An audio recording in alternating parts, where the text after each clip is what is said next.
In Mobile Legends, every diamond counts, and with Bonox, recharging is easy, fast, and secure. Jumping now, choose your top up and get ready to dominate the map. Plus, use the code MCT AMER to get 5% discount. Skins, events, hero, everything within reach with a single top up. Less waiting, more action.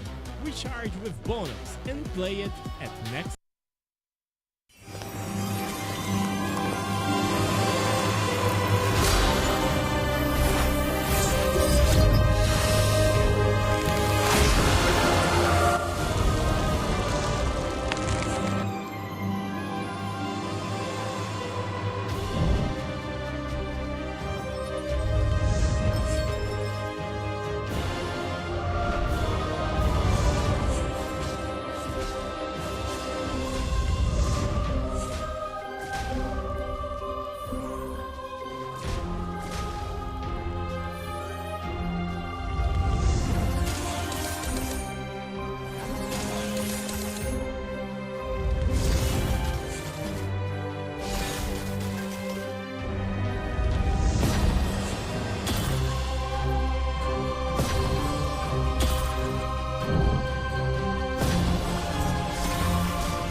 Listen up, warriors! The Frozen Sea Showdown is here. 8 Francos, 2 sides. Ready your hooks. Well, the rules? Real simple. Hook 'em over, then bash 'em. Or hook 'em back and stash 'em. Remember, kills will make you stronger. More kills, bigger targets, so swing those hooks. More kills, better hook, so wipe off their looks. Crabs in the river? Hook 'em. Reel 'em in for new skills. Stun. Magnet. Reflect. Chests in the cave? Hook 'em. Reel 'em in for new skills. Team heal. Team super hook. Crazy ults. Total chaos. Triple hook. Recall hook. Trick hook. No equipment to buy. Auto upgrades for all. Take one down, get your hook back. Hook, kill, reset, repeat. Hook till you can't hook no more. Remember these words. Hook, kill, reset, repeat. Hook till you can't hook no more. Hooks ready? Let's go!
Mares.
Welcome everybody to week 5, day 17 of MCT AMER North 2026 playoffs. The pressure continues to rise as we move deeper into the playoff bracket, and today's matches will determine which teams move one step closer to the upper bracket finals. We got too excited. Alpha7 North takes on Stamina in one of the most anticipated matchup of the playoffs. Alpha7 North entered playoffs as number 1 seed after flawless Swiss stage run, and the Stamina team with a fan favorite jungler Dez looking to lead his team to another huge challenge. And later on, the Night Horde faces Vendetta in a rematch filled with redemption. The Night Horde looks to bounce back from their earlier loss against Vendetta during the season. The winner of today's matches will advance to the upper bracket final, while the losing team will drop down to the lower bracket for their final chance to continue their playoff run. Welcome again to MCT AMER North 2026. I'm your host Layla, and joining me today at the desk we have Kronos, always ready to break down the key strategies and drafts and adjustments that could decide today's matches, and Trex for his deep knowledge in the North American scene and insight into the teams battling through the playoffs. Kronos and Trex, thank you for joining me, and are we excited for today's series? What are you looking forward to? Super excited today, of course. Glad to be back on the desk again. Almost didn't make it, but yeah, that's a talk for another day. We'll move on past that. But yes, it's been a brilliant weekend and a brilliant week as well. A lot of talks about this match moving forward, and I think this is the one that we're all looking forward to, especially a fan favorite matchup. You could say Alpha7 versus Stamina, best player versus Dez. I think it's got the ingredients of something big in the making. What about you? We have a underdogs versus a huge wall in front of them. Can Stamina show up and do this? Last week they take it to game 5. They started off that best of 5 rough. They were able to get the dub. I think the question of all of our minds is, can they do it again? Yes, and to be able to see what happens, let's just quickly look at how they're going to be able to get to that with the Swiss format and the way we're going to go through the playoffs. Welcome to AMER 2026, the official league for Mobile Legends Bang Bang in the Americas. In this video, we'll walk you through the format of the competition. The league is divided into 2 regions, North America and South America. Each region features 8 teams, for a total of 16 teams competing in the ecosystem. The regions compete separately during the season before meeting in the Americas finals.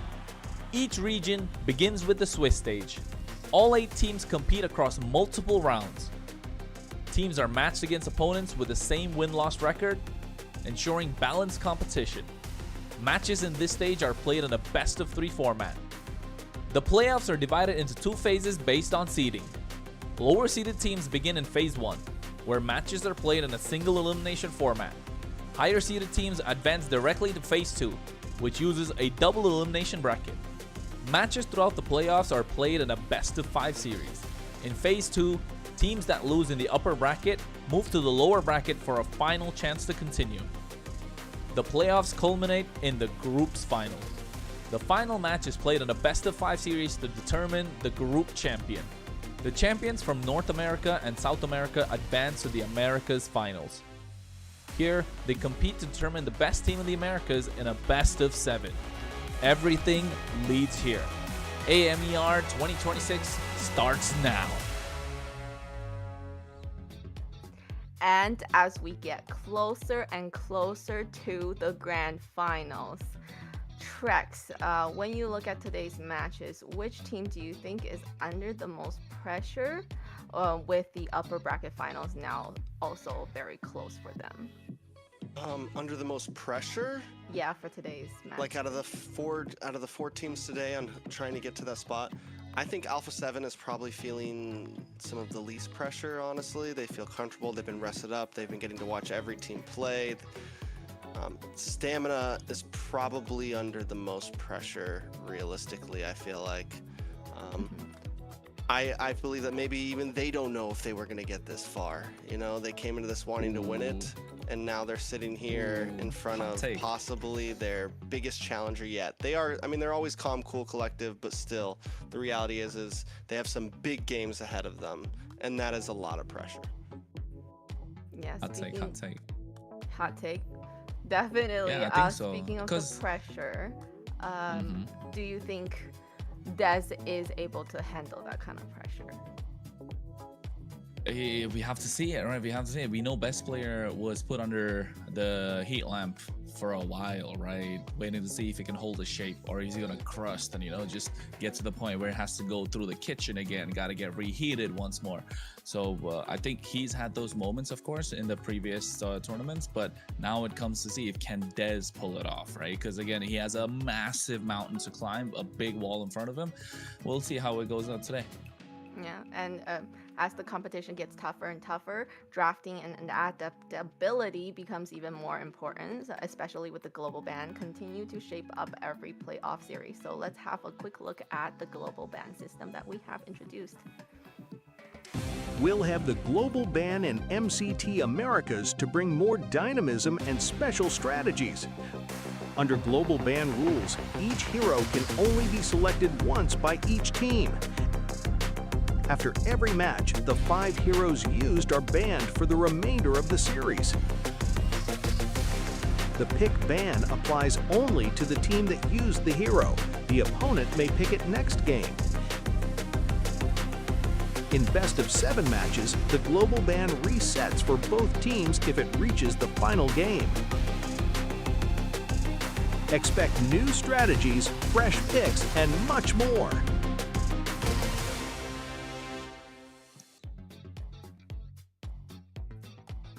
And looking at the global ban system, with the 2 teams that have, you know, best player, one of the greatest junglers we've seen in North America, and then also we have Dez, a jungler that we know has also been trying and, you know, coming to a point where best player was at. So this is gonna be a very exciting match.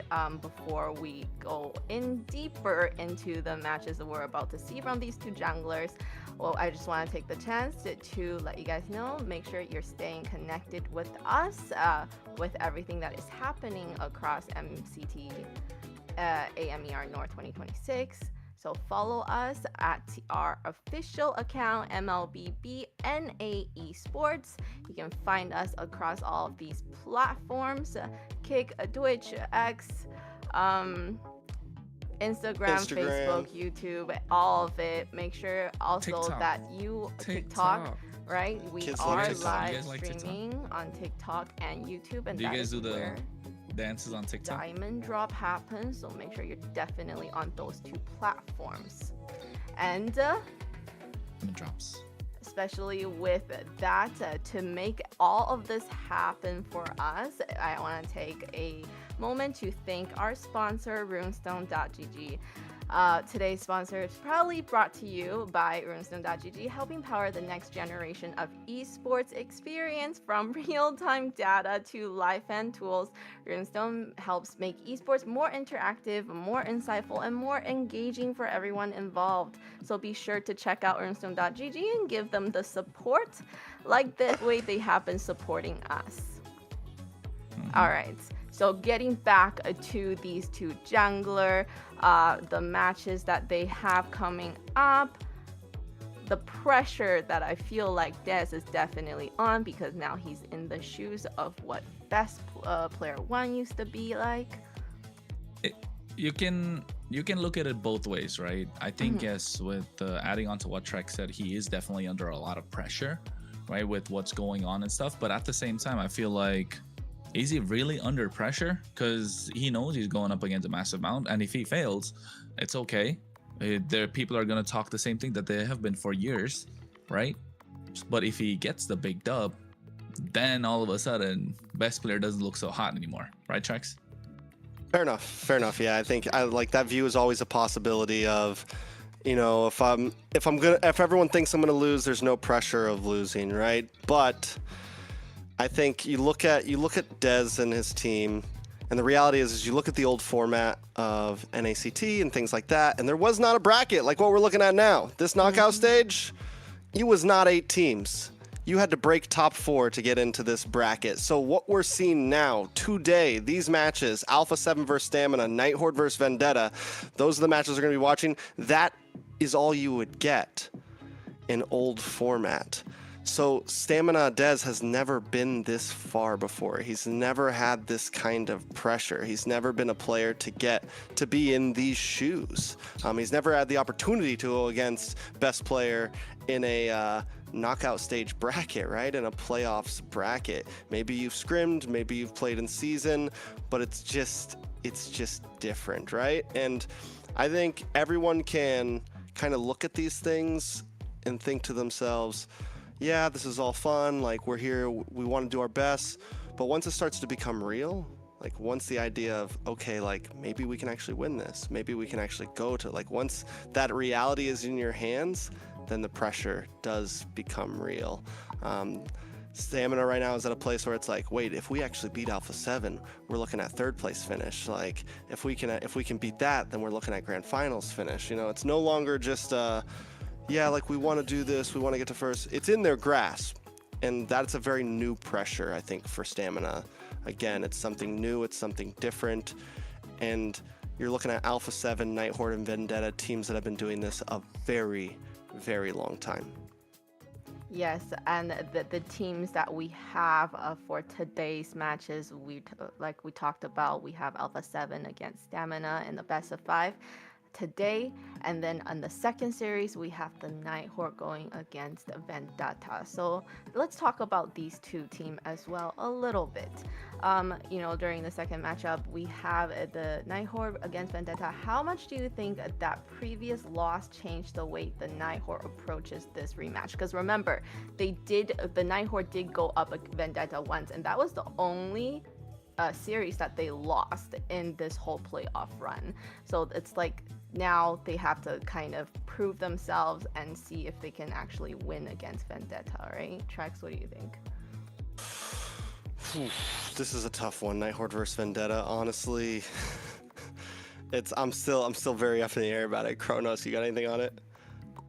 I think Night Horde versus Vendetta. I feel Vendetta have a slightly better chance with what performance they gave last week, only because of I'm very much a tempo guy, like momentum, tempo. I think these are important things, although a lot of people would say that momentum is better or more important than tempo. And the key difference between momentum and tempo being like Stamina Esports are coming into this with momentum, right? But Night Horde are also coming into it with momentum, but Vendetta are a team that can maintain their own pace in the entire game, and that is an important bit. And that's very important. Let's just quickly jump into what we're gonna be watching today. We have Alpha7 North, we have Nats, we have Best Player 1, which we've been talking about a lot. We have Cold World, we have Zio, and we have Shark. Yeah, this is a team that has, I mean, they've just been hanging out. They've just been chilling. They've just been vibing. They at an easy Swiss stage run, they've been able to watch every team play. Does that mean that they've been collecting rust, or does it mean they're completely prepared? We will see, just like we're about to see a nice video from one of the players of Alpha7 North.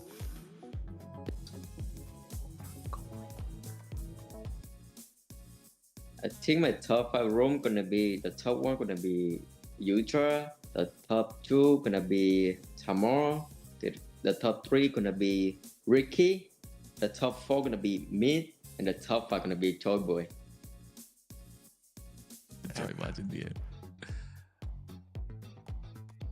And looking at the team that's gonna go up against the Alpha7 North, we have Stamina Esports, we have Instinct, Dez, Yomel, Little Rosa, and Ricky. Hey, this team has seen its ups and downs, right? Let alone all the pressure that's in from the fans. but at the same time, this team has been through its own up and down. It has changed the roams, it's changed the gold lanes. I'm surprised we didn't see a change in mid lane and EXP lane all of a sudden. But one thing I wanted to point out, we do have Song that's coming to the lineup today, right? He's available to play today, if I'm not wrong.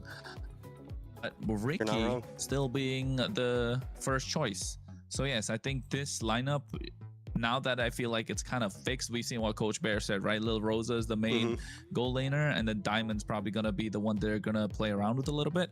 So I want to see how that changes, right? Does that get to Lil Rosa's head a little bit? Does that make him relax a little bit? Because maybe when the competition is tough within your own team, it brings out the best version of yourself. And that's why we've seen Lil Rosa pull up, especially with the Bruno. He's definitely got deeper pockets compared to Diamond, at least from what we've seen.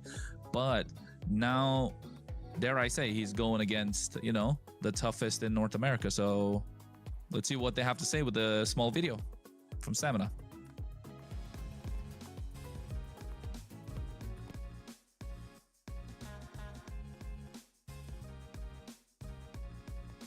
Des. Finales de 2018. Arif. Marcel. Jun. Rosa. YSS. La ulti de Argus. Flicker. La Collector de YSS. Edith. Nolan. Hylos. Marcel. Jung. Instinct. Best player. Shark. Vaxia. Laken. Show color.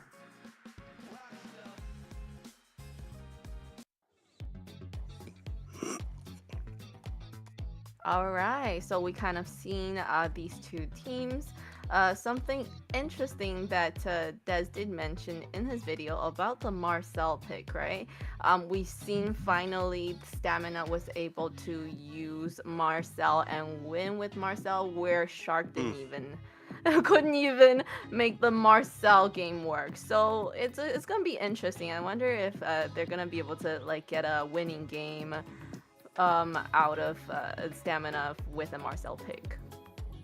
I think Marcel is not a Shark-esque hero. I think Trex would double down with what I'm saying. Like, we know Shark to play those tanky frontliners that are big set potential, massive plays. He's a highlight reel. Shark is a highlight reel on his own, even if he's not playing a massive set potential, right? Even if it's pickoffs. But Marcel is not so much of a highlight reel hero. It's so much of a support, right? Even when Matilda was crazy in the meta, Shark still found a way to make those highlight plays with the guiding wind, the circling eagle, you know? So Marcel, not necessarily that, but more aggressive, allowing the team to play much easier, allowing the space, peeling for the rest of the team. So I think that's why maybe it didn't work out. But for Ricky, he definitely seems that kind of a player. He likes to amplify what the team can provide in the early and the mid stages, in the late game. So I think that is a big point to notice, especially in the roam position, knowing that how even Dez would want to pick Shark from any, you know, as his roamer.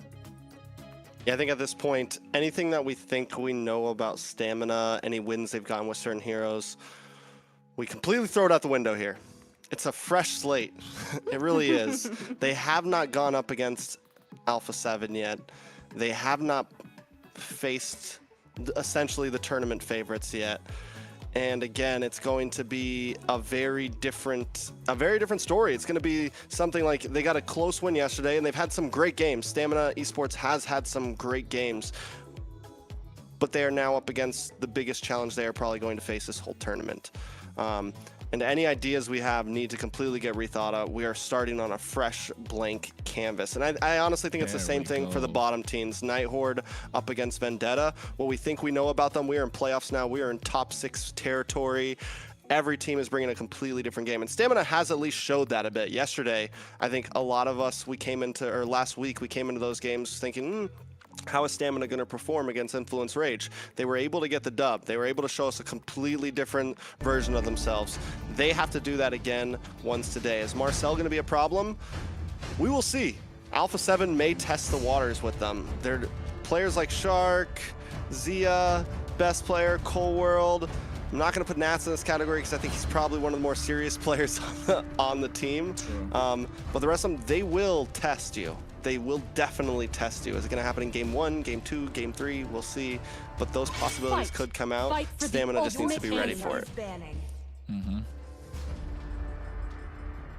Very interesting. And we're in draft. We're now into the draft, and the way the first draft. How important is the first draft? Important, very important, because you don't want to show your cards too much, but at the same time you want to get advantage. It's a good game to play a pocket pick, right? You could pick up something that's super not meta and get away with it in game number 1. Game number 2 also to a certain extent, but you know, after that you just it's a big risk that you want to play any sort of pocket pick. So I think we might see some cheese strats come out from both teams, especially in game number 1. But yes, I think also another point, we've been talking about, you know, Alpha7, Stamina, Dez, best player, Shark, you know, Nats, all of that. But what about Cold World versus Yomel? Yomel is pulling up with MVP performances from the previous week, just saying. And Cold World, if I may say so, he's been the one that's, you know, yes, he's pulled off the gourd, like Shark said, a one-trick gourd. But apart from the gourd, we haven't really seen him pop off with any other mid laner, have we? And also, I really want to see Zia versus Lil Rosa. I think that's a massive difference maker between these two teams, because Shark can hold his own in the roam position, right? Yomel and Ricky can try and fight out the mid duo, but where's the tide gonna tilt a little bit, you know, which favor? Because we know Nats and Instinct are gonna have a brawl, and to be honest, I think Nats has more experience than Instinct. I don't think that's a disagreement. That's a debate.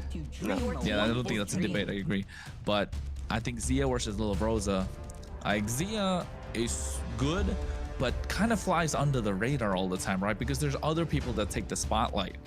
So this case, like, hey, is Zia gonna play his natural game, or all of a sudden is, you know, Lil Rosa gonna get the better of him?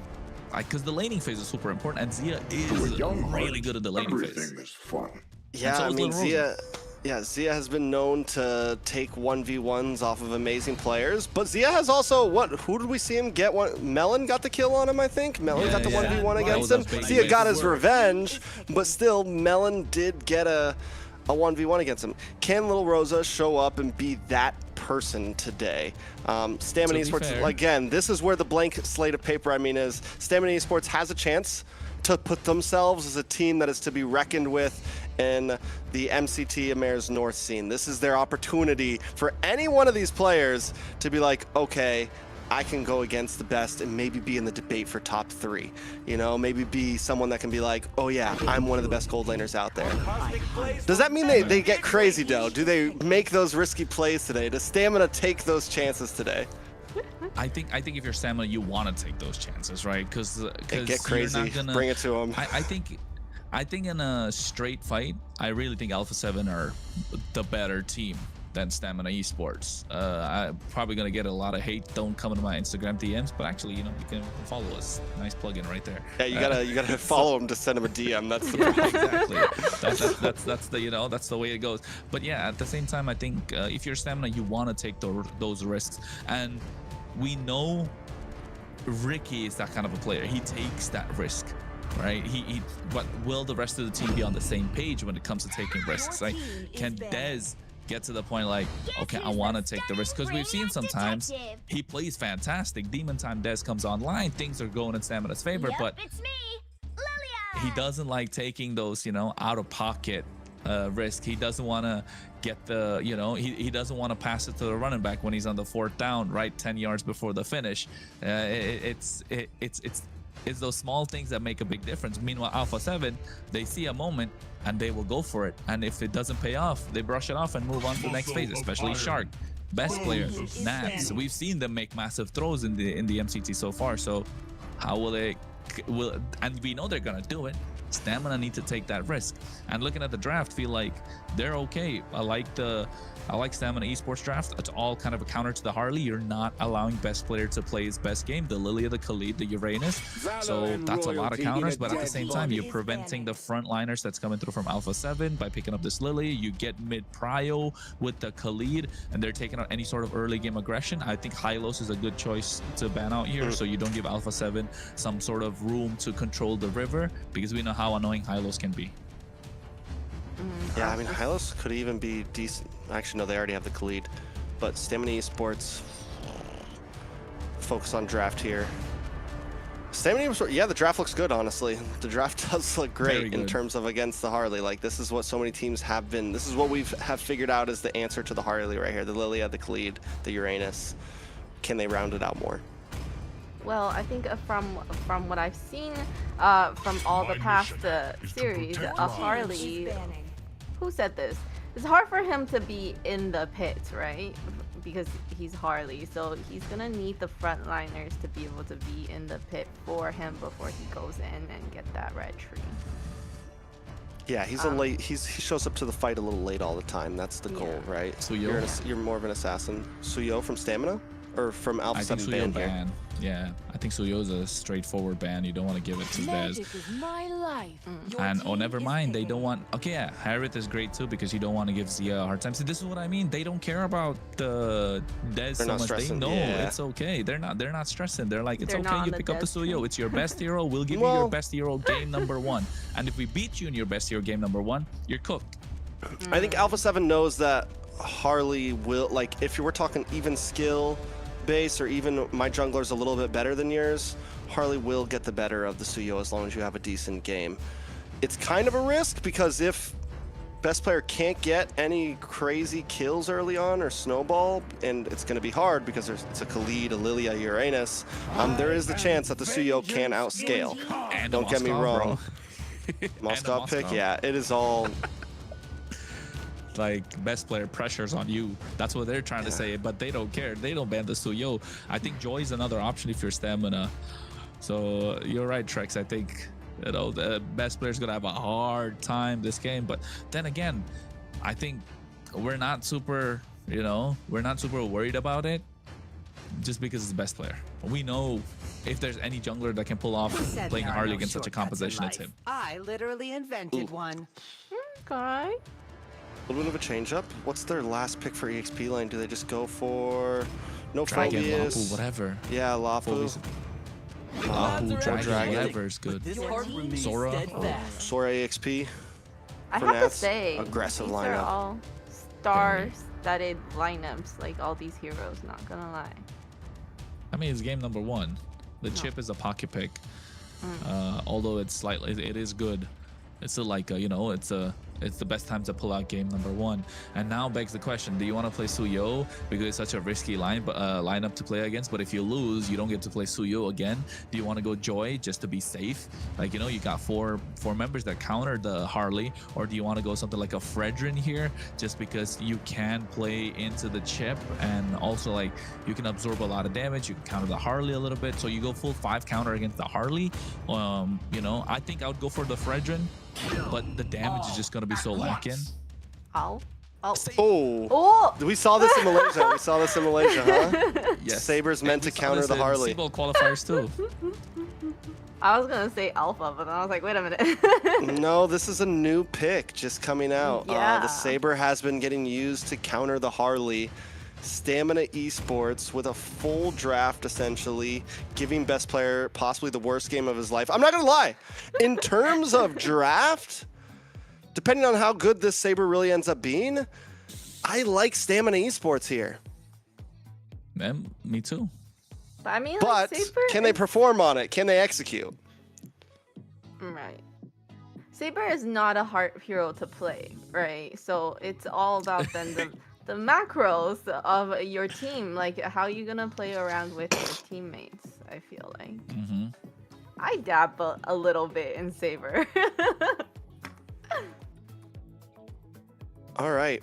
You know, Alpha7 at this point, an aggressive lineup. It is dive, dive, dive.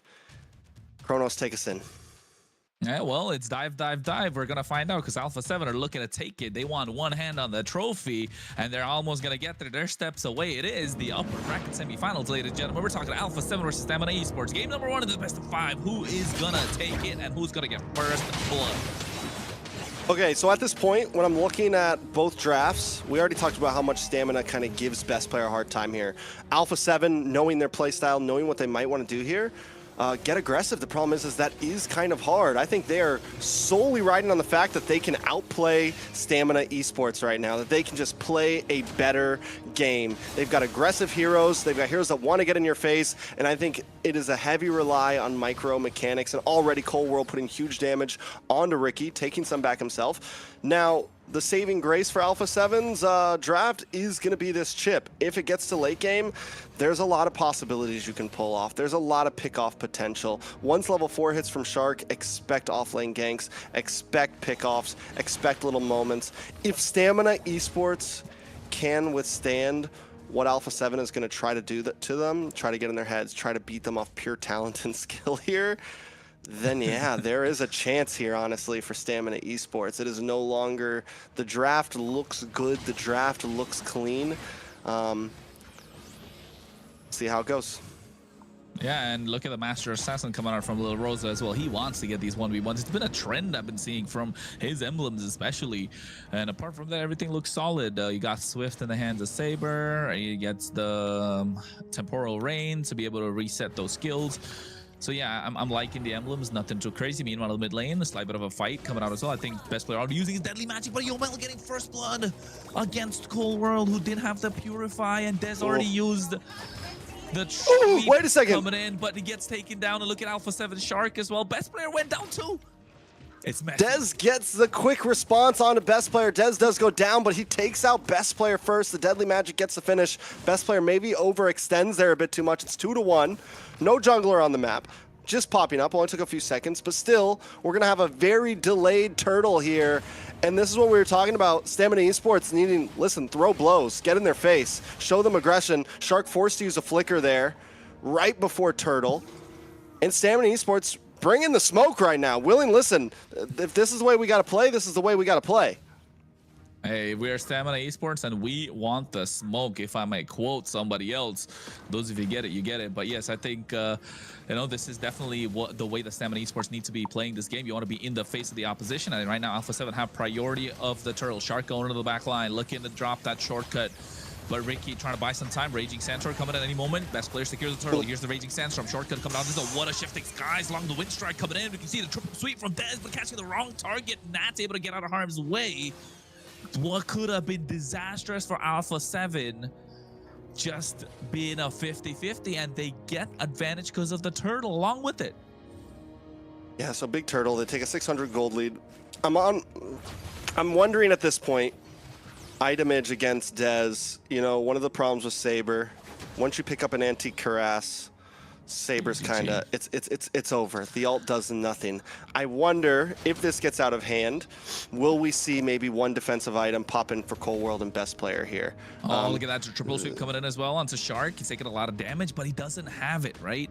He doesn't have it. He's quite tanky. I think you're right. Shark's probably already got that Dreadnought armor at least to start off, maybe the Warrior boots. Yeah, so I think it looks good. Maybe along the steel egg plates as well, because that provides a lot of physical defense. So I think that's a good route for Alpha7 to go down. You can see already 1k goal lead in their hands. Dez, I wonder, right, is he gonna go for the Sky Piercer? Now that's a big risk, but if he gets the Sky Piercer, it's gonna be insane. He gets the Hunter Strike first item. I don't think he's even finished those boots, so you know now he's gonna be able to one-shot anyone that comes in. But not just that, Trex. As a Saber, I like to play Saber in my ranked games, all right? Because I'm not gonna play. I don't play Lancelot. I don't play Fanny, all right? I do like to play them, but I know for a fact like it's gonna be tough. Right, so when I face against these assassins, a tough lineup, especially in solo queue, like the other day, I had Brody EXP. I had to end up playing a Saber trying to win the game against a Freya, and it works because of, you know, you're able to single out someone the entire time. But the question is, you need to get the snowball going, and once you're behind, it's going to be hard. Yeah, he did actually just finish his boots. Gets cooldown boots actually, right? Yeah, that's the way. That's the way. Cooldown boots. So able to. Oh, wait, oh. Dez triple sweep on the wrong target again. He doesn't have the damage to one-shot someone right in a shortcut drops down as well. He dashes in harm's way. SOD misses.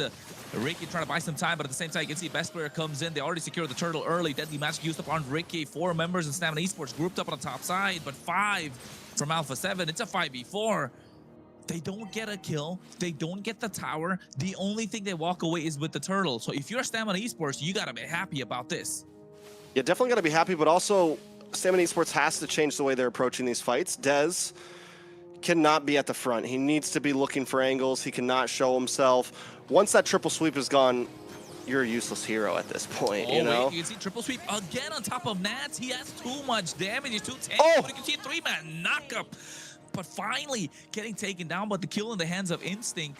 Meanwhile, on the bot side, Ricky getting picked off as well. Oh, that was... I think Dez, you're right. He has to change his approach. Don't use your triple sweep on Nats every single time. Or maybe he's trying to slow him down. So if the front line's deleted, it could be easier. Yeah, I mean, a situation like that, a pick-off, yeah, use it. You got your homies with you, and you're looking for one member. It's a great amount of crowd control, able to lock down one member for long enough to where everyone can get enough hits in, and you get the kill. But coming into a Turtle or Lord fight, Dez needs to be the last person to show up. He needs to be hunting for best player. He needs to be hunting for Cold World, or saving that triple sweep as a tool to stop best player from hitting the retry button. You know, to be able to get your advantage over Lord, something similar to using the taunt on the Fredrin, something similar to using, you know, the heavy spin from Makai. You're using this as an ability to get an advantage over the retry, over the 50-50, tip that scale to 60-40, tip that scale to 70-30, and making sure that you're getting these objectives. It is not just a, we're looking for a kill button, you know? It needs to be used very, very strategically, and that's the way that this hero's been winning, right? Their whole draft was targeted around giving best player a hard game here, giving Zia a hard game here, and that's the answer. So they can't just dive into these fights as if they had their usual, you know, Ube strat, because they're a team that likes to group up, you know? They're a team that wants these big brawls. Oh. The Raging Sandstorm onto best player, zoning out of the turtle. Get a nice shifting skies. He's able to get the turtle. Dez missing out on the retribution. There's a lot of damage down. Dez doesn't have it. Nat's able to get that kill, and now he goes in. 4 members from Stamina Esports. They trade jungler for jungler. A job well done by Ricky. And of course, the rest of the team just able to zone out best player from the turtle. But Dez not able to get that retribution. Trex jitters, nervousness, pressure. Pressure could be true. Again, it's a different ball game. You're in major leagues now, you know? This isn't the triple, this isn't the AA, this isn't the MDL. This is, you're hanging with the big dogs now, which is just the fact that you're here makes a statement. But let's break that down. Best player, even after getting zoned away, still able to hit the retry correctly, still able to get it. Dez a little bit too late. I'm watching his retry button. I'm waiting for it. Rewind it, go check it out. He did not hit it in time. I think his approach to that fight, much better. He came in a little bit late. But overall, trying to get the turtle, there's still some things to work out. Yeah, and I think in that fight to retry, best player used it, had to go back because he was zoned out by Ricky, right? Dez gets the retry, but Nats, the difference maker again, right? That wind strike shifting sky is able to pull all 3 members together, and then all of a sudden, I think that was a panic retry from Dez. The one, I want to take a look at the items really and see how far Dez is at least. Dez didn't even click it until Turtle was already gone. He was late. Oh, the big chunk came down from best player, and then they finished. Yeah, I was like, it was a miss. It was a miss. It was a miss. He clicked it after Turtle was gone, I'm pretty sure. Yeah, and you know, it's a thing where we see like pressure. Pressure creates diamonds, right? We always say that. It's a quote that's used pretty much in every single sport, esport, every game, you know, and when you're at work, a lot of things, you know, into your burst home. Pipes. Yeah, exactly. That's the other way, like Steph Weezy says. It either creates diamonds or it bursts pipes. In this case, whose pipe's gonna burst first? Because it looks like Alpha7, they got some of those strong pipes. This is true. Instinct, on the other hand, 1-0-0. I think he is the saving grace. He's also holding strong right now on the Uranus. Man.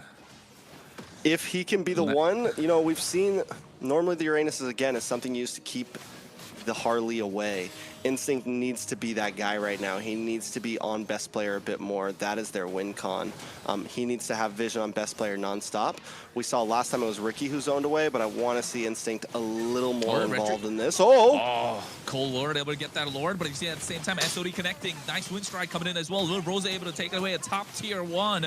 Ricky gets taken down, but 2 members fallen from Stamina Esports. Make that 3. Best player finds a double.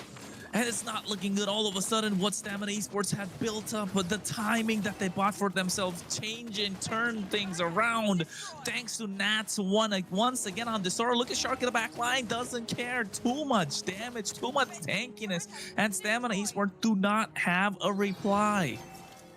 Yeah, that fight was messy. It was a nice play from Ricky. They're able to get the stun on. Best player is a nice try, but once it failed, it should have been an abort mission. Dez tries to make his way in. He goes past Cold World, past Shark, I think it was, walks right by the moon. He's hunting for best player, but by the time he gets there, he's down to half health. Yes, he gets the triple sweep down. But before he can even finish it, he's killed. He's taken out. And I think Stamina Esports should have aborted mission. But now Alpha7 knocking on the door. And you know what, Trex? I think this is where the Saber starts kind of like falling off. Not falling off. I wish we could take a look at the items and tell how far ahead he is. But yes, I think this is where the Saber's not so much of a surprise anymore, right? The element of an assassin is the surprise element. And if you take that away from him, if he sees you coming head on straight in your face, it's not going to make much of a difference. And not just that, I think it's for Dez, it's not something he can create outplays on, right? I think that's the big difference maker. We've seen him shine when he's allowed to make this outplays. Look at the top side. They make a concealed play, and Nats comes in. But at the same time, a shortcut's dropped. Are they going to go through a Y walk from Shark? Shortcut is dropped down. But look at Des going in from the back line. Look at the catch Nats off, and they do. But Zia popping off with the Blaze Duet, able to get the kill onto Lil Rosa. So damage dealers are not going to be present. And now Des goes in. Winter Crown comes in, and Zia gets a triple kill, taking down Dez in the process. Yomel's going to be next to the chop and block, and Shark able to get that kill. 4 members down, and now Instinct's the only one left standing, and the best player wants to get the blitz down the mid lane. A wave's already crashing in. 20 seconds, 12 seconds right now. I think it's going to be enough. Deadly magic coming out as well. Instinct going to get immortality pop. Never mind. No immortality whatsoever. Alpha7 find an opening. Base Crystal, 9K goal lead, and put Stamina Esports back into a corner. That is a nice gold laner you have there, Alpha7. Just had to say, Zia shows up, hits the winner crown, last minute, thinks he's going to go down, and everything stopped, you know. Oof. That was once Alpha7 came online there, it felt like there wasn't much Stamina could do. Stamina had a good show in the very beginning. You know, I think they focused so much on countering best player there that they lost all possible crowd control. Yeah, no crowd control. And the thing is best player's not your only problem on that team. Nats was playing phenomenal, was getting so many sets, and every time Ricky would get to the back line, it doesn't matter. Nobody else could follow up because Big Shifting Skies comes in, you know? Big Shifting Clouds comes in. It's just, yeah. Well, it was a fast game, and the way that everything just went, all the turrets just gone like that so fast, and it just really shows that once Alpha7 started getting it their way, there's no stopping them. Yeah, there was like I said, this is Alpha7 right here. You know, I said it before we started. I wanted to really be on the train of like, ooh, and I think Stamina still has some opportunities, but they got to go back to the drawing board. They need more. They need to be able to I would say crowd control is going to be their savior here in this series, and not just dive crowd control, not aggressive crowd control. They have to keep Shark at bay. They have to keep Nats at bay. This is not you can't watch these games one-dimensional. Taking a look at Alpha7 stats, though, anything you want to point out majorly, Kronos? Nothing really, to be honest. The only thing I would, one thing is Dez on the Saber. It's such a, you know, whoa, if it works, like, oh my god, Stamina Esports, the outplayed the mind games. But if it doesn't, if it's a big whiff, you're like, what's this draft doing there? What's the Saber doing there, right? What's going on? We're going to see a 3-0 coming out from Alpha7 right now. That's the conversation we're going to have after this kind of a game. And it's a big, you know, it's a big chunk into the confidence of Stamina Esports and their fans, I'd say, because at this point now you're thinking, like, we did everything to counter best player, but we forgot Nats, who was the star of this entire game, might I say. If it wasn't for him, it wouldn't work out. And also, if you're Stamina Esports, come on, man. Like, the plan did not in the early game. So the plan has to the plan's got to shift at this point, right? It has to shift. So them not being able to adapt on the fly, I think that's one thing great teams do better than good teams. And I think that's going to be the difference maker between a good team and a great team. Stamina Esports is a good team, but are they great? Are they third place finish worthy? Are they better than great? Grand finals? Are they greater than ever? Oh, yeah. Better than great. Can they sizzle, right? Can they sizzle? Can they sizzle? Exactly. There you go. Do they go to the top? Yeah. Layla has no clue what's happening right now. I know that Layla's like, Well, it's all going over her head. So back to the drawing board for them. They tried to See? just target best player 1, but they forgot that, you know, they have all these great players in all of the lanes that they have to watch out for. Can they own this, right? Can Stamina Esports own this and take it to the next level, right? Exactly. Will they own this, or will they own eggs? No, and I think it's MVP. Shark, great performance. Personally, I think Nats deserved the MVP with the performance that he put out. He was able to absorb a lot of damage. Yes, Big Shark went on a deathless, 306 KDA, but I think it's all thanks to Nats and how much pressure it was able to absorb. And begs the question: did they fumble the draft? I think the draft was good. Trex, you agree as well. We doubled down on the draft, but I think it just comes down to how they were able to execute. The execution wasn't there on point. Look at Dez. He comes in from the back line, looking to catch Nats, but that's such a massive skill, right? The triple sweep. It's a one shot no matter how you look at it.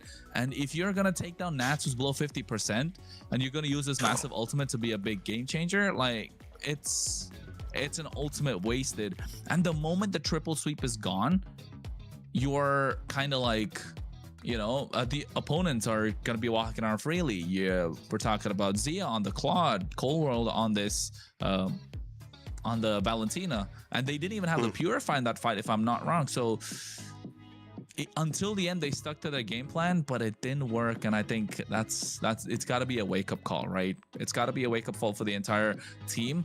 You did everything in your, in your power to try and stop their early game, to try and counter what they could bring in.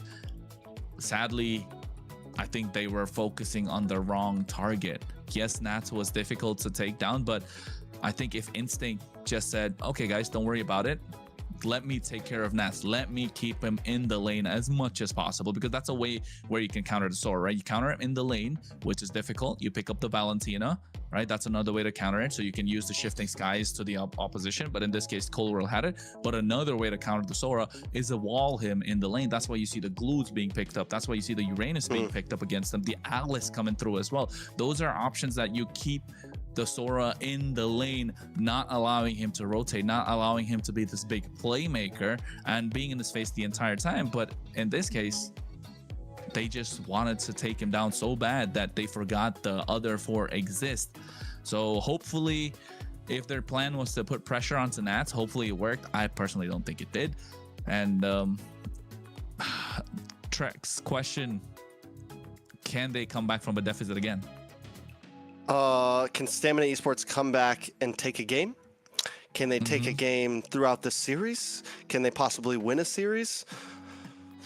I think we're going to see, my prediction is we're going to see Stamina Esports trying a lot of different avenues here. We just saw their first avenue. We saw them, it's game one. And to give the benefit of the doubt to Stamina Esports, it's game one, bring out the Saber. That is definitely the chance to bring it. Give them the Harley. I get it. They gave them the Harley. It's like, okay, this is our chance. But now you need to approach this completely different. If I'm Stamina, if I'm coach, I think we go I think we go tanky. We go for things like Alice's. We go for things like Glue. We go heavy crowd control. We try to control fights because that's exactly what Alpha7 is going to want to do here. They want to beat you in the 5v5s. They know they're comfortable. Every one of them can hold their own lane. Reality check is Zia's going to be able to hold his own lane. Shark and Cold World are going to be able to hold their lane. And Nats is definitely going to hold his own lane. This guy is an MSC champion. Don't catch me wrong. This is the biggest EXP lane fight that Stamina has ever faced against. You know, this is something some players will never get to go against. Nats is a MSC champion. The guy is a monster. He's been around for years. So I think what you need to do, you're not going to win laning phase. That's not the goal here. The goal is let's get ready to fight in big 5v5s. Let's make a composition that we can prolong fights, look for weak points, put Dez on something that he can pop off on, give him some demon times, go for the Suyos, go for the Leo Mords, go for things like that. Worst case scenario, we've seen him do well in the Fredrin. Fredrin, not going to be a bad pick. He can hang out in the pit. He can survive the onslaught that Alpha7's going to try to do to you.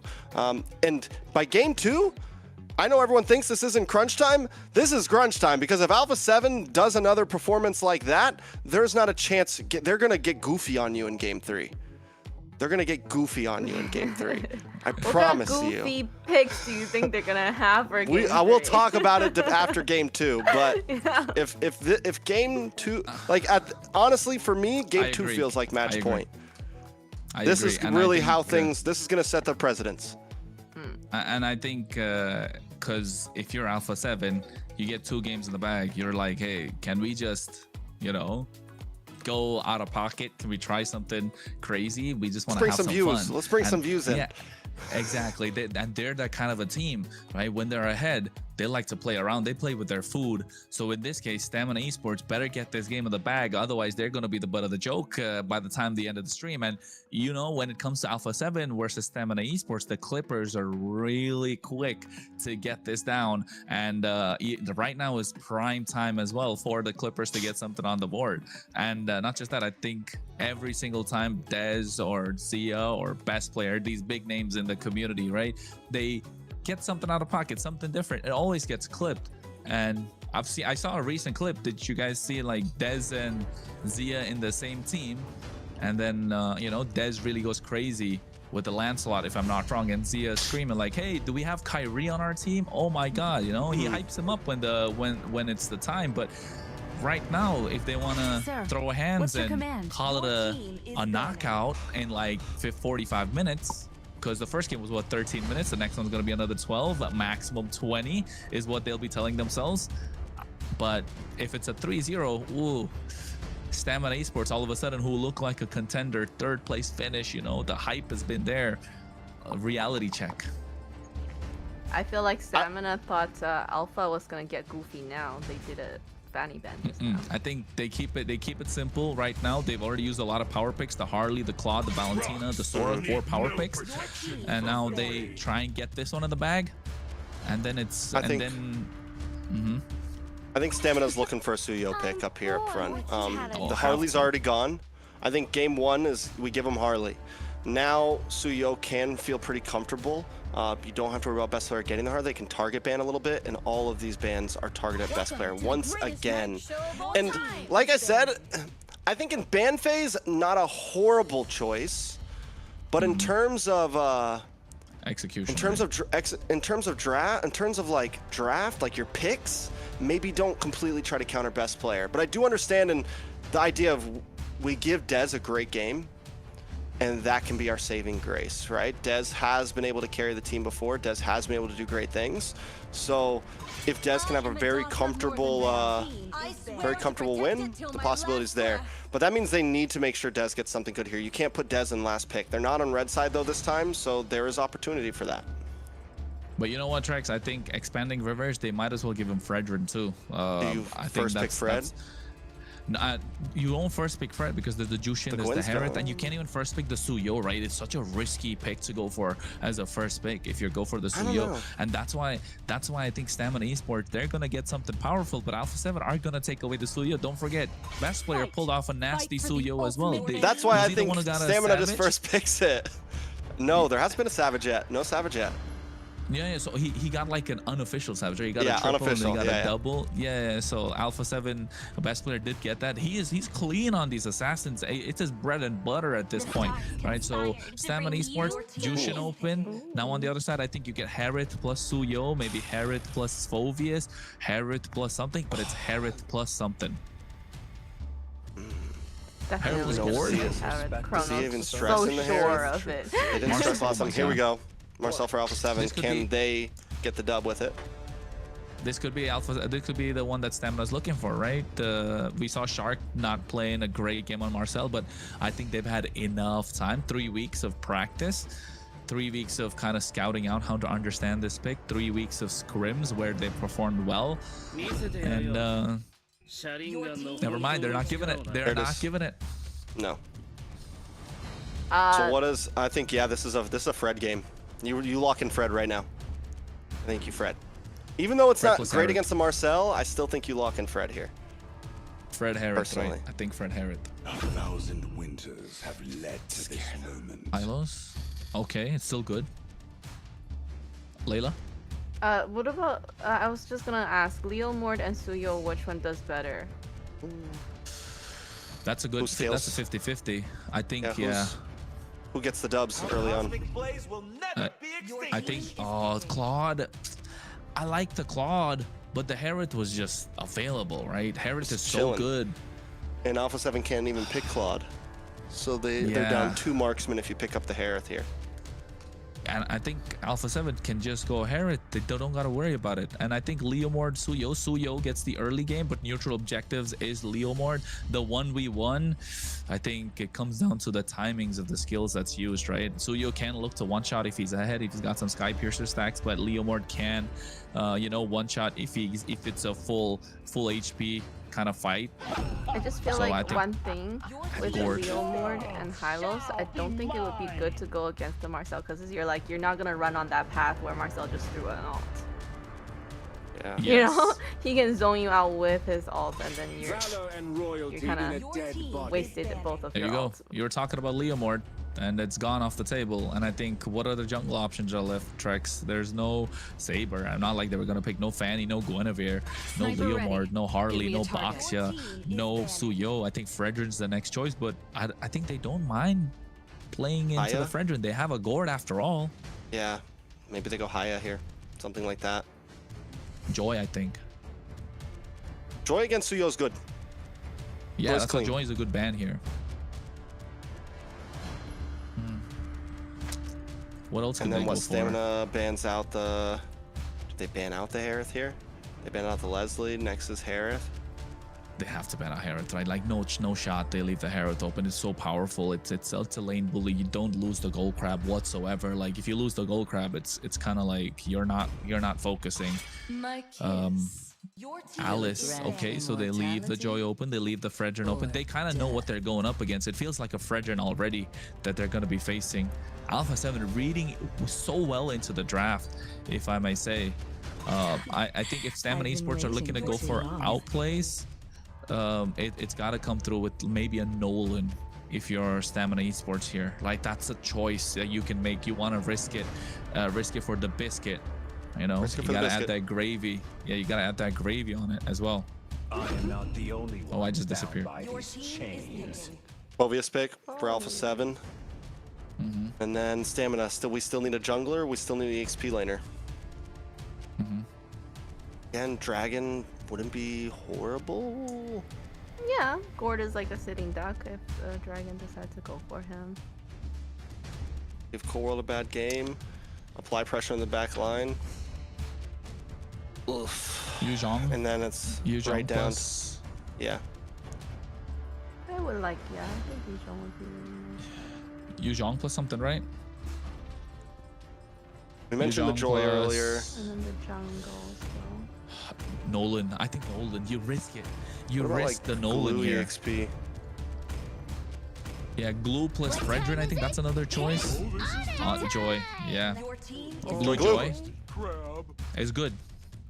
Could also be a high-low CXP or a Glue EXP. Either one could work. But I was going to say, if they pick Joy, I feel like not. Because at first I'm like, Yuzhong, but I'm like, that's so divey. And that leaves Joy and another one diving. You have nothing to defend Instinct. You have nothing to defend Yomel. I mean, you have nothing to defend the Claude or the Jushin. So it's just, I like this a bit better. Harith on that team. They took it. Yeah, Herod was open. There is the clear choice. It was gonna be Herod. I think that's why Alpha7 didn't even like, you know, go crazy with it. Just lock the Suyo, or rather the Phobius, so that you don't give the Phobius on the other side. And you know what, Trex? That's another thing. They locked in Phobius and they still picked Joy.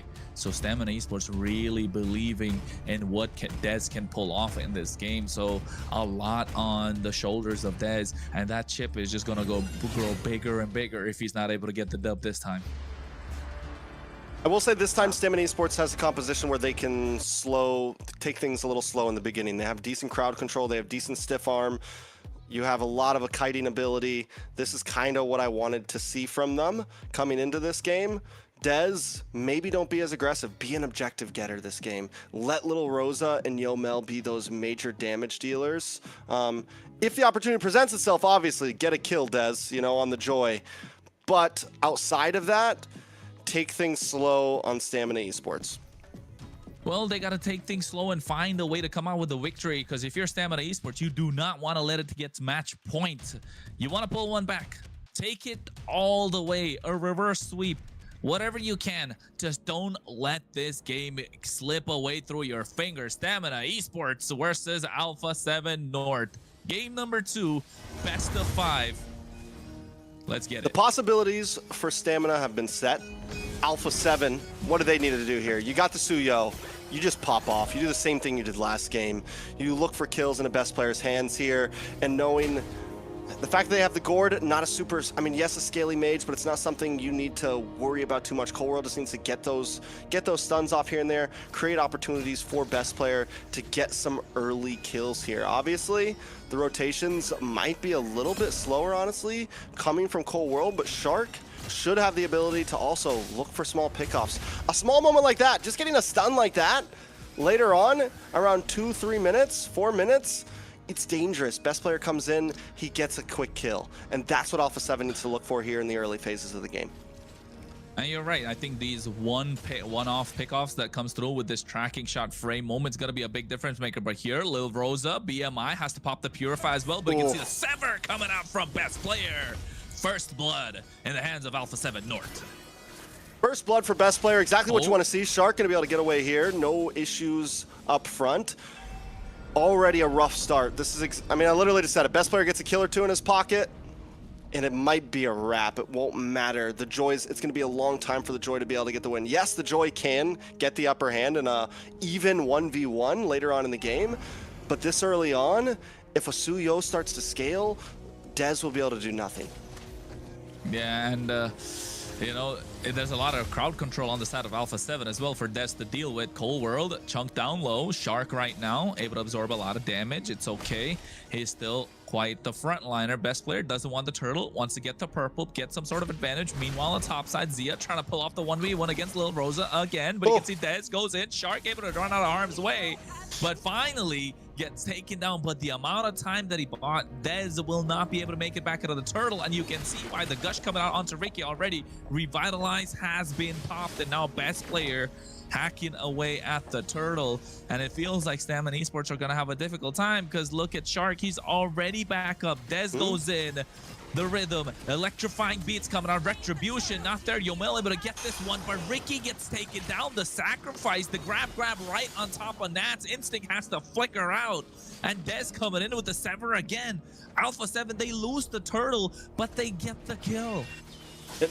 Honestly, not a horrible scenario for Stamina Esports there.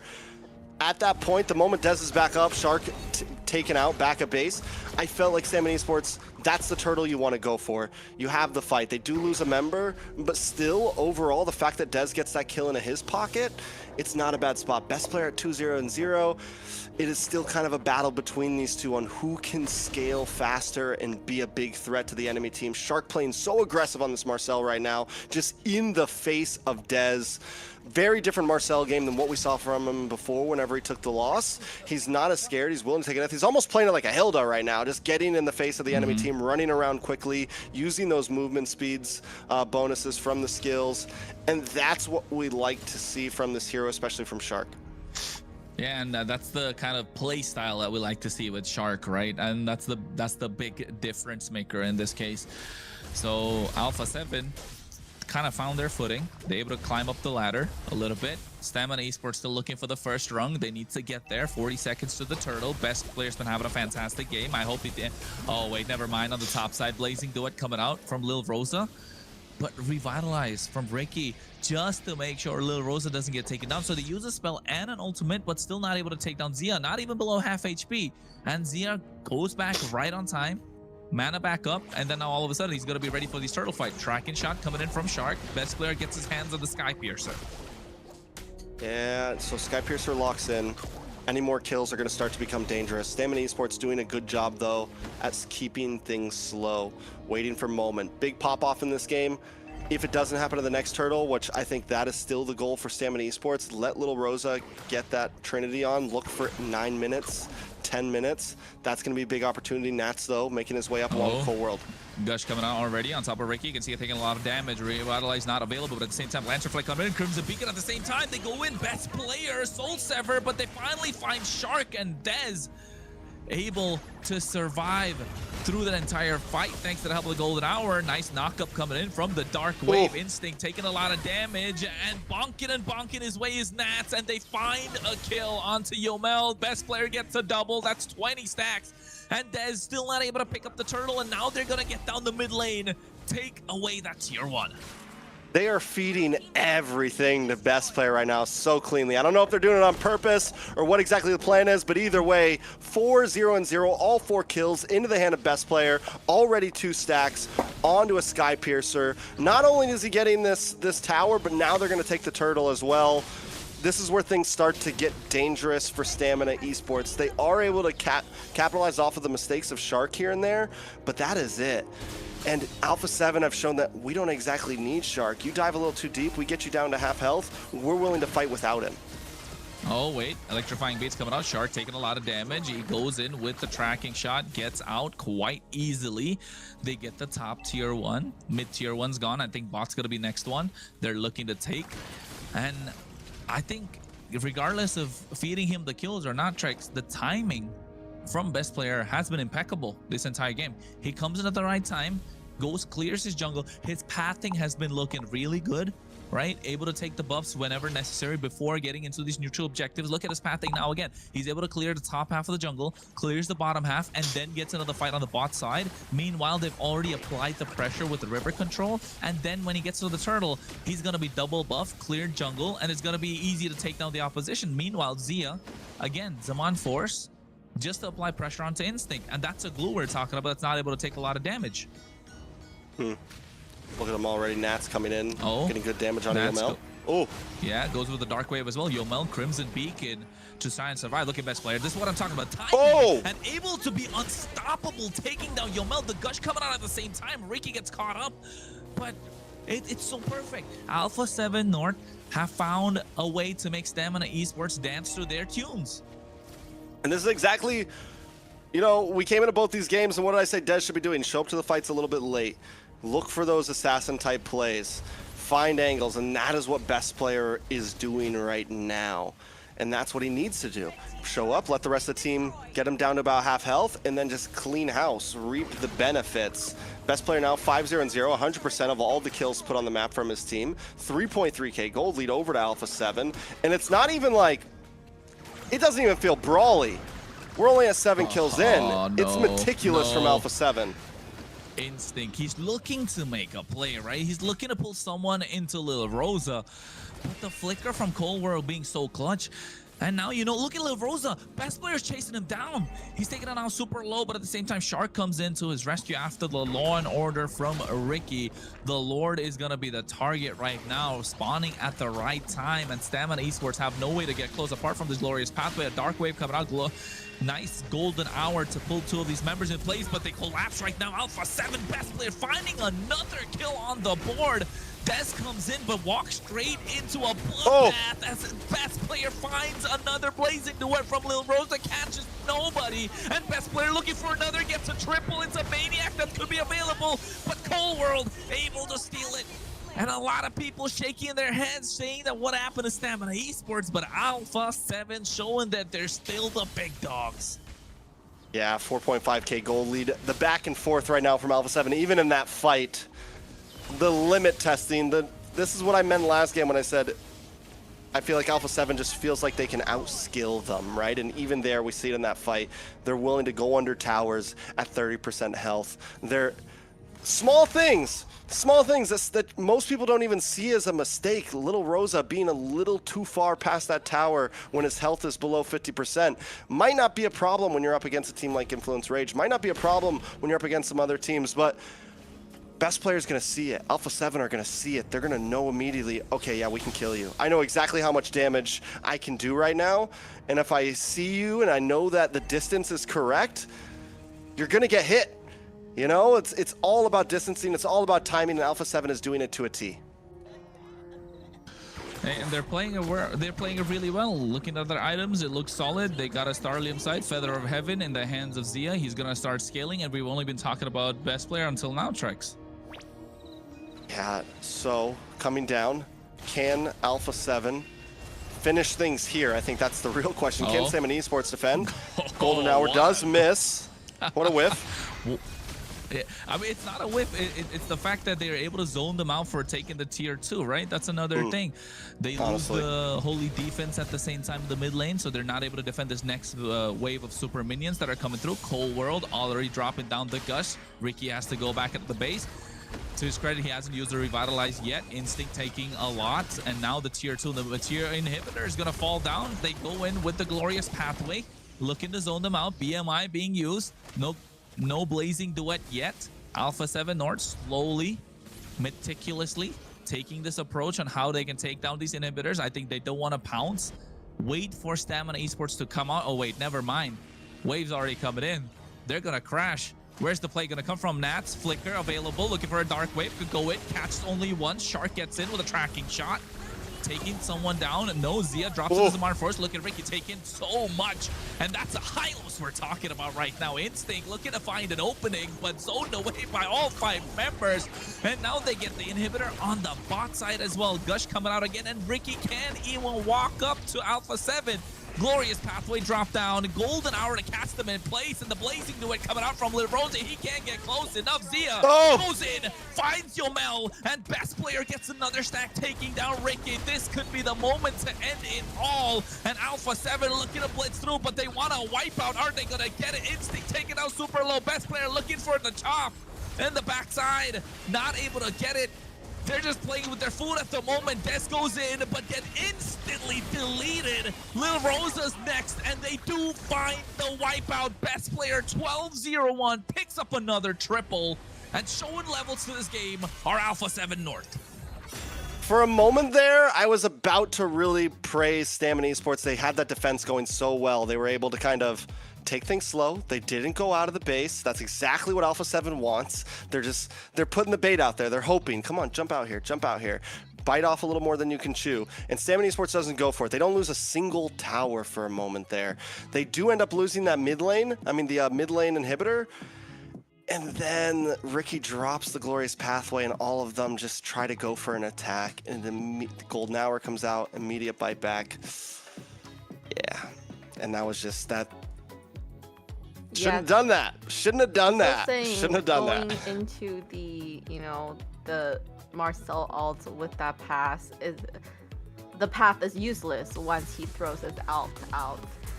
And unfortunately, and the talking about feeding best player, they're like, I have some. Here you go. Open your mouth. Choo choo. Here comes the airplane. Nom nom 12-0-1. And I think did you guys take a look at the end as well? Like Dez tried to clear or pull the aggro of the Lord to the bot side. Bro got instantly deleted and they all collapsed on it. And it feels like Alpha7 are all on the same page when it comes to this game, right? When it comes to shot calling, communication. But Stamina Esports, I don't know, feels a little divided, might I say so? Or Trex, do you think it's just such a massive skill gap where Alpha7 are showing that, hey, you think we're on the same level, but you know, we're floors above you? Don't ask me that question. You know, that's I know. The clip farming, bro. I'm just saying, yeah. Like right now, we are seeing a gap, however you want to put it, whatever word you want to put in front of that gap. There you go. You could say it. You could say a diff. Clippers, a diff you got to that. say the I helped least. you out. Whether you want to say it's gold lane, EXP lane, mid lane, whatever you want, there is a diff between these two teams right now.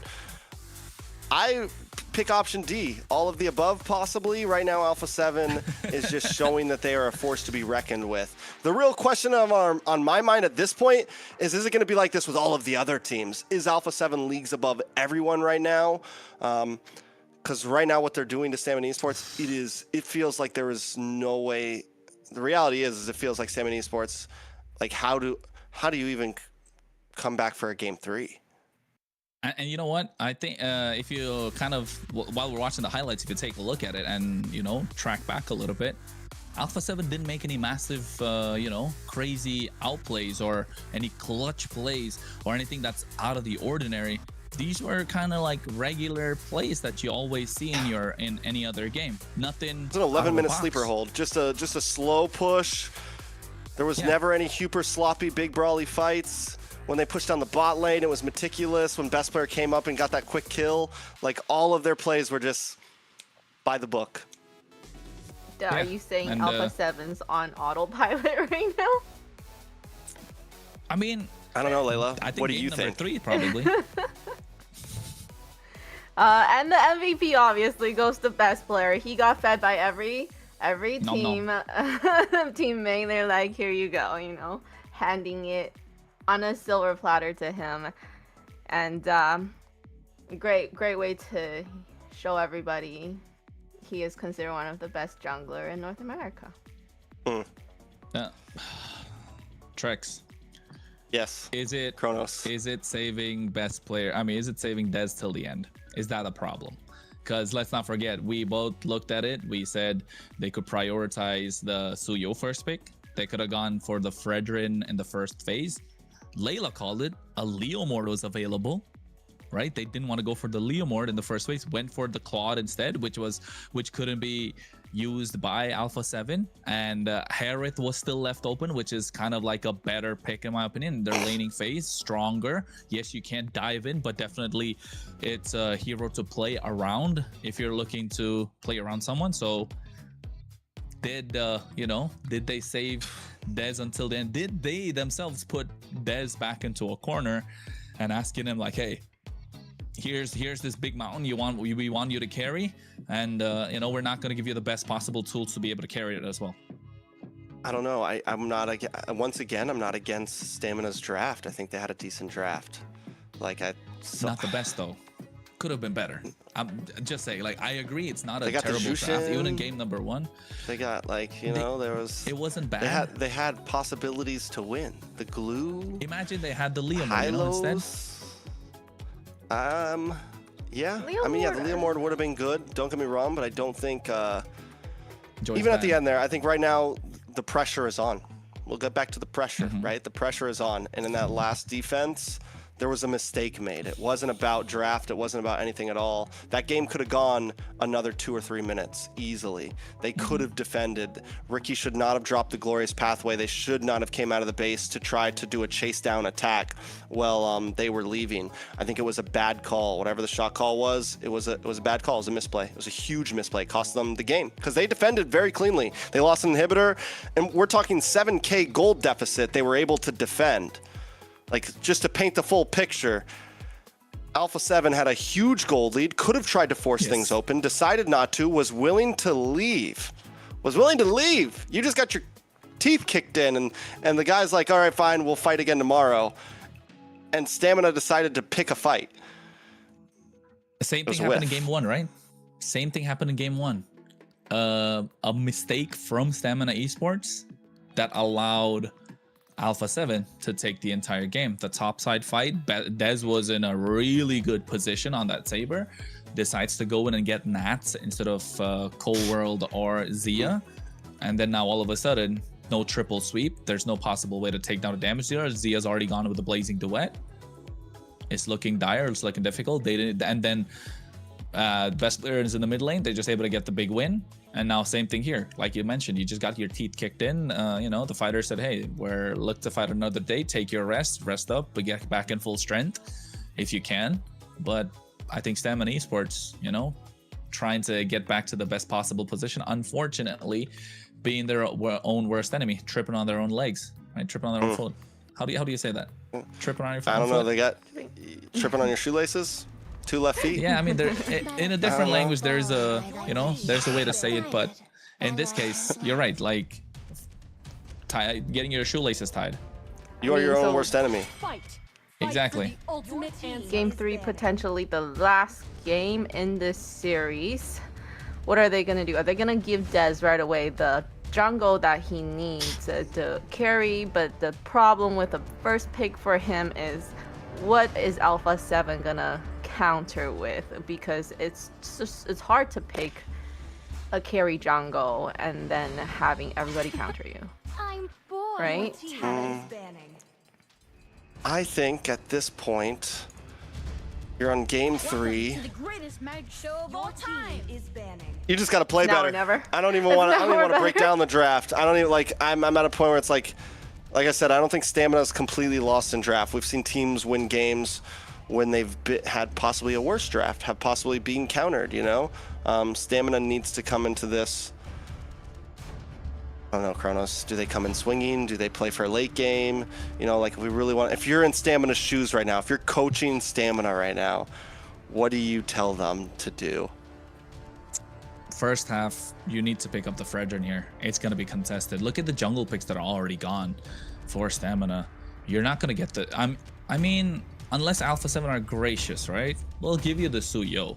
But still, even picking up the Suyo and expanding rivers, there are ways to counter him.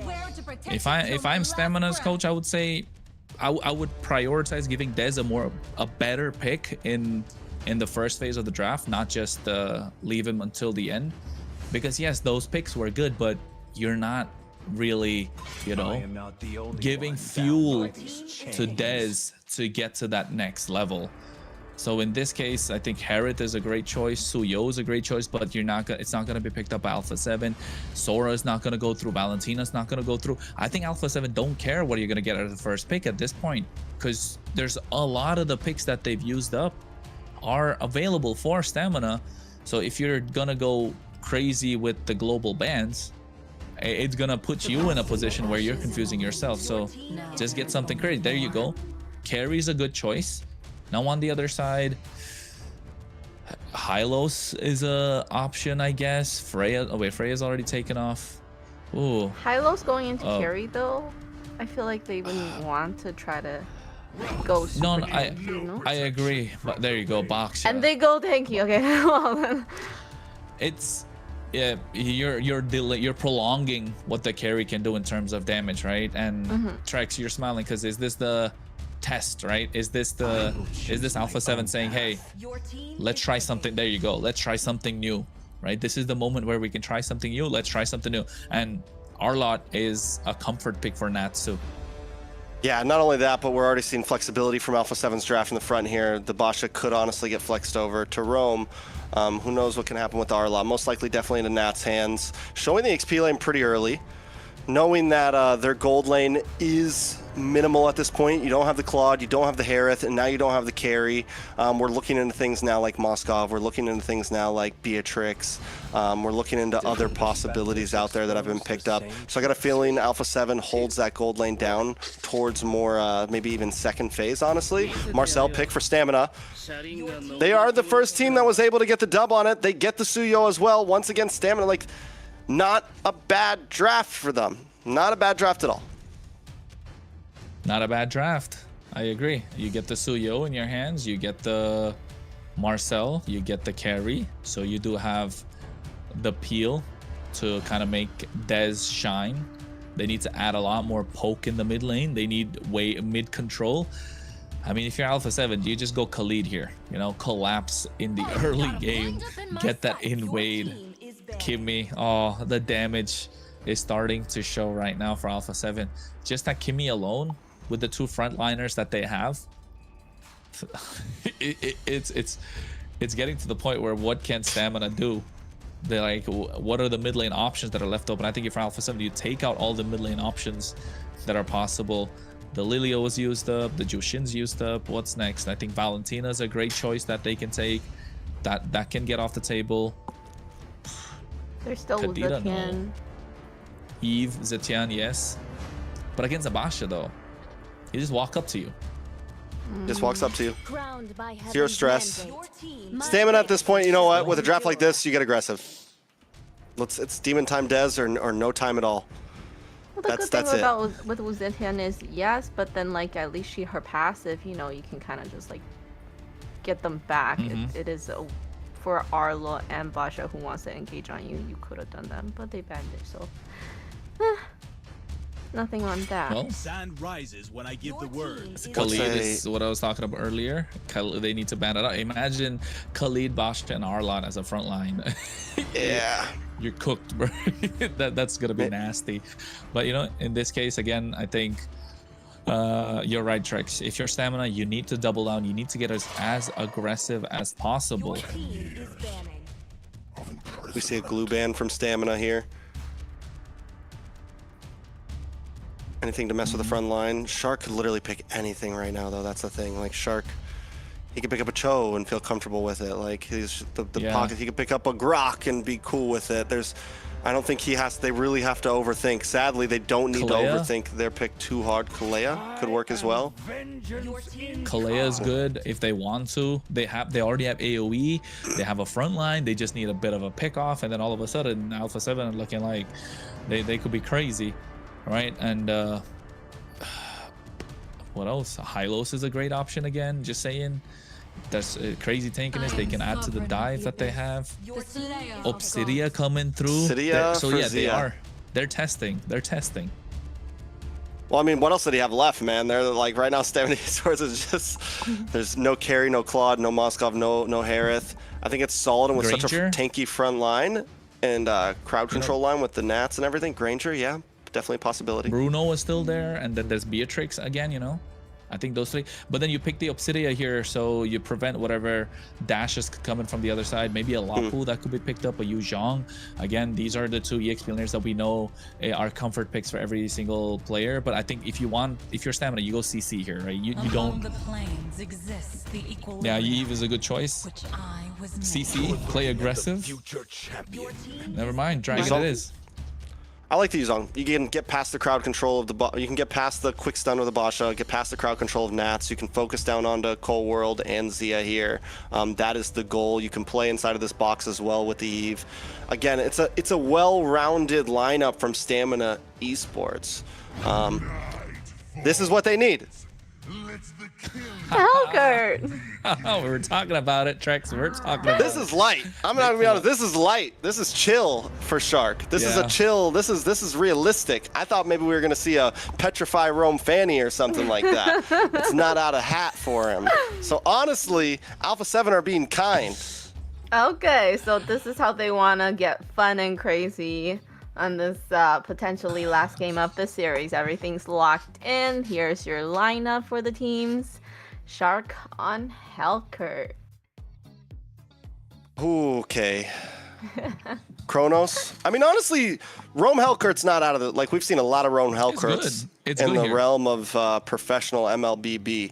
And yes, against something like a carry, it's good. Against something like a Eve, it can be decent. Like, it's going to be able to apply that pressure. And with how Alpha7 have already been playing aggressive and just out-microing Stamina Esports in these fights... targets are locked. You're right. Yeah, that's what I was thinking. The Hellcurt's not bad here against the Eve. It's so stationary, and once the RWMs drop down, hey, Dark Knight falls, and next thing you know, those stingers are gonna hurt. But folks, it is match point after all for Alpha7 North. Are Stamina Esports gonna make it back? Are they gonna pull a game away, or is Aiko gonna get that broom and call it a sweep right now for Alpha7 North? Just say it.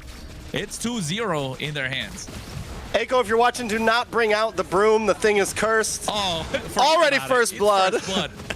Don't do it still. Do not grab the broom just yet, all right? We all know the thing is cursed. We don't need any replays. I don't need any crash outs. Let Alpha7 calmly take the win if that is the case. Shark, though, already getting a kill onto Ricky. This is what I mean by pressure. Early game pressure. Oh my God. Petrified. Do we even talk about win cons here? Do we even... Everyone might be thinking, Trex, what are you even talking about? What is there to talk about right now? What is there? Alpha7 is just giving them the business. Welcome to top 4 upper bracket playoff Stamina. Stamina needs to, somebody, pick up the pieces. Somebody. Yeah, they need to find answers. They need to find some sort of answers right now, because if you're Alpha7 North, you're having a jolly good time. And not just that, Shark able to get first blood. That is the best possible start to the entire game. And it was before we could even get away from the split screen in the jungle to get to the main screen. So I think Shark just able to amplify. And you can see the Master Assassin Lethal Ignition coming out with the, with the extra bit of penetration that's there on the Assassin emblem. And now all of a sudden, Stamina Esports can't contest the early game. And look at that, Dez going in, able to get the Soul Sever, best player, taking out super low, able to make it on harm's way still. Oh my God, he's able to escape with the slightest bit of HP. And this is looking dire, but Dez wants to go in for the kill, but he's not able to get it. Nats comes in for the back line. He's able to find one. Dez, he's left in no man's land. Shark able to find the stingers. Alpha7 North are putting the pressure on the Stamina, and they are crumbling down. Petrify with the knockup, and finally Instinct able to pull one back. But oh my goodness, the cost of that one kill, so expensive. Okay, Instinct does get something there. That's huge. But can we talk about best player? The guy is at 20 to 30% health, tiptoeing with a full health Suyo, able to bide enough time for Shark to show up and get another kill. Alpha7 does make some small mistakes there, maybe hangs out a bit too long. Stamina Esports finds some oh my lord. This is what we're How talking about. long does this last? Nice. Darkness Falls? Even the golden hour. And they didn't do it. They're just making sure Cold World doesn't go in. And I don't... Oh, never mind. Shark is hunting. Oh, my goodness. This Hellcurt. Clippers were looking for something. Clippers, you found something. Yeah. 3-0-1. Given the... Shark, man.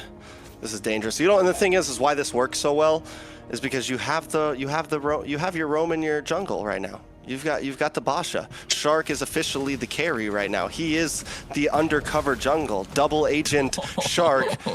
You thought it was best player. No, Shark, this is his jungle now. This is his map now. Hey. He gets to have some fun. He gets to be the big he gets to go 12-0 and 1 this game. Oh.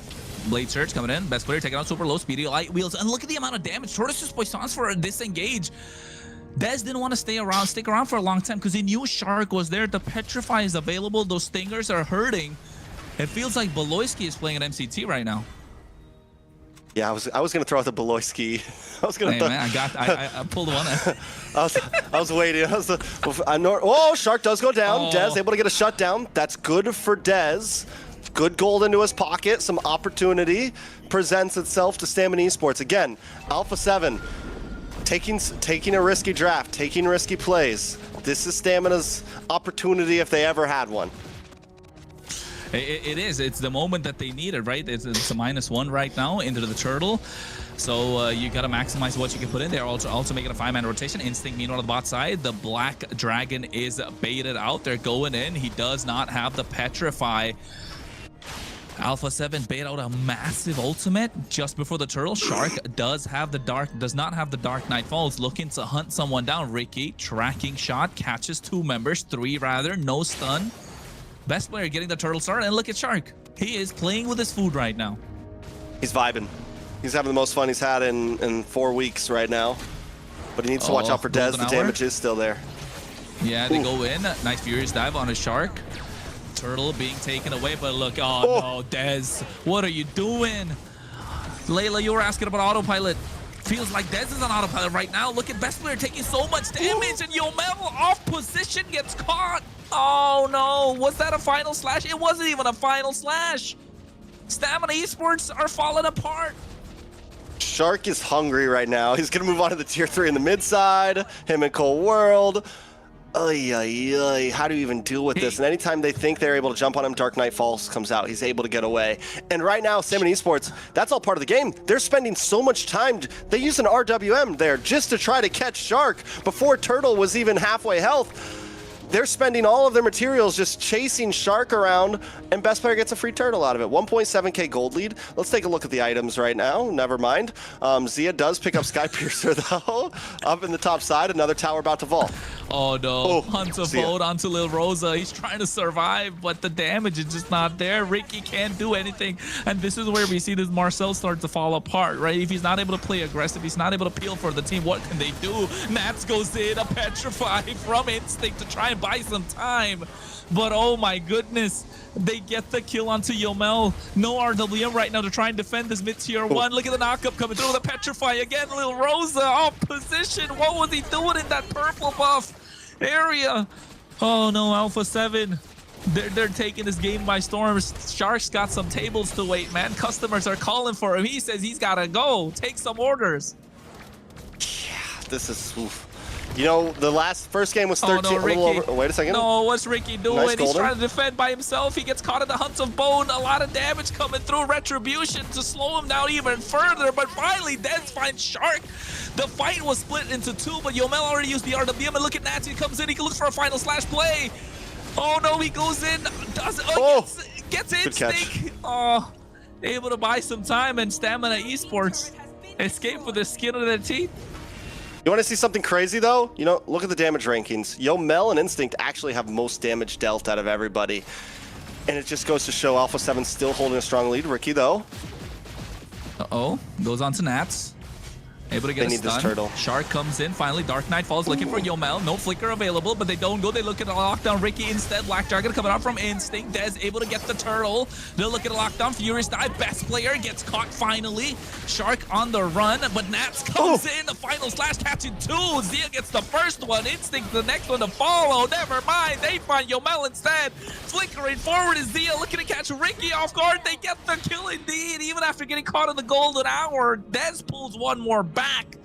But the job is done. Alpha7 have scaled. They have given Zia the room to find the items that he needs. The room to find the broom.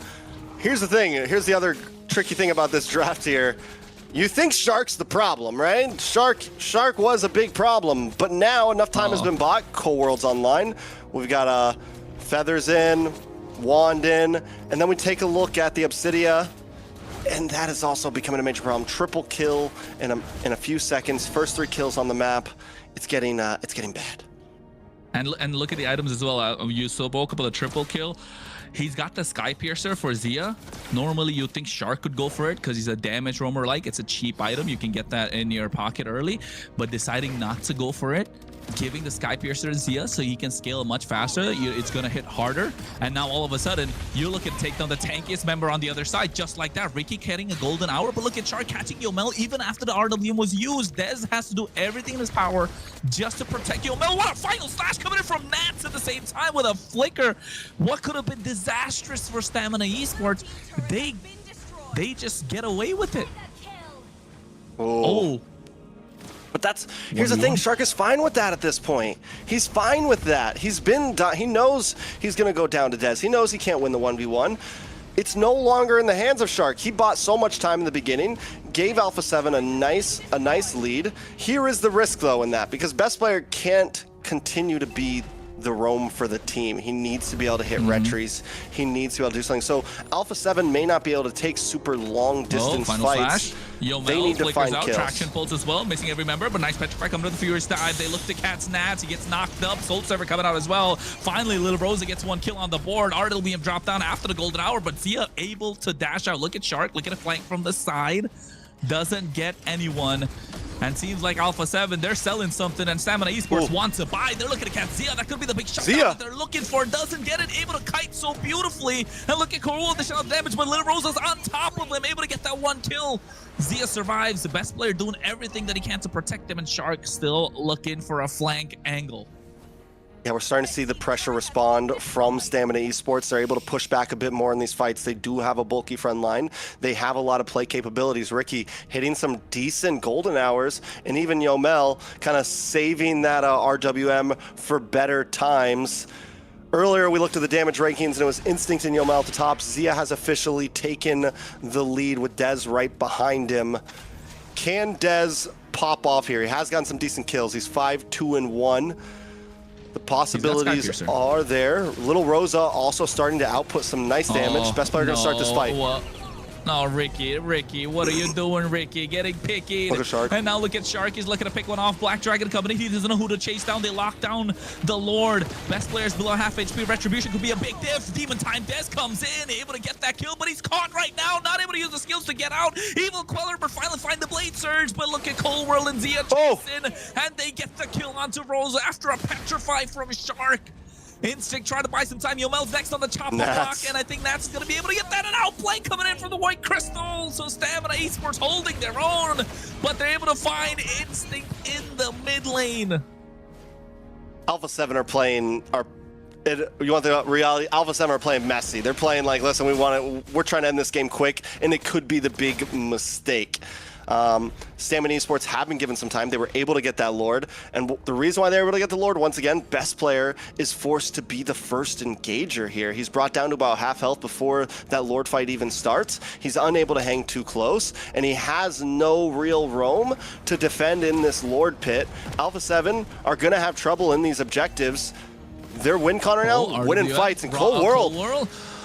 Oh, that was so close. That was so close. They even used up the golden hour to try and catch Cold World, but he's able to kite out, able to get out of harm's way. Shark getting the split down on the bot side, demanding a lot of attention. They're looking for him. It's hunting time to find this Hellcurt. Dark Knight Falls, able to escape. And you're right, Trex. I think Alpha7 are tunnel visioning to try and end this game fast as possible. Oh no, Kumar Bush goes in, best player. It's not nice every time Abaxia goes in there, right, getting caught, finding the moments, able to peel for the rest of the team. Tortoise Poissons comes out as well. 80 seconds to the Lord. Traction Pulse missing. Stamina Esports grouped up together. And Shark is going to utilize that to his advantage, getting the split down on the bot side. I just want to say this is the first time in... oh no. 3 minutes that Stamina Esports. Oh no. A lot of damage on a best player. They get in. RWM after the golden hour as well. Best player able to make it out of harm's way. Nats final slash misses. Petrify catching 2 members. You can see Shark going on top of Ricky. A lot of damage, but Real Rosa able to find the opening, and Dez able to find it as well. But Cold World or Zia finds the massive shutdown, and now we're looking at a Wind of Nature coming out as well. Zia gets caught in no man's land, and finally Yomel gets a massive shutdown. It's 4 down and out for the side of Stamina East, or rather Alpha7 North, and Stamina Esports find the opening that they were looking for the entire time. Stamina Esports need to try to close this up soon. They have opportunity once again. Alpha7 has made some mistakes. Even Zia there going for the big, trying to just show up right there. Finally takes a death, and it's a shutdown. It's nothing but best player. Nat's going to be back on. Cold World and Shark coming up as well. Stamina can't clean house here, but they do have presence, and they have the upper hand in these 5v5s. And not just that, they make it on time for the Lord as well, right? And look at RNG's Trex. On the bot side, they have 2 towers. Inhibitor is gone in the mid lane. Lord is on the top side. They still have kind of advantage in the lanes. So I think Alpha7 North this time, you know, count their blessings a little bit. They don't want to make that mistake. They do want to get the sweep. Oh, tracking shot with a frame moment, getting a stun onto best player. He misses the shield unity. Zia needs to look to lock someone down. I don't think they should go in, you know, they shouldn't go in all guns blazing at this point. Not tunnel vision. Black Dragon coming out from Instinct, looking to get to the back line. Zia dishing out a lot of damage. Des able to get the Lord. Final slash coming through onto Ricky, but at the same time, Shark able to try to get on the back door. I think they're not going to let them recall. Ricky and Instinct trying to go back. Yomel getting caught. They find one. Zia looking to chase them down along with best player Nats. Des had to go back and recall and try and defend the base. A backdoor attempt from Alpha7 North. Yeah, Lord goes in the hands of Stamina Esports, but Alpha7 in the midst of that are able to take an inhibitor. Lord gonna pop up on bottom side next. And with Shark. Stamina so out of place there, it might be a hard push because Cold War is already working on that. They're chasing him down with the help of Sky Piercer. They pick up the kill, but now Dez under the tower. Best player taking a lot of damage. Ricky's they're juggling around the damage and the aggro from the Lord. Best player gets taken down by Dez. Gets a double 9-3-1, but the Lord has been dealt with. But he definitely is the core of the team right now. Yeah, he is the one. I mean, Cold World as well, able to kite and output some decent damage, but Zia is going to be the one that has to secure the big triple here. Has to be the one to really pop off. And he's trying. I wonder if he's almost trying too hard, honestly. But the problem is he doesn't have any big setters for him. Nats has been trying to hit these final slashes, but he hasn't been able to get a big 3-man, 4-man, anything like that. But once again, still, we have to watch for Shark in the back door, and Stamina knows it's coming. They're hanging out up here. They know, listen, Lord's on boss side, Shark's going to be up on this top lane. Alpha7 smells it as well, though. Ooh, they smell it. They smell it. You can see the POV from Shark coming through as well. Ooh. A nice bit of a dark screen, a cloudy day. He's baiting. He's trying to bait him. Yeah, he is. He sees it, but best player gets caught out. Oh! He's trying to shut the damage, but a lot of damage coming through from the rest of Stamina Esports. Dez has to make it out harm's way. Little Rosa pops the Purify, or rather the Wind of Nature too early, and now getting caught by Nats. You can see Cold World is down and out, and Dez is on demon time. Zia's kiting, but he's able to find the Wind of Nature of the outplay come through, but it's a shutdown from Zia, able to get a triple. Yomel's the only one left standing. He had to go back to the base thanks to the push from the bot side, and what was looking good for Stamina Esports is a full U-turn, and Alpha7 North find the opening. I need an instant replay of that right there. What the heck just happened? Zia and Nats. For a moment, I thought it was over. I thought Zia went down. No. Under the tower. Right now, the Sky Piercer, but immortality. He's got immortality. Clutch for Zia. He didn't even need it. Crystal. What is he doing? Ricky comes up in a second. He's not going to risk it. Alpha7 have gotten control back. It's 2 seconds for Dez. Alpha7 going to try to burst down this Lord, but here comes Black Dragon already. Stamina Esports going to try to gun for it. This could be the Lord that decides the game, but Shark still on top side, looking for a possible backdoor. He's looking for it. He's trying to do everything that he can to try and end this game, apply pressure on the map. They need to find answers. Look at Dez. He has to go back, so they're not going to be able to hit the retribution. And Shark gives the clear go. Dark Knight Falls coming through as well. Traction Pulse to push back Instinct. And now Alpha7 North, they're able to get this Lord clean. And not just that, Trex, it's an evolved Lord. 18 minutes. It's going to be more beefy. It's going to have more tankiness. The more members are around. And look at Ricky taking so much damage just to scout out these bushes. He even uses up the regen. And all 3 waves are going to come crashing in at the same time if Alpha7 play it right. All right. So from here, can they end? I feel like with the RWM, there's possibilities. I don't know. Do they want to take the fight here? World, he gets caught. Oh my God, what a Fury Staff comes through. The kill in the hands of Little Rosa. This is the opening that Stamina Esports were looking for, but Shark now looking to flank from the side. Black Dragon has to run away. It's still a 4v5 at this point. Zia is alive, the core of the team. The golden hour coming through, catching best player, and they're doing everything that they can to defend. The Shark trying to get the split down the bot side. Ricky goes in. He flickers as well for the tracking shot, but no follow-up from the rest of Stamina Esports, and Alpha7 have to get back. They don't want to take the risk. We have us a game here. We got us a big game. 19.5 minutes. Stamina Esports have held on for dear life. Swinging from the chandelier right now. Waiting for a possible mess up, and Alpha7 has been making them. But at the same time, Alpha7 has now tightened up. They know, okay, wait, guys. Maybe we can't get too crazy. And like I said, in the draft, they got a little crazy, but they didn't go off the charts. Shark. Catch a Petrify from Shark just to make it out of harm's way. Oh no, the lockdown Ricky with a Hunt of Bow, and the golden hour comes in as well, but only Ricky's caught in it. But at the same time, look at Dez. He's getting on top of Zia. There's the Wind of Nature to make the outplay again. Instinct comes in, the Black Dragon. Immortality switched out for the Wind of Nature, and Shark trying to buy some time, applying pressure. And look at Dez. He has to go back into the lanes again just to try and get the clear. Zia is so clutch with his item swaps. Wind of Nature pops, sell, and then get the immortality. Oh my god. Zia can win the 1v1 against Dez at this point, I feel like. For a second, I thought this Zia was done for. Best player gets caught in the RWM. Petrify coming out with the help of the Furious Dive. He's taking so much damage, but the traction pull, he still walks out alive. He walks out alive. I think a lot of that comes down to Stamina being a little too scared to completely pounce on one member, right? It's, we've fallen into this trap before. Little Rosa. Shark has Darkness Falls. He should be good. Oh, no. Don't bite the bait. Look at that. It's taking 4 members to be on the bot side just to make sure they catch Shark. Nats comes in, looking to get in the bush. Gets caught right now. There's the shower residue. Here comes the blast. Oh no, Dark Knight falls along with it. Real Rosa gets the Wind of Nature on point as well. No buy and sell come through. Golden Hour catching 2 members. Here is the re-engage with the Black Dragon. Best player trying to go through as well. Nats aggressive. Gets the Vengeance on point. Hunts a Bone missing. Traction pulse not catching anyone as well. There's the item swaps. They sell the Wind of Nature for the Rose Gold Meteor, and they get the Wishing Lantern. So now you know if best player gets caught in the RWM again, he will be deleted, right? He will be taken down. Last Lord of the game possibly here. Shark still hanging out on boss side. Stamina Esports know the clock is on. They're going to try to rush this. Oh, best player goes in. Taurus's Poissons, 5,000 HP on the Lord. Retribution in the hands of Dez. They're able to secure this one. But look at Shark on the bot side, able to go through. Golden Hour just slow them down, buying enough time. Winter Crown coming through as well. Little Rose is going to get caught. The bonus there, and Little Rose is going to get taken down. Zia finds another kill. And now on the bot side, the Shark gets taken down.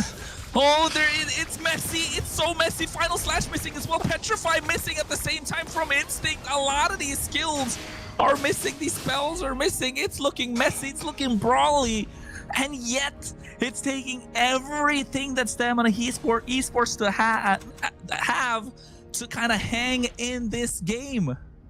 I feel the same way. Like that's all we can do to express our feelings right now on this. Oh no. Oh, Ricky, he missed the tracking shot frame moment with the flicker. He tried to play again, so now he doesn't have the flicker and they get punished. Golden Hour coming through, catching Nat. Best player taking a lot of damage. Immortality is still available. Tortoise's Poissons, he pulls the aggro to the top side and able to get the clear. Look at Nat zoning out 2 members by himself. Tracking shot frame moment, a lot of damage. Final Slash coming through as well. Nat's looking to get taken down, but flickers out of harm's way. Zia's immortality's popped. It's not looking good right now, and they finally find the shutdown. The Rose Gold Meteor came in too late. Stamina Esports looking to end it all. Cold World's immortality gets popped. Shark going in. They're looking to try and save the base Crystal, but Yomel is there, and they finally get the Lord down. Dez finds the kill, but they're still not able to get the Crystal. Final Slash coming through. No minions, no minions, no minions, no minions, no minions. Yomel finds best player. They need another wave. It's Nats against the world. Yeah, it's Nats against the world, but Stamina Esports, after a 50-kill game, 24 minutes in, finally get the game in their hands. Just when everyone around the world felt like this would be a 3-0, Stamina Esports put a game on the map. It was bloody. It was messy. It was all over the place. Kronos did most of the talking because these guys were going at it non-stop. I was able to get my rest in for the next series. Layla, what a game. I agree. I agree, Layla. Yes. We agree wholeheartedly, even though we can't hear you. And it's gonna be a thing, huh? Yeah, it's been a thing. What a Not game! gonna- What a it's been- game! It was an amazing game. They held on for dear life, and they were able to turn that game around. I'll talk about the kills Dez had. That he really was carrying with the Suyo, right? Great time to bring out the Suyo. Great time to clutch on the Suyo. Honestly, the You know what? Retries won them that game. A lot of that came down to Yes. who was going to get those The last last lords. lord. I think if Amazing. Alpha7 was able to secure not just the last one, the last what 2 or 3, or no, the last one and the one before that, Alpha7 only got 1 lord there, and that was when because of They Shark got being 2. able to apply pressure. Nope, Alpha7 got 1 lord. Oh yeah, Alpha7 got 1. They got 1 evolve lord. Stamina got 3. So, I mean, overall, Dez being able to secure those lords is what honestly I think put them into that game so heavily. You know what I want to kind of point out? Yes, Stamina come out with a victory, and you know we're crazy for the entire game, and it's going to a game number 4 right now. But it took Stamina Esports everything that they had just to be able to hang with, best player on the Baksha, Nats on the R lot, which is not necessarily right now in the A tier in terms of the meta. Obsidia from Zia, right? And let's not forget, it's a Hellcurt in the hands of Shark. So it's not their best picks. It's not a comfort picks. Yes, it's global bans. No excuses can be made, but these are some of Stamina Esports' best picks in the entire in their arsenal, right? So it's taking their best to hang with what is Alpha7's kind of like average, if I may say so. Bold statements.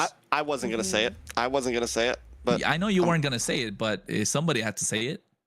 But here's the next question, right? Stamina has Mr. Fear? really slowed down a lot of the possibilities of Alpha7's picks. Alpha7 has picked a lot of strong picks in their gold lane. They were banned out heavily there. Same thing coming into Rome now. Was this all part of the plan for Stamina? Hey, If reverse that sweep was is the possible. plan, amazing, right? Had everybody on the edge of their seat for this game. Very great know what? entertainment value. True entertainment value, and I'm glad Aiko didn't get out of the broom. That's for sure.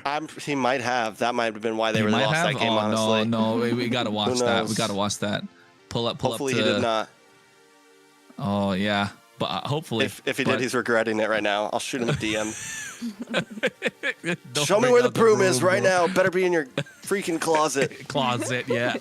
But the plays from Zia though, it took everything they had. Like again, call me a broken record.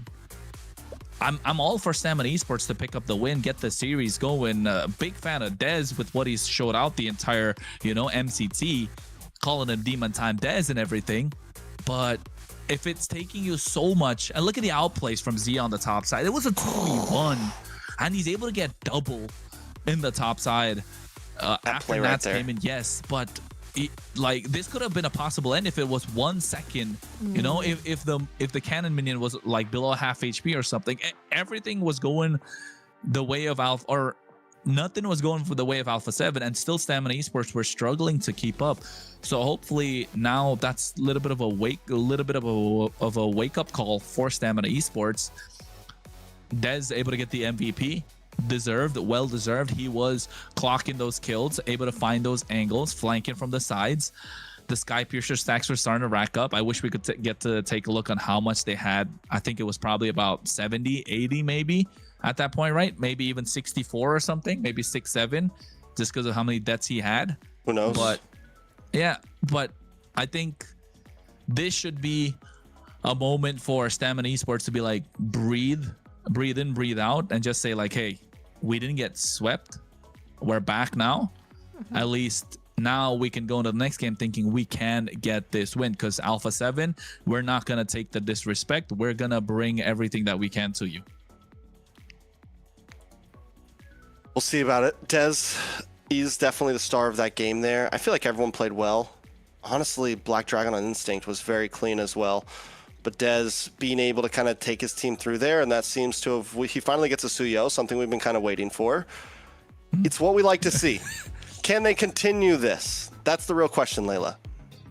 Can they continue? Well, we'll have to see. What do we have left for Dez, right? He still has Leomord that he has done really, really good on. So we could possibly see that coming out in the next game. And with the global ban, yes, now Alpha7 probably will think about their draft a little bit more for this one. What can possibly counter out all Leomord? That's what I would be thinking next, because there's Demon Time. I think right now Leomord's going to be a contestant. Yeah. So do you just first pick it? And the thing is I think the big problem here is Stamina. I mean, Alpha7 gets blue side. They can kind of run this the way that they want to, and whatever they want to prio up front, they're not going to be exactly answering like before. So I think Alpha7 comes into this match with a pretty big advantage. If they decide to take blue side, if I'm them, I would, especially with how limited they are on certain picks. Blue side's huge for first phase of draft. Get what you want in cleanly in the beginning.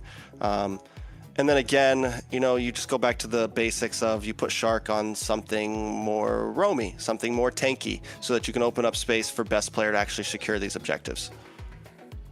You know what though? It would have been crazy if they got the win with the hell card, wouldn't they? It would have blown up in the internet. It would have blown up into Dez's face. Still might blow up on the internet. Let's be honest here. He got a first blood in like 20 seconds. Yeah, we didn't even see it, you know, because Hellcurt, we're still focusing on the split screen. We didn't even Nobody see the sees map. it. We didn't even see the map. We don't even know what We happened. didn't even finish our sentences, our opening lines. Yeah. How dare That's he? crazy. Doesn't he know he's supposed to wait like 45 seconds before you get a kill? That's the rules. Exactly. I know, right? At least 30 seconds, not 20, Like, bro. Like, come on. You let the first wave get to each other. You know, you at least let your waves meet up, and then you fight. It's like a gentleman's He was agreement. in a rush. He was in a hurry. And now we're here extra long. Thanks a lot, Shark. I'm just kidding. I know. Those tables are gonna wait longer now, Shark.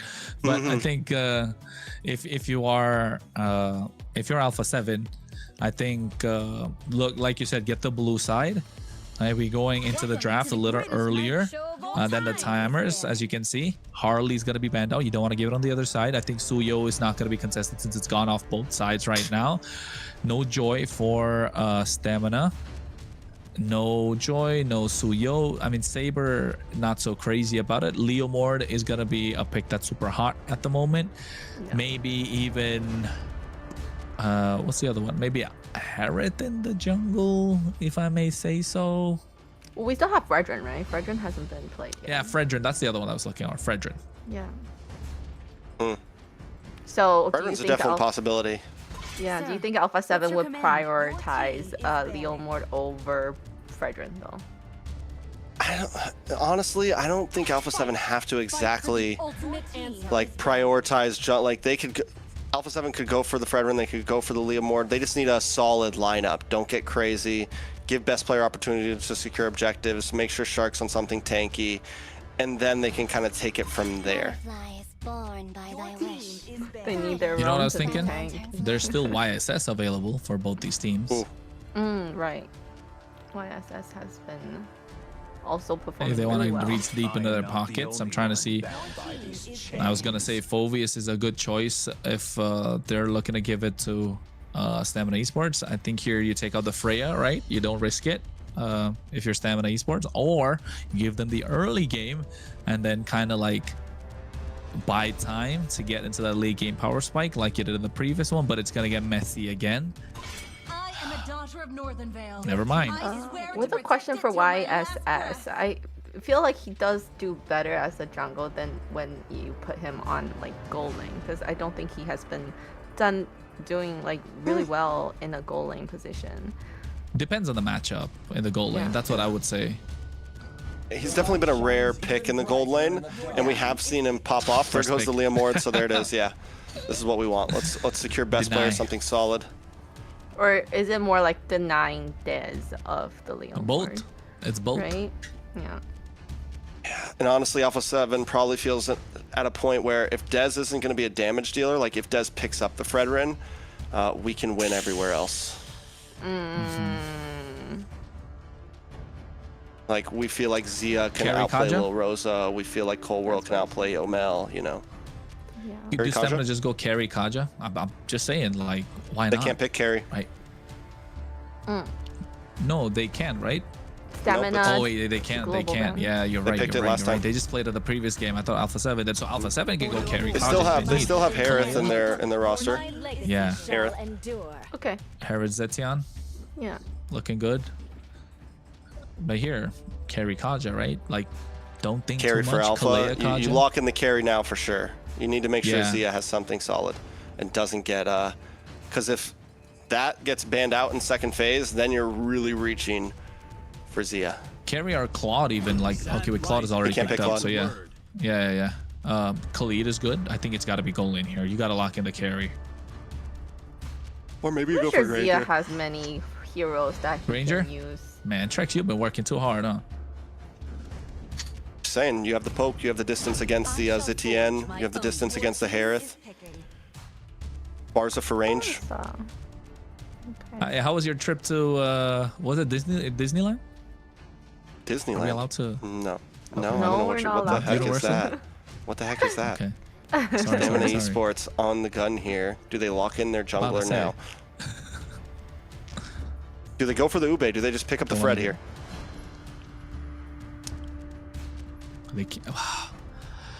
They do have the Zetian, right, to get the damage from behind. They can play it front to back a little bit. There's not a lot of jungle options. They already exhausted the Joy. That's kind of like a pocket. They go Boxia. It's not bad.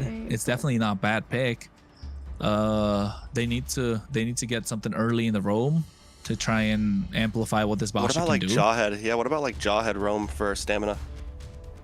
There's nothing to combo with like not enough Yeah, burst, right? you don't have like a to Suyo, melt you someone don't down. have a Liam Ward. I've been waiting for too long. Kalea is an option that's available. Gacha was an option that's available. It's gone. Hylos is gone for stamina, so they're not able to pick it. I think Glue is an option that's available, but probably gonna be banned out. Alpha7 can pick up the Glue, and so can stamina. It looks good on both sides. Glue kind of counters the Basha, makes it not counter exactly, but makes it difficult for the Basha to live. Same thing with the Leomord.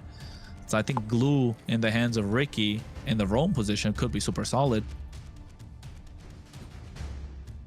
Have they already picked the glue? Yeah, they already picked the glue. Glue's gone. Game 2. Oh, then glue. they gotta ban it out. Then they gotta ban it out. This world desperately needs. Ban out the Yuzong. That would be a scary pick on Nats, honestly. Nats still has a Lapu in his corner. He still has possibilities, things that could jump onto this Harith. Well, I think I Play a would be a ban. little bit worried about what Zia's gonna pick. Like I said, I think it's Granger, Vendetta. Vendetta. I mean, not Beatrix. Beatrix, my bad. Beatrix. say. The bees. The bees. The bees. I like Granger. I think. Moskov. They picked Moskov, right? No. That was No, they Stamina didn't. in game 1. There goes the Grok pick for Oh. Stamina. Okay. Yeah, so Moskov not looking so hot right now for Alpha7, I'd say. Honestly, again, I think the poke, you already have the Farza, you're going for a front to back, Bruno? you're going for pocket. Bruno could be a possibility for the crit. Dare I say Leslie? I don't know.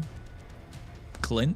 I think Granger is the safe choice, but Moskov, there you go.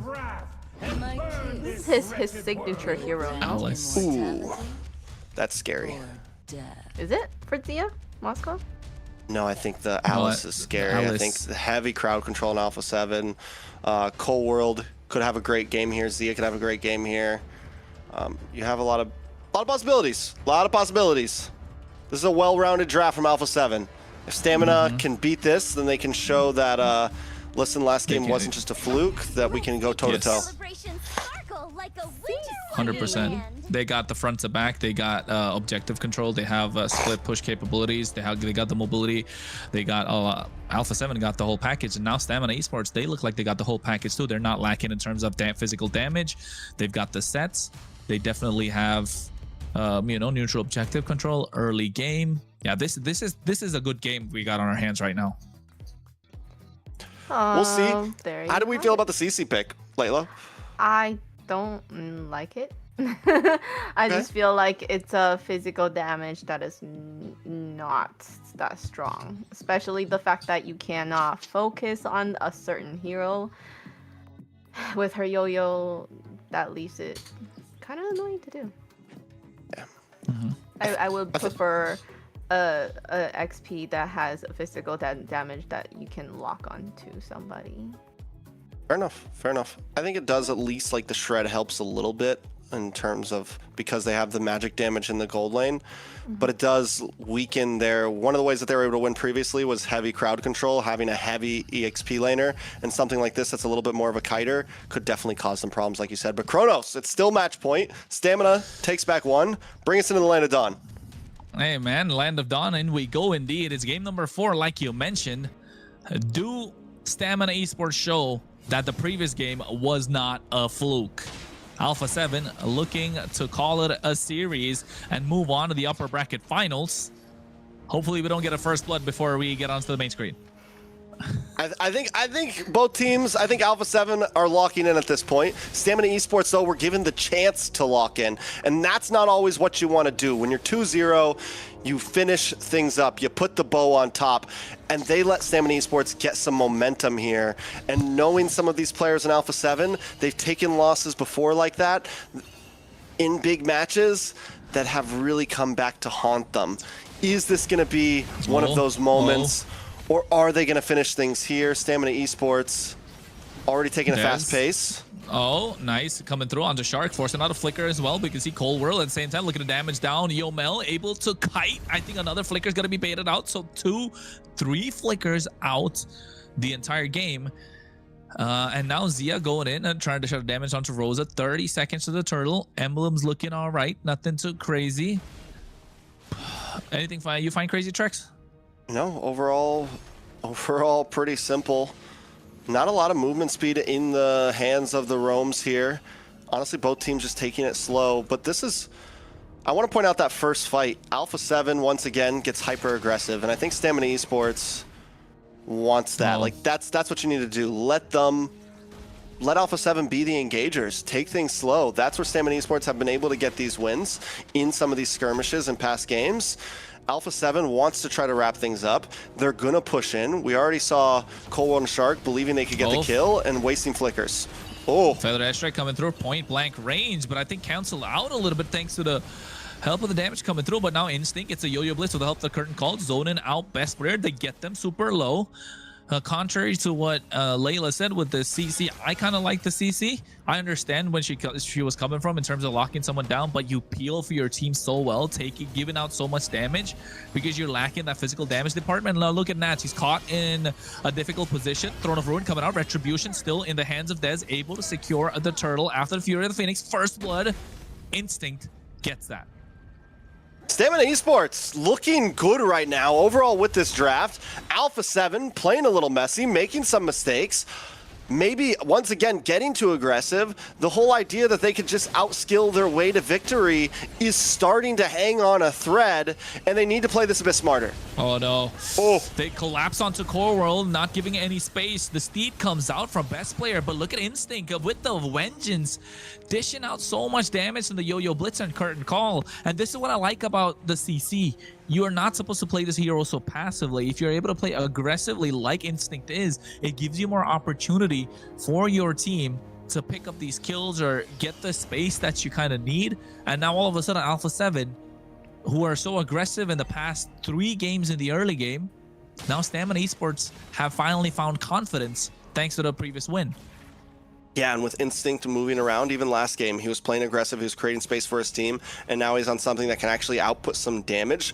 This could be Instinct's time to shine. You know, we've always been focusing on Dez, we've been focusing on Lil Rose in the gold lane. Instinct needs to put some dubs on the map, and he's up against one of the best, so this is really the chance to do that.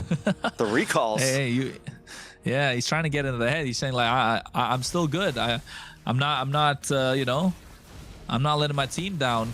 I still got the confidence to take it to the MSC MPLPH champion in Nats. But looking at Stamina Esports, the rotations are coming in a little cleaner than it was in the previous year games. Yeah, very clean overall, and Alpha7 just kind of slow to a lot of this. Oh, Shark flickers out. Nice flicker, nice tech charge, but now two big. Like this flicker's not available and the tech charge not going to be available for Ricky. They do have the Fear of the Phoenix, however. Shark scouting out these bushes. Fear of the Phoenix comes out to find them, gets a stun. Dez able to lock in the turtle. Nice bit of river control from Stamina. Yeah, Alpha7 doesn't even really try to fully contest. Best players on bot side, clearing jungle. I think at this point, Alpha7 knows we got a Moskov. We've got a Farza. We need a little bit of time to really output the damage, especially with the fact that Stamina Esports was able to get some early game kills. This is the right play. We weren't able to get the advantage in the laning phase. We take things slow from here. Feather Airstrike onto Yomel, Cold World. Getting the poke down. Shark doing the same. He's just in the face of Ricky, and Ricky doesn't mind it. He's a Grok after all. All right, so what does Stamina do from here? Do they just hit the gas? Do they keep this up?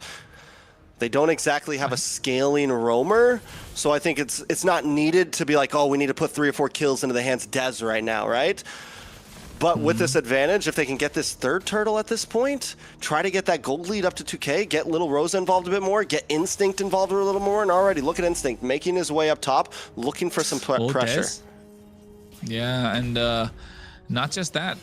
Also, Stamina Esports trying the best that they can to bait out flickers before a neutral objective comes in. Yomel still has a flicker in place. Instinct gets the War Axe, so you know the damage is going to start showing right now for this CC. Stamina Esports looking, it's slow. It's slow. They're not pushing it, like you said. You know, they need to find openings for themselves. And same thing with Alpha7. They're not pushing it because they got a Moskov, they've got a Farsa, they've got the high ground. And they can definitely play around it. This is definitely one of the slowest paced games we've seen so far on this 4th match in this best of 5. It's an 800 gold lead, nothing too major. Nats as well, another late game hero. Stamina Esports, they got to be careful coming into maybe not even this turtle, but First Lord time. Watch out for those big plays from Nats. The Stamina Esports can keep taking a more spread out approach to these fights. They may be okay. Steed comes out, SOD missing as well. Instinct flick, pop of the Vengeance. Yomel flickering as well. You can see Little Rosa dropping those on force. Cold War flickers are harm's way. No Feather Strike available. Best player, no Steed. So they have to get a disengage going. And Shark not able to find the opening, hit the Raging Sandstorm. He could go for a point blank right now. Throne of Ruin coming in, catching only one member. But he can see finally they get Yomel, no flicker. And they make sure he pays the price. Dez was trying to hack away at the turtle, and now all of a sudden they don't got control of the pit. Shark able to buy some time, and Best Player able to secure it with the help of the Retribution. Ricky pushing them back. The wall comes in, but only cornering him. And Alpha7 get 2 kills now off of that one fight, which is extended. Instinct taking so much damage. Spear of Misery to push them back, and now Zia hacking away at this tier 1 in the mid lane, opening up the jungle and the map for themselves. The moment Alpha7 felt like, oh wait, the damage isn't there anymore as much for Stamina Esports. We're tanky enough to kind of hang out in a fight, to go back and forth, push a fight the distance, and start outputting. They completely jump on it. And this is where we're going to start to see the push and pull, and Alpha7 should have control. Little Rosa still not quite there yet. Zia wasn't even involved in that fight, and Alpha7 was still able to get the kills. Things could start to look troublesome for Stamina Esports. Best player creates space as they take the tower. Feather Airstrike comes through. Cold World in a really good position, and this is where the Farsa starts shining, right? Even though they have, even if the opponents have kind of a counter to the Farsa, this is where it starts shining. When you're ahead, when you've got the frontliners to chase somebody down, that high ground, that Feather Airstrike just nuking the backline or even the front line of Stamina Esports. They got to start building those silence robes, the radiant armors, even the Athena shields at this point. Otherwise, Cold World's gonna start becoming a problem. And so, oh wait, Fear the Phoenix. Never mind, Caster's curse, bro. I was gonna say he's not having a good game so far, and clearly you can see 0-0. Yeah, he's Cold World's been having a bit of trouble. Even last game, unable to really keep that distance real well. When he was in the right spot, he's able to output. But right now, the target is on his back. Stamina Esports know it's a problem. Oh, tech charge. Zia's able to kite with the help of the flicker. Des caught him earlier, but walked into a barrier. You know, I think Cold World in this game, rather the series, has been a little iffy about his positions, right? Even in the previous game, walking into the bush, kind of like face check it with Kimmy. You got to remind him he's not a roamer anymore, right? He's a mid laner. Yeah. He's got to hold on to that ult for the right time. He's got to make sure his spacing is correct. Best player, though, looking for some pressure. Wastes the steed there. Now the re-engage from Stamina. Yeah, Dez gets a nice bit of stun as well. Feather Escher coming through. Cold World has to cancel it out. Now look at Instinct getting the yo-yo blitz. Didn't have the curtain call. It could have been disastrous for Alpha7, but now they got good position in this Lord Pit. You can see Dez as well as Rosa making the right SOD connecting, looking to get onto the Lord, actually getting blocked halfway through.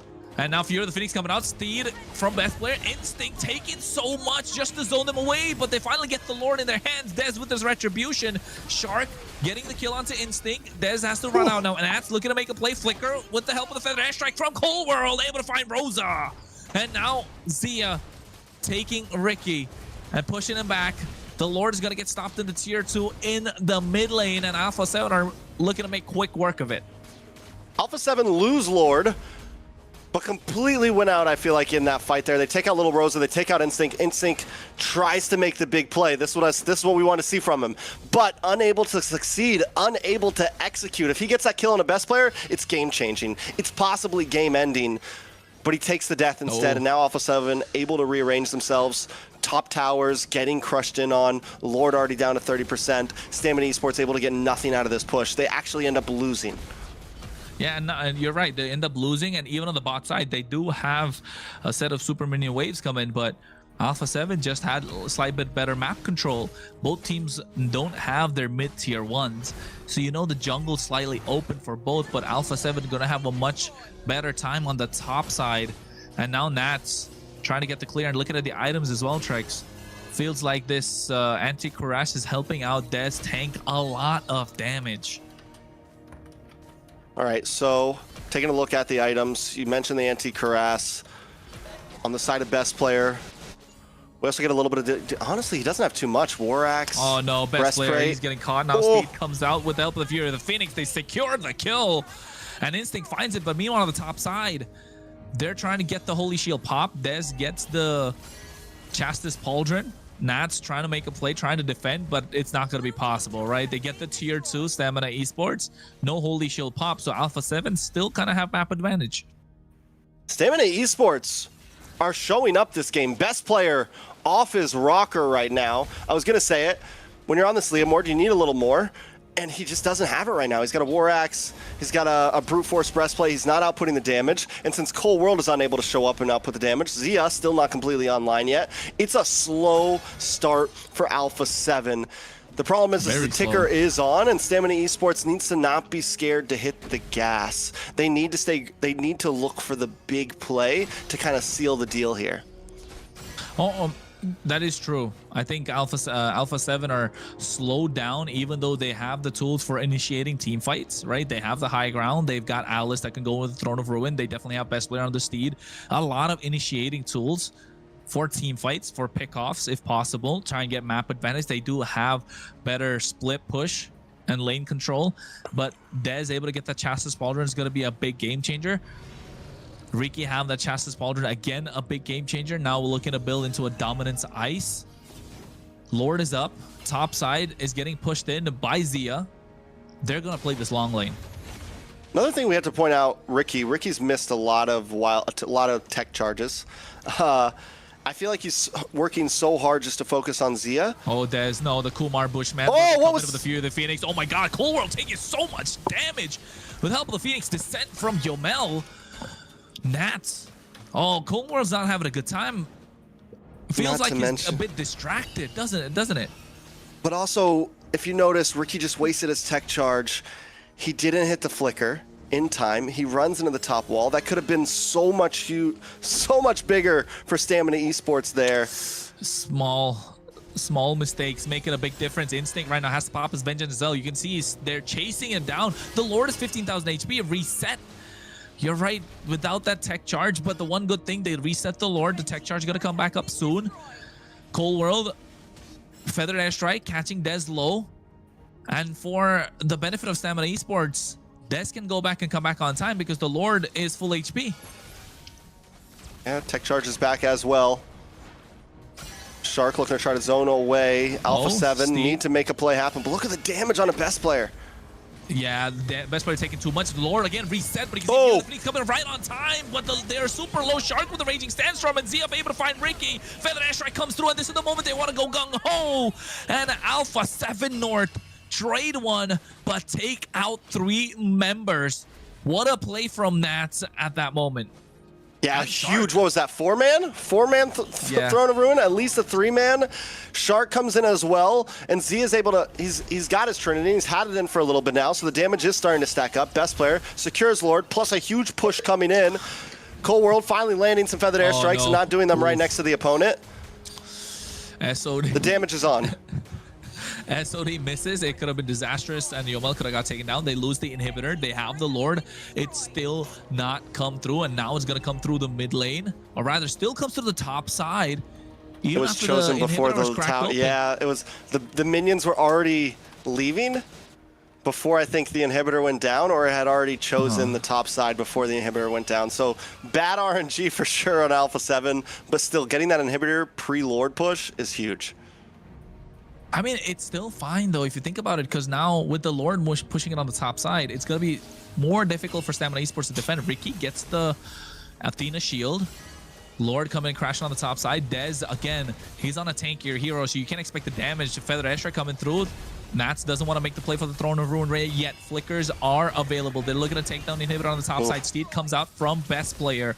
Lord, 20,000 HP. It's not an evolved Lord. We're still 16 minutes into the game. They're looking to take away all 3 inhibitors. Concealed from Shark, concealed from Ricky. They're looking to push each other back. But Shark still holding his ground, and so is Ricky. And I think Stamina Esports are looking to defend this really well done. No Steed from best player. Now finds it. Feathered Airstrike coming through. Yomel has to flicker out. The Wishing Lantern damage is too much, along with the glowing wand. Yomel, he was bobbing and weaving, but able to survive. That's just showing that at this point, even if Cold World makes some mess ups, the damage is fully there. This is the late game potential that Alpha7's composition has. Shark on the hunt, and Alpha7 looking for a re-engage on the boss side. Fear of the Phoenix coming through as well, looking to catch someone, but Yomel gets caught out. What a tech charge, catching 2 members, but at the same time, the damage to catch best player is there for Stamina Esports, and now they're looking to chase down Zia, able to kite. Shark being the front line. Nats is going to be the sacrifice to allow Zia and Cold World to get out of harm's way. Yeah, Instinct is shredding at this point. Nats cannot just hang out on the front side. War Axes are in. We're seeing some true damage to help pick through the sustainability of Nats, along with the anti-life steal from the side of Ricky as well on his defensive items. That's true. I think you're right. In terms of the life drain effect that comes in from these dominance ices, it is going to be a big game changer right now, and Nats is not able to hold his own. And look at the damage dealt. Cold World clearly miles ahead. And then there's Instinct, Yomel, and Lil Rosa. So Lil Rosa still hasn't hit that power spike, or hasn't got the time to shine yet, because we've rarely seen a Zaman Force that's extended, right? The Feather Airstrike is just too much of a tool that they need to respect and get out of harm's way when that's dropped. Ricky, those tech charges, when he lands them, they look so good, but not many have landed. Yeah, I think we've gotten like 1 or 2 here that have been huge, but he's switching it up. Instead of just trying to focus down on a Z. Oh my God, the damage. No, tech charge just to run out, and our Shark could get the kill, and he does with the help of the... Oh no, and Raging Sandstorm to get out as well. SOD connecting from Zia. Rosa gets caught by Nat. 3-man Throne of Ruin. Fury of the Phoenix just to stop them, but best player's on the chase. He's on the hunt. Den's trying to buy some time. Zia's taken out super low, but he can see Little Rosa's getting caught as well. Steed coming out. The Immortality's bot. They're trying to buy some time, but finally They find the opening, and this is Alpha7 North at their very best, holding their own, biding time. And now all of a sudden, Stamina Esports have their backs against the wall. 3 waves crashing at the same time. The Steed comes out from best player. We thought he was down and out, able to find the first kill of the game. And now looking to chase them down. Yomel's the only one left standing, and Alpha7 North find the opening, find the base crystal, find game number 4. What could have been a sweep getting taken away in game number 4. A beautiful ending to a beautiful series. The SOD connects, and the moment it did, they just know, okay, it's time. We see the Throne of Ruin come in. This is the layering of skills that we've been seeing a lot of that game from Alpha7, and all it took was doing it one more time to finish things up. The way that they connected, very, very well done. Unfortunately for Grok, it is a great hero that when you do land those sets, it's amazing. But there's so much room for error with a Grok, I feel like. So to be able to set with a Grok is actually very, very hard. As opposed to, you know, an Alice all that pretty much gets you there. So, unfortunately. Early When you recalls don't from have the Instinct. ability, early recalls from Instinct. The curse. He had a great game though. He didn't have the time, or he didn't have the ability to kind of carry, but it was going to come to, I feel like so much came down to him, and he was able to kind of hold his own with Nats. He was able to hold his own against best player, but towards the end, it wasn't going to be down to just one player. Alpha7 won that game off of the ability to work as a team, off of the ability to make those calls for those big fights. I feel like every time they won a fight, it was due to Nats getting a huge Throne of Ruin, comboed up with something else. They were in full uniform throughout that match, and that's what brought Alpha7 that big victory. Zia 3-0-3. Shark also with an amazing game, 4-0-5. Not only getting some big sets, but also attacking backline and getting kills. And I like how you mentioned they were kind of in sync, right? Uniformity that when it comes to these team fights, and also showing that Alpha7, yes, they can play aggressive in the previous game, in game number 3, which they did, but also understand their power spikes, right? Yes, we know them to be a powerhouse team. Yes, they're probably favorites to take it all, be the #1 slot for the main stage in MSC.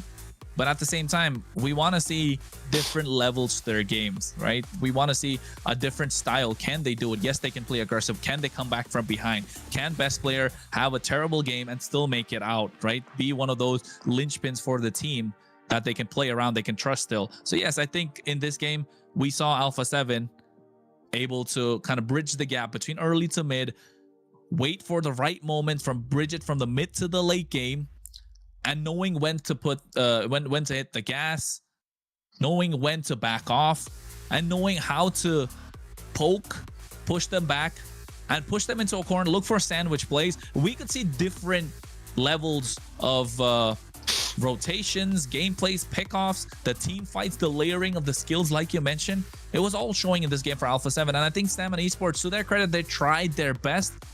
But I think in this game, we could see that definitely Alpha7 is a better team. And with the better team, with the MVP going to Shark. Amazing gameplay. You know, Stamina, they had their moment in the series, so it's still good to see them being able to hold their ground for a game. We didn't look at a complete sweep, so still good job for them for going up against one of the best teams in North America. I like it. Shark, I mean, like we said, we came into that game, we saw the MVP come through. He was able to get into the backline multiple times. Not only that, but put kills on the board. Taking a look at some of the highlights, this is the big one, I think, that really put the game into Alpha7's hands. We see a huge Throne of Ruin coming from Nats here in just a moment. I'm pretty sure that's this play. Maybe I'm wrong. No, here we go. Boom. That's the one. 4 members caught with the Throne of Ruin. And it shows like he's been consistent, right? Even with their losses, their wins, he is very consistent, even though the few losses that they had. And that's something that people have tried targeting. Like in game number 1, Dez did try and take down Nats as much as possible, but I think it's still an EXP lane that's you can call the EXP standard for North America? Yeah, I mean EXP standard, Rome standard, Gold Americas. standard, America standard. That's Oy, the Alpha standard. okay. You gotta recognize the Alpha, Hey. guys. You gotta recognize the Alpha. The alpha of of the RTA. Americas, Alpha 7. America. Yep. Wait, the 7. Is it 7 players? They are the Alpha 7 right now, right? Yeah. They are I mean, they the have- Alpha. I don't was really know gonna where the say, 7 what's comes the from. 7 for? Maybe like 7 players in the team. I don't know. Like, I think it's really, just you know? we got to dig in a little bit into the You history could of ask. Alpha 7. You could ask. Okay, so anyways, welcome back. Come back. Joining us now, we're gonna have Zia from Alpha7 North. So let's give him a big welcome. Oh, Hi. hello guys. Oh, not Zia. Nats? Okay, we have No, Nats. this is Zia. No? No, this Zia? is Zia. Oh my goodness. Well, I was gonna say, but I was like, what? Okay. Hi, Zia. Thank you for joining us. Sorry for that mistake there. First of all, congratulations on the win and securing your place in the upper bracket you, final. thank You're welcome. So my first question for you, and now that Alpha7 North has secured a spot in the upper bracket final, which team are you expecting to meet in that? We would love Night Horde. The So we Night can say Horde. we beat every team. Okay. All right. So who on the Night Horde team are you kind of, who would you think would be a challenge on that team? Probably like, it would have been their trio mid, but they changed their lineup, so I don't know. I don't okay. know. Okay. Okay.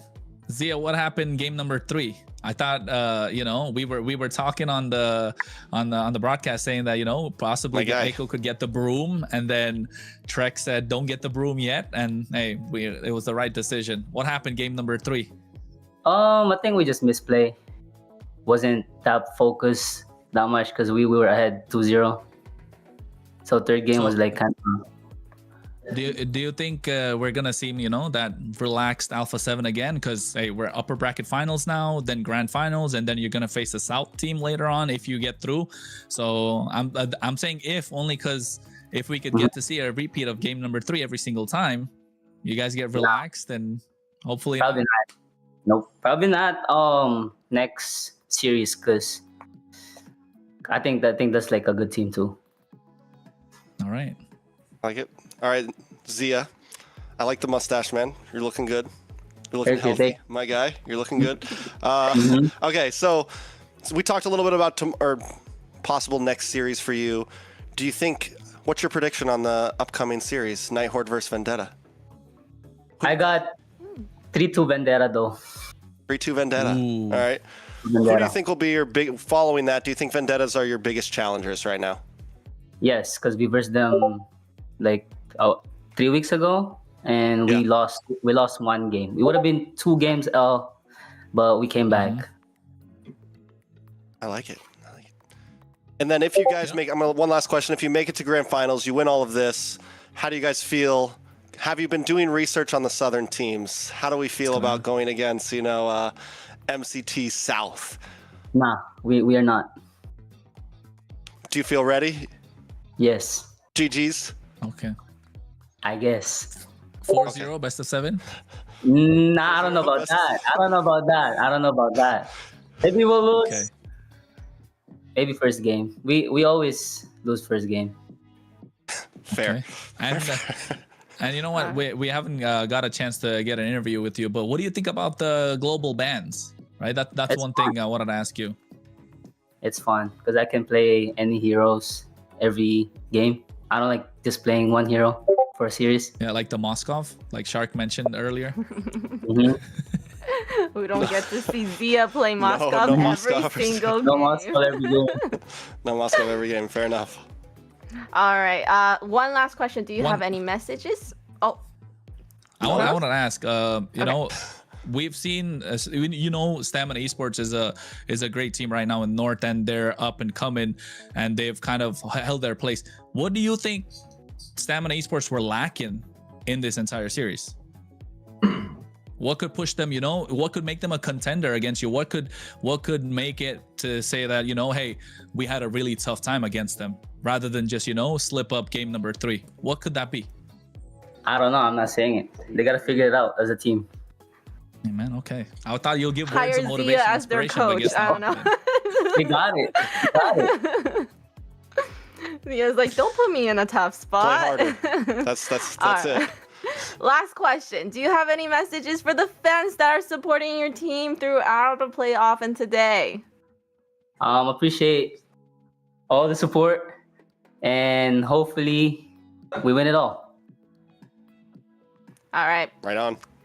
We'll see you in the playoffs final, maybe. Thank you for spending the time with us and doing the interview. Thank you. Thank you.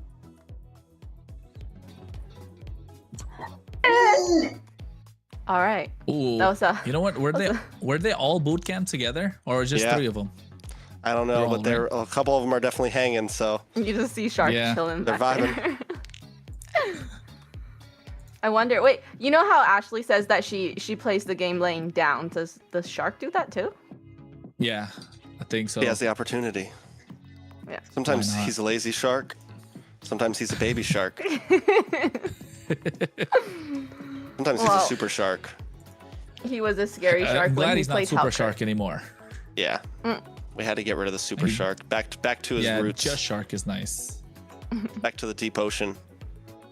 All right, so they're hoping to see the Night Horde for their next match coming up. So what does that say? That way they can say they beat everybody. It Yeah. wasn't even about. Vendetta's gonna win it though. Yeah, so because the next series coming up is the Night Horde versus Vendetta. And if Zia's saying they're gonna see the Night Horde next, then the Night Horde has to win today to be able to see them in the upper bracket finals. Or Well, you know what? We in wouldn't the have been able final, in the grand finals. to even have an upper bracket finals. You know what we needed, Layla? What?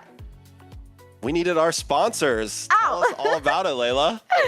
Yes, okay, as always, none of this playoff action would be possible without the support of our amazing partners, and today's broadcast is proudly supported by Runestone.gg, helping power the next generation of esports experience.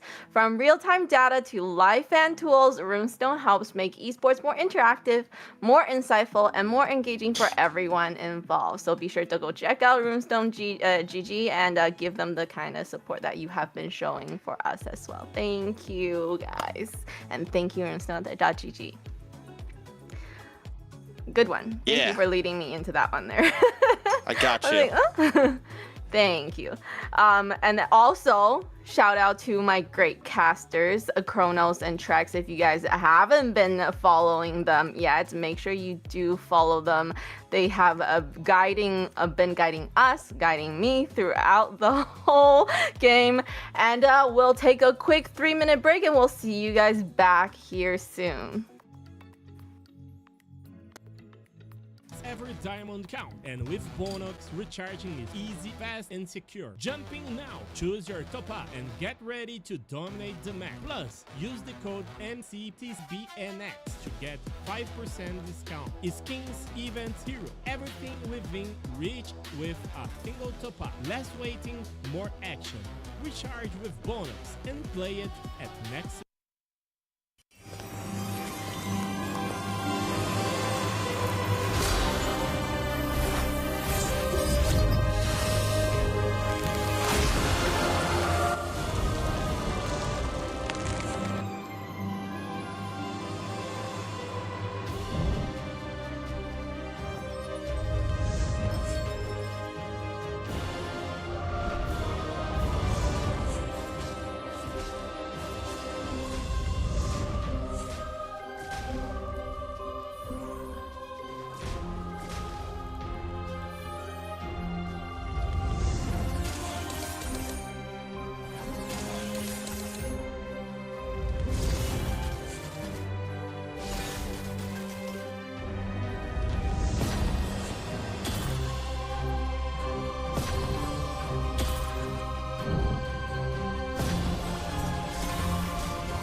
Listen up, warriors. The Frozen Sea Showdown is here. 8 Francos, 2 sides. Ready your hooks. Well, the rules? Real simple. Hook 'em over, then bash 'em. Or hook 'em back and stash 'em. Remember, kills will make you stronger. More kills, bigger targets, so swing those hooks. More kills, better hook, so wipe off their looks. Crabs in the river, hook 'em. Reel 'em in for new skills. Stun. Magnet. Reflect. Chests in the cave, hook 'em. Reel 'em in for new skills. Team heal. Team super hook. Crazy ults. Total chaos.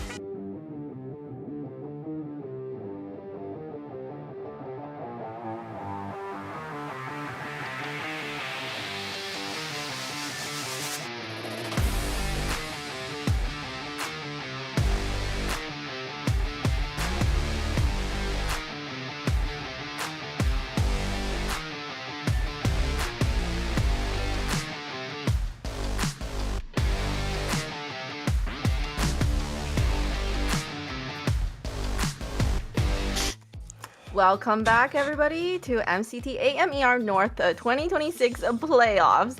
Before the break, we saw some incredible playoff action with the winning team Alpha7 North, something that we kind of expected, but great for them. They secured an important victory that moved them one step closer to the grand finals.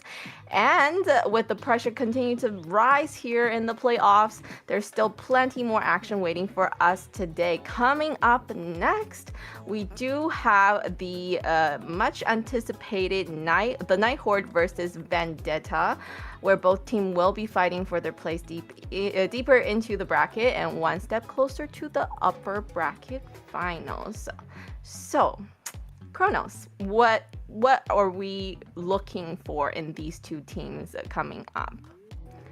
Early game aggression, right? That's what I want to see. Get control of the early. We saw how important early game is in this previous series. We've seen how important early game has been throughout the entire MCT, to be honest, and it just sets the tempo for the rest of the for the rest of the game, for the rest of the series. Of course, with this one, Night Horde versus Vendetta, expect the unexpected with Night Horde's draft. I would say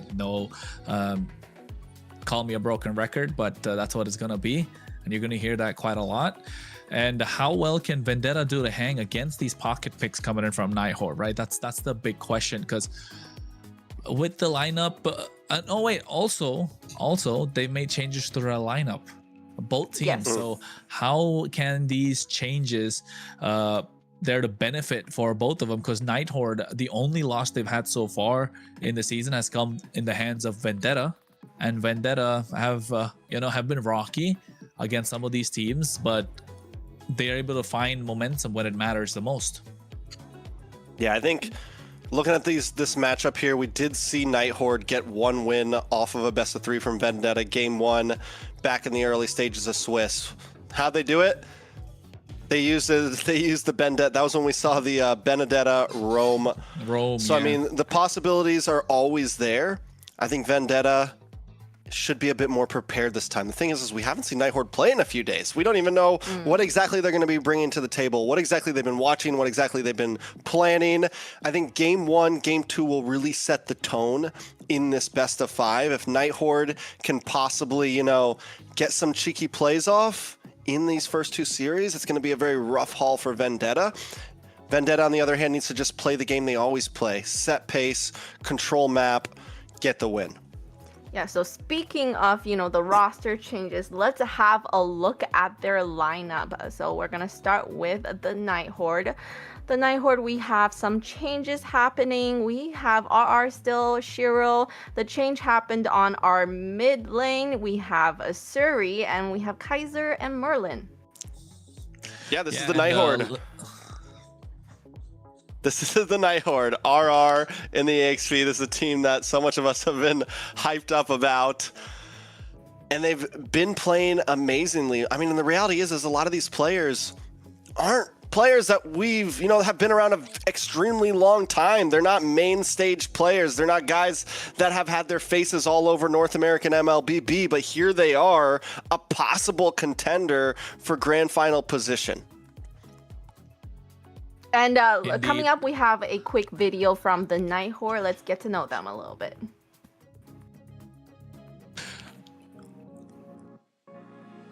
Dream team for Roma will go with Joybotch because he knows how to control the map and make a lot of good plays.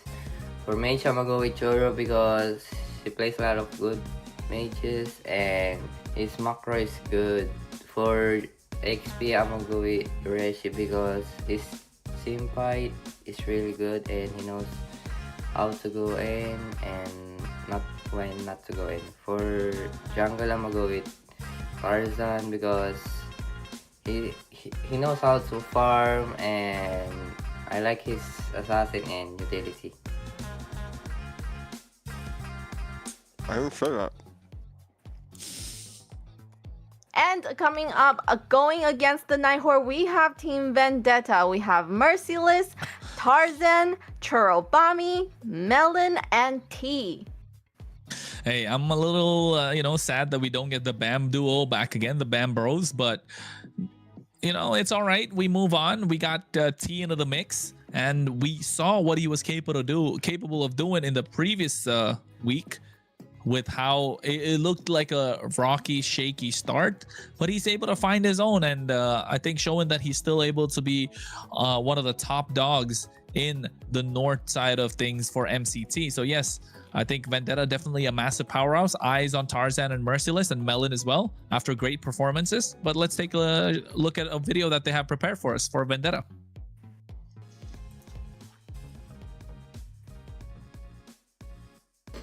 Hello, I am Merciless, XP laner for Team Vendetta, and I'll be ranking the top 5 XP players for MCT Americas. I think 5th place, I'm gonna put myself.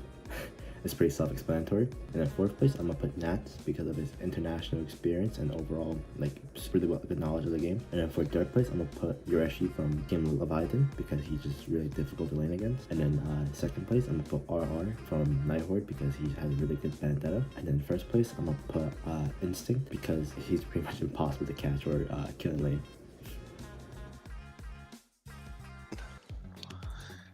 Did he go reverse or did he go? Oh, you mean he said first place was Instinct. That's all I caught. He said first place was Instinct. He put 5th for himself. I know he did, but at the same time, you're wondering if he was confused and meant. Yeah. But I think he mentioned something great about Instinct, right? He's really hard to catch in the laning phase, and we could see that in the previous series. But just that Nats was slightly better. All right. If he did go reverse, he puts himself above Nats. That is a good question because that's what I'm thinking about. You put Nats in 4th position. Something sus about that list. Yeah. We need answers. Maybe if we get another interview he wants to with him. smoke. He wants Somebody to at him somewhere and ask what was that? Shoot a DM or something. Yeah. Shoot a DM. Who's got his DM? Who's got his stuff? Okay, so going into the first match of the 2nd series, the Night Horde against Vendetta. Why are you guys laughing? It's gonna be exciting, okay? It is a redemption time for the Night Horde and see if they can pull it off today. Going into the draft. Traps is like Night Horde on blue side. Broken walls. Let's get ready, guys. This should be a big one. This best of Canada 5. I think a lot of us have been waiting for this one. Canada versus USA. Broken Layla. walls. Okay. What is this? You're Canada. I'm USA. I'm just there. I'm just. It's Canada versus USA. Fine. He's gonna cast it. Anyways. I was like, I have to fight off both of you? What's happening? But okay. Yes, I'm gonna support Canada. All right, go Canada. Okay, she's not even being neutral about it. Trex, are you gonna support USA? Or am I the one that's gonna be the? you know, the non-biased caster in this Exactly. In this case. That way it all right, balances let's call out. it down the middle, folks. Ding, ding, ding. Draft is underway. We got Hilda banned out on the side of Night Horde. Freya taken out from Vendetta. Do Vendetta play into Night Horde's pocket picks? And do Night Horde play into the minds of Vendetta, taking out some of these Guinevere's, or probably the Basha that's already out? Maybe looking to lock down the jungle pool of Tarzan. Maybe the Fredrin's going to be the next ban. We saw the strategy play out from the teams previously to deal with Vendetta. Is it going to be the same again? I think there's a lot of possibilities. I mean, it's so hard to guess how Night Horde's going to approach this. It's a best of 5 as well. It's the longest. Night Horde hasn't really had the opportunity to play a playoffs game yet. I'm wondering if they have something new in the tank. I do think if we're going to see a crazy pick, Night Horde might just do it in game 1. This is the time to try to get some momentum in. Jushin ban coming from Vendetta. Overall bans are simple right now. Nothing crazy out of the box. It's not like last series where we saw target bans. Everyone kind of just keeping things normal. I wanna take a look at what Siri brings to the table, right? I think that's a massive factor to look at. How do these changes, because we know changes are a double-edged sword. Make it or break it. For Leviathan, it was a make it situation, right? It was really good. For Vendetta, it looked shaky in the start, but then they were able to make it as well, able to get that big dub over Leviathan. So coming into this series with momentum, able to find their own identity, might I say, for Vendetta from that previous series against Leviathan. But Night Horde, they had an identity of their own, and now this change, what's it gonna do to that identity? Are they gonna have a newfound identity? Are they gonna stick with, you know, Merlin, the problem child, just being a massive problem for Vendetta to deal with? Are they still gonna be the the dark horse that we've been talking about, right? We haven't seen them play for a while now. You know, good for them on the Swiss stage to secure C2. We're gonna have to see how they adapt with this new mid laner.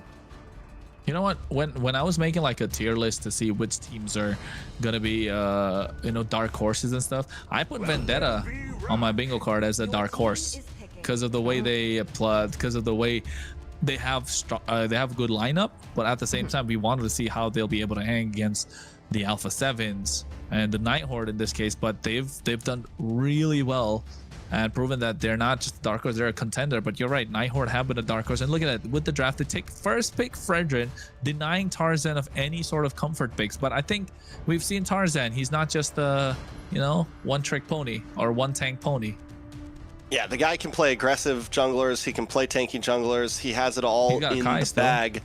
Little throw out though, this is how this was the jungle pick that Night Horde chose in their game 1 where they beat Vendetta previously. You get the Harris pick, you get the Marcel pick. Vendetta has been unable to secure a win with the Marcel just yet. We finally have in the playoffs at least seen it win some games, especially after the revamp of him.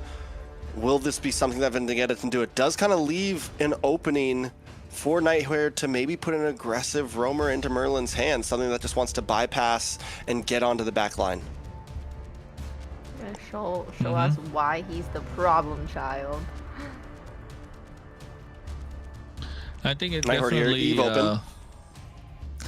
Yeah, I think Eve is a solid choice, but then into the I think you don't go Eve or Claude. You get something to like Hylos maybe, just to make sure. Yeah, I was gonna say, just because of the golden hour that's there in the hands of the Marcel, I'm not a big fan of the Eve into the golden hour. So the Phoveus is a solid choice. It's a straight counter to the Herod. You don't overthink too much. You need the damage in the mid lane, so you get Siri on the Lunox. Hey, debut for Siri, and we're gonna find out how well his Lunox can fare. Yeah, Lunox hasn't been the most popular pick. It's kind of, we've seen it very scattered, and it's definitely an interesting pick up front. It can be aggressive, it can do the damage, you have the brilliance for escapability. I'm worried that maybe it's a little too early for a pick like this. We don't know what the roam yet is going to be of VTA. We don't know how tanky VTA is going to be, so we'll see how it plays out. Yeah. Suyo, yeah, great choice, because so you don't want the jungles to slip through your fingers. Already a lot taken out for Tarzan. He does have a really clean Suyo as well, so I think this is gonna be a first phase of the draft. Both teams are looking good. I like Vendetta more because of the Marcel, just to provide the golden hour. The Lunox, you need to pair it up with something in terms of a single target pickoff or crowd control, but also at the same time, Lunox does do well against the Herod in the laning phase, doesn't it? That's one of the picks that we've seen for a very long time against the Herod in the gold lane from a very like, I don't know, M4, M5 days. So do we think this is a gold lane Lunox? Yeah, that's what I'm thinking. So it could be possible. I feel like I haven't seen a lot of gold lane Lunox, more mid lane Lunox. I feel like she's not gonna be laning When the against body Paris. suffers, your team the spirit. The Vendetta ban. No, you're not gonna pull that off again there, Merlin. We're not gonna see that happen again. That's Vendetta ban is crazy. The respect ban to that. Only one team that you see something like that happen against, and it's definitely Night Horde. Zitian, Lilia ban. VTA could pick the could honestly pick the Eve for themselves here. Really good here. Eve is so good. Into the Fredrin, and then you have the golden hour tab up the Zaman 4, so basically a lot for Vendetta to play around with. They can play aggressive, definitely. They the Eve does do well in the mid lane against Lunox, can poke out, so you got a nice bit of AoV. You got a box play that you can work out for yourselves, but also at the Night Horde, why do I feel like it's a gold lane Lunox? I really feel like it's a gold lane Lunox for some reason. It's just because it's Night Horde, I think. Yeah, just because it's Night Horde, like a little cheeky play. The problem is they do need a bit more physical damage, I feel like. Gord pick from VTA to help deal with the Fredrin. Well, Night Horde on the other hand. The Fulvius though, right? I don't know. I feel like if they were going to move this to the gold lane, they wouldn't have banned out the ZTN and the Lilia and given over so much. I think you just lock in. You just keep it safe and lock in the Claude here or something. But it's Night Horde. Come on, like that's their MO. you don't want to take the Claude. You want to get these pocket picks out the way, especially in game number 1. We want to see these risks come through. So maybe come they on, go, Night Horde, straight to maybe your they go identity. Hellkurt here. X-Borg roam, or yeah, Hellkurt roam, and pull out something else in the mid lane. Glue? Never mind. Blue Claude, keep it simple. Boring. Boring. They're saving that for later. They're saving that for later. Match point, like Bernoulli. I mean, this is why we like Night Horde, though, because they have had the ability. They can play crazy games, but they can also tighten up and just play regular good old-fashioned MLBB. Nothing special about it. Just a normal draft that can help you win a game. Full dive, Night Horde, though. Full dive from them. Definitely have a lot of sustain to get control of these turtle pits, these lord pits, with the help of the Fredrin, playmaking ability with the Phoveus, flickers and all that stuff, blazing duet, the chaos, the brilliance to make it our harm's way. I like the Gord. It gives a difficult time to Fredrin. Kalea is a great option here. If you're VTA, you force them on 2 purifies. Sora. Oh wait, yeah, they had the Marcel. So Sora is a great option in the EXP lane since there's no Valentina coming through. Also, Layla? a little divey on the side of VTA, except for like the Gord, still a little divey. Yes. Yeah. I feel like Gord is definitely gonna lose against Lunox in the laning phase. Also, just so easy for her to pop her all if Gord decides to alter. I was just looking into Siri. His favorite players are Kadita, Novaria, and Sicilian. So not Lunox. I thought maybe, you know, with a debut hero, he might, you know, do something that he is known for. But that's it's not. We'll find out. We'll find out. Quickly, Layla, which draft do you like better? The Night Horde. Actually, wait. Say, oh, Canada. Oh, well, Canada. But they have Sora and Suyo. That's kind of deadly. Well, we're gonna find out which flag is gonna fly high. It's the Night Horde versus Vendetta. Best of 5 treks, upper bracket semifinals. Take us in. We're jumping into game 1 and one of the most anticipated matches a lot of us have been waiting for. It's Vendetta up against the Night Horde. Last time, Kronos, Vendetta was able to get the better of them. They took the series 2-1, but not without Night Horde taking the first game. Or are we going to see a playback of that? We might, but then again, it all comes down to how our Night Horde are going to be able to hold their own. They did make a change to their mid lane in the series, so want to see how this fares, right? How this fares against Vendetta, who have found their footing, who had one series they could play by testing out T before they come into this one. I think that's a slight bit of a, big important point to note. I think T showed up though, and T, I think a lot of our worries was T was going to be a little rusty. T was going to have some issues. He was rusty for about one game, and now he's been, after game 1 last week, he was on fire. Up on the top side though, a little bit of action. Tarzan? Oh, first blood. I was going to say, you were talking about T. He was taking it to Tarzan, putting him in a difficult spot, but then again, once the split is out, Tarzan has to sever. He's going to gain back a lot of HP. So yeah, I think Vendetta still able to hang on for a bit. We did see T play with the, or rather T play with the glue. Wait, was that Merlin? Yeah, that was Merlin. Why am I getting confused? But yeah, Merlin caught off in a difficult position. So Tarzan able to get that one. But now, meanwhile, Turtle's up in 5 seconds. Shiro is gonna make his way there quicker. I think it's gonna come down to how RR on this phobia is gonna be able to make these plays. Tarzan though. Oh. Siri already taken out. Turtle Bomb able to get the Magic Gush. Merlin pushed back as well. The taunt comes in from Shiro on Tarzan though. Able to push them back, but Vendetta already with a 2-0. Turtle coming in. And T gonna try to move back, but look at the shifting skies. A nice play. A lot of damage. Dark wave. Nice Dark Wave. Shiro able to take out Tarzan with no retry on the field for Vendetta. Shiro may be able to pull something off here as Merciless tries to fend them away. T also trying to create space. Turtle does get reset, and now we're down to about 80%. Does Vendetta just give this up? God damn, what an Appraiser's Wrath with a Dark Wave, right? It was looking good for Vendetta, and then all of a sudden, RR comes in. I was saying that RR is still going to be the one to make the plays for Night Horde, and what a play he made, and Shiro was able to get the Appraiser's Wrath at the right time, and they got the kill on the right target, which is Tarzan.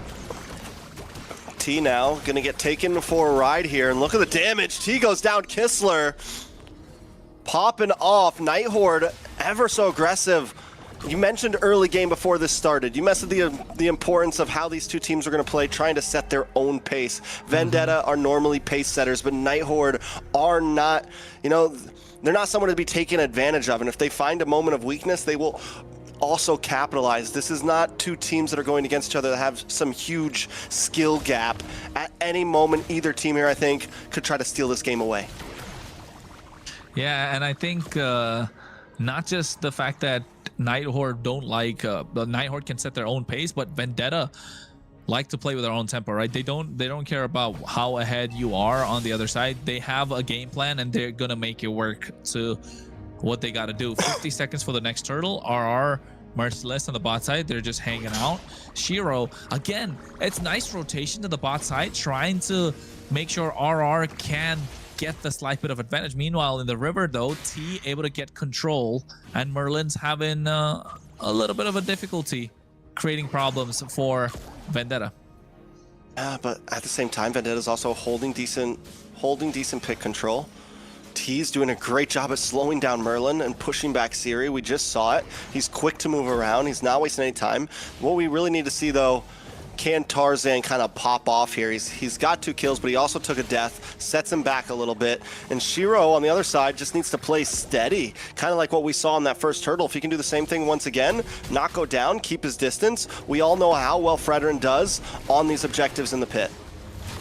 Well, Tarzan gets the Sky Piercer, so it's going to be a bit advantage for Vendetta if they're able to pick up the kills. And I think they want to maximize what they can do. So T and Churro with this Mystic Gush will be a big difference maker. Merlin wants to zone out Tarzan as much as possible. A lot of damage. Does land down on a Merciless. Merciless going to get stunned up. He's going to be forced to back off. Tarzan making his way to the turtle pit as Shiro controls it. Watch for T with the golden hour. Gush does not come out just yet. Nice knockup from Merciless. Tarzan getting some nice damage out, but look at the damage on to Merciless. Kistler able to find a beautiful golden hour to try to slow it down, but it's still not enough time. Vendetta, tries to close distance. They find RR as Melon jumps in and Tarzan finds Siri. Night Horde has to back off, but still, Melon's low as Merlin tries to find something before he's taken out. Kistler doesn't have the Blazing Duet, has to be a mile away, but they don't want to let him go. T able to get a quick stun, but Vendetta can't quite close the distance as Shiro moves back onto the turtle. Yeah, it's been back and forth, right? These teams are taking their time in these team fights. It's not super blitzy. It's not super fast. It's not throwing all your skills, layering it. They're picking their timings really well, understanding who's their target, thinking twice before they take any step. And you can see Tarzan right now, 2 stacks on the Sky Piercer. RR has been the playmaker. Big Magic Gush pulls Shiro in right after he gets a turtle, but he's still able to get away safely as RR jumps in the back, but no, Tarzan with a beautiful snipe into the backside. Merciless trying to pick up something before the rest of his team falls, but he's just unable to do it. T does drop. Merciless back to safety. 2 down on the side of Night Horde. They're looking for the re-engage here. Brilliance comes out as Siri backs off along with Merlin. Tarzan, the back and forth between these two teams right now. Merlin will get away to safety using the split, but overall, this is a much more brawly game than what we saw previously. Yeah, definitely a bit more brawly compared to the last game in the previous series. And you can see Vendetta trying to maximize the Sky Piercers in the hands of Tarzan, right? In that fight, it was back and forth, trying to get the aggro of the turtle in their favor, and then RR making a flicker dark wave play. Didn't work out for the best. Shiro did go in, get the Appraiser's Rat down. Merlin trying to be a problem again, but that golden hour from T, making sure it be the big difference maker. Merciless could have survived if it wasn't for the Blazing Duet that came out from Kistler. They go for a re-engage. All of a sudden, Tarzan's got 20-40 stacks on the Sky Piercer, and now Night Horde have gonna find it a little bit difficult to walk up to these team fights, especially Shiro and Merlin. Yes, they're tanky, but that's what the Sky Piercer provides, especially in the hands of the Suyo, when he has the execution line, the iframes, just to be able to immune certain taunts, certain skills, some crowd control that can come in with the surge, and then you have the evil clutter to get out, and now you're going to see him farm up so much faster to Shiro. So I think in the next minute, if you're Vendetta, you want Tarzan to farm up the jungle as quickly as possible and get the advantage, get the level advantage before the next objective shows. Yeah, I mean, at this point, 6-1-1 on Tarzan, even without the level advantage, he's doing decent damage. But yeah, the retry, right? Can he? It's hard to go against a Fredrin in the pit. Yeah. It is tough. It is hard. Not many people, there's not many heroes that can really hold their own. And the goal is, can T get the big golden hour in time? Can the stun come from Churro Bombing in time? It's almost even less up to Tarzan and more up to Vendetta's, the rest of the team, to try to slow Shiro down. And they've been doing their best, but it's not easy. Shiro's got good placement. He knows how to bounce back and forth. He knows how to kind of play the pit and make the dance happen. And we're seeing that right now. 2 neutral objectives, but we have to give up to Vendetta. Big Magic Gush on a Kistler. In comes the Appraiser's Wrath from Shiro, but look at the damage on him as Melon tries to go into the tower and take him out, but he's unable to get it. RR locks on a Melon, but the damage keeps on coming from Vendetta. They do decide to back it off, but this will put them in a beautiful spot for this first Lord. Oh, if Melon wanted to dive in a little more deeper to get that kill, just didn't have the chrono dashes, but golden hour. Nice golden hour, biding more time for Tarzan. Tarzan's gonna back off. Lord should get reset here. Tarzan decides to go back to the farm. A little bit too much engaged, and now it's back at a standstill, back at a dance between these two teams. Merlin, backline, flickers, tries to make a play. Lord, in the hands of Shiro. Goes over to Shiro. Once again, RR falls though to Tarzan, another kill, but the kills don't matter if you keep on losing the objectives. Merlin drops. That's big for the side of Vendetta. Can they translate that into maybe some towers so that at least this Lord loss isn't a total loss? Is that 60 stacks? Because I remember, you know, he was 2 kills and then got the Sky Piercer. After that, it was just straight 6 kills with the one that he had previously when he had 2 kills. So I think it's got to be 60 stacks, right? Am I missing something here? And 60 stacks against a Fredrin? The damage, I mean, even we saw a second ago, Shiro jumped in with the big Appraiser's Wrath and was instantly bursted down to about 10%. So Shiro has to be careful in these fights no matter who's he's up against. That early game advantage of the Fredrin is starting to wear off. Something else to point out, Merciless not on a super tanky XP laner. We finally get to see him pop off a little bit on this Sora. Yeah, I think this pop-off is going to be important right now, and Merciless needs to start getting those plays on point. Has to use the Shifting Skies just to get away there. Will be okay. Now Night Horde gonna try to reposition. I mean, how does Vendetta break through and get to this Lord, right? Because it's true, they can get kills, but they're not gaining any extreme ground as long as they're not getting it. Yeah, I think if you're Tarzan, you'll be looking to use the iframes of this particular hero, right? To be able to get that Soul Sever on point, and then the Retribution. It does do a lot of damage. Like, he can secure the Lord when it's, what, about 4,000, 5,000 HP. But then again, the moment you dash in, Shiro's going to be waiting with that taunt. So you're right. In these Lord pits, it's going to be difficult. But the only way to break through is for T to find not the golden hour, but these mini stuns with those frame moments. That will be a big difference maker. And then if Churobami lands those projectiles on point and catches somebody off guard, because on the other side there is no Purify, right? There is no Purify, because there's no need for a Purify when you're playing into the golden hour. You can't use it against it, and that's going to be a big difference maker. And Merciless again needs to find the time. This is the frame moment that I'm talking about. They're not able to get these mini stuns because Night Horde are basically playing an Ube at this point, right? Play around Shiro. Merlin's there, Siri's there, Kistler's moving around with them. Yes, RR's a little bit off, but at the same time, he's not making any unnecessary plays. Doesn't want to open the map up a little too much because he knows he can get caught off guard. And the damage and the mobility is present for Vendetta, but they can't make do of the there's no way to break through.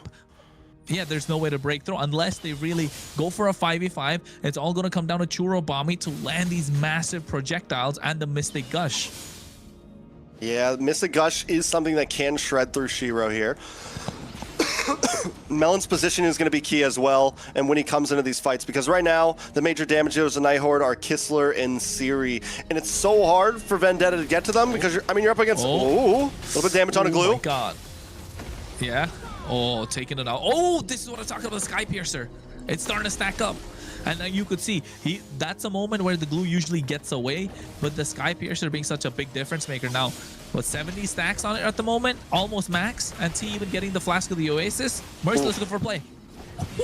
Big knock up on Vendetta. A lot of damage on RR as well. As Siri and Shiro hold on the top side. Shiro looking for an angle in, but still none there. RR and Merlin gone. There's no more front line other than Shiro. They're going to get the taunt onto Merciless. Kistler takes a tower up on the top side.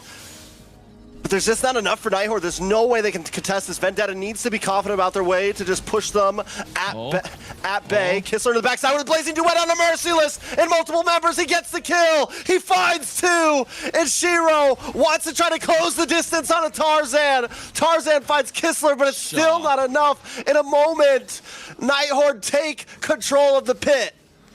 What a moment as well. Merlin came through at the right time, but Kistler finding the opening, right? They got the poke onto the rest of the members, especially Merciless, and then all of a sudden the mid lane is gone thanks to Kistler's BMI and able to get the, map presence, trying to take out, being a thief in the night like Claude is, able to get the tier 1 and then coming through, looking at the Blazing Duet. I thought he'd go for, the Art of Thievery to get them low, and then but no, instantly Blazing Duet and realizing the flicker is going to be super important, and flickers to a position where they would try and retreat Vendetta, and then all of a sudden now they get the Lord, they lose members, and the control that Vendetta had is just slipped. Night Horde don't have a lot of kills on the board, but they have map control.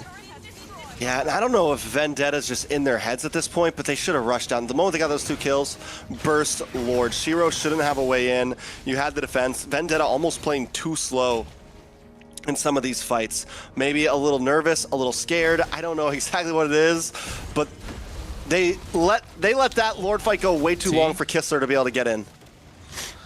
Yeah, nice golden hour as well, just to make sure he pushes them back.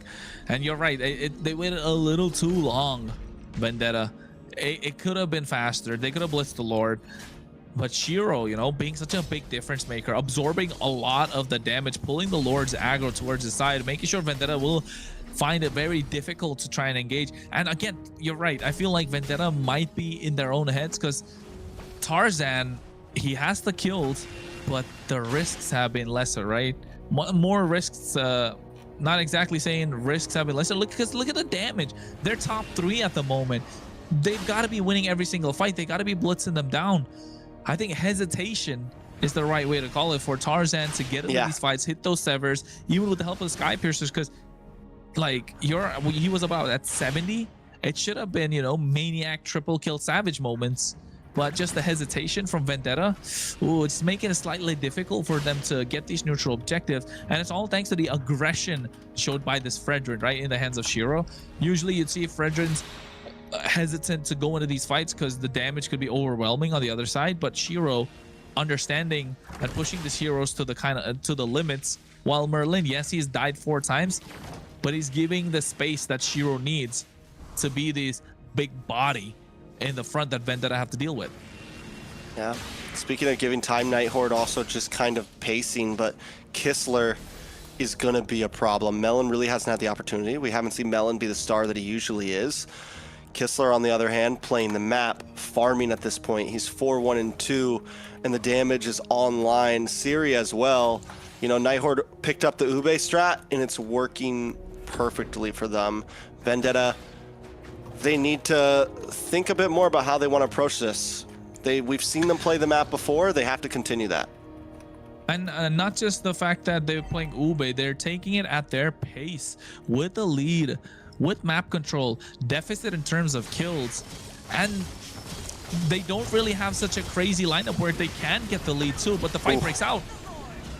And Shiro wasting no time at all. Night Horde just bursts down the Lord. Vendetta unable to do anything about it. Tarzan now looking for a target. Shiro jumps in right into a face full of Vendetta. But Vendetta's not going to force it once again. They're going to back off. They're going to kite. And Night Horde is okay with that. They go back to their lanes, sitting at a standstill. But the problem is Night Horde continues to get a gold lead. Well, it was such a nice Lord take, and Siri not making any hesitation in bursting that down. Oh, look at the items: glowing wand, divine live, lightning truncheon, blood wings, malefic gun right now in the hands of Kistler. He sold the boots to get a winner crown because you know it's going to be massive plays right now. He's 2,400 ahead of Melon, rookie of the year, but at the moment he's having a difficult time. Shiro is the big game changer here.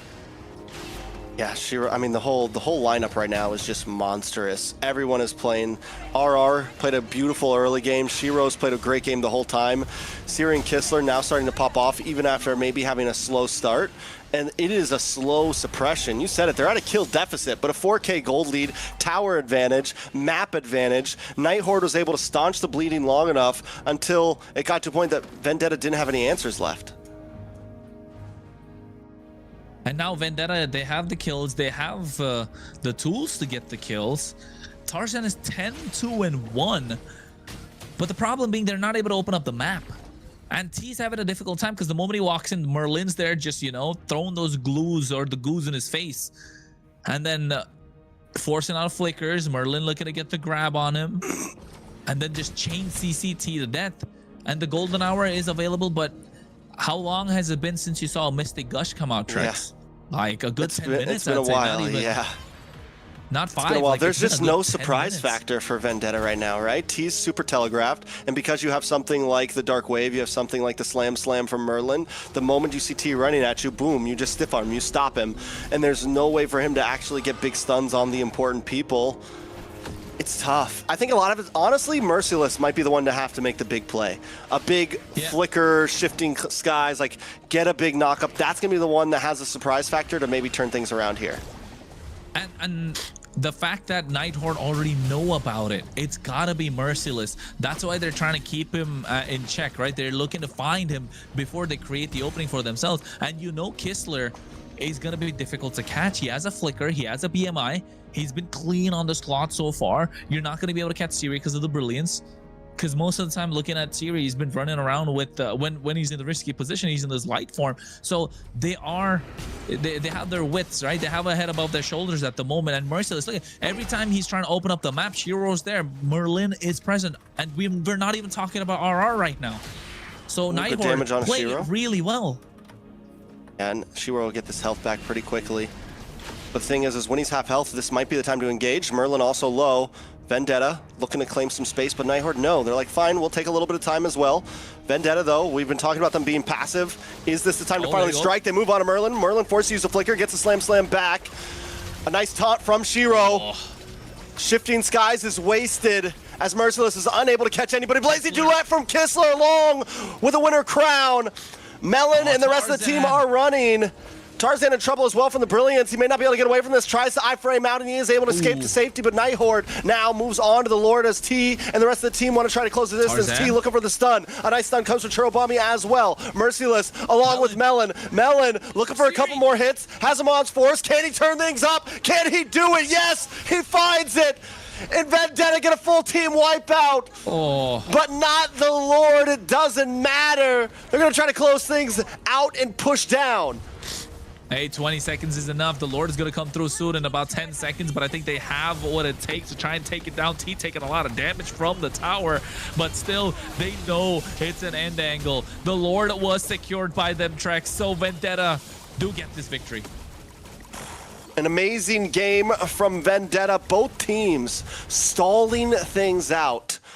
Night Horde doing a great job of finding their own lead. Vendetta doing a great job of looking for one moment to strike. And I feel like Vendetta's won so many games like that off of one play, one fight. Because in the end, that's all it really takes. Yes, even though, you know, they did good, okay?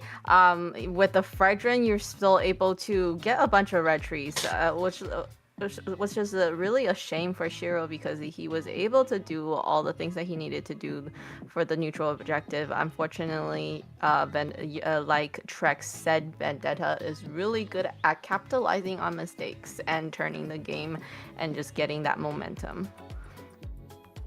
And we could see that as well. They picked the fight at the right time. That's what Vendetta are all about, right? The experience. They're veterans in the game. Yes, they've got a rookie, but he was rookie of the year, what? Well, last year. He's not a rookie anymore. And the way that they're playing, understanding the objective, understanding that yes, they're behind in terms of gold, but it wasn't a lot. It was always kept under control, right? 2.5k, 3k gold lead. And I think Melon had the damage at that point on the Herod.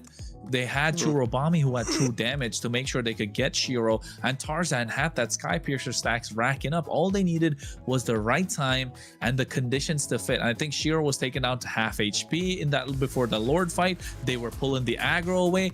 They found Merlin in one difficult spot, right? They found Merlin in one slight bit of a difficult spot, and that one moment, the projectile hitting and then the Mystic Gush coming through, forcing a flicker out of him, knowing that now without the flicker, Merlin's if he's trying to make it into the team fight, he's not going to be able to get away.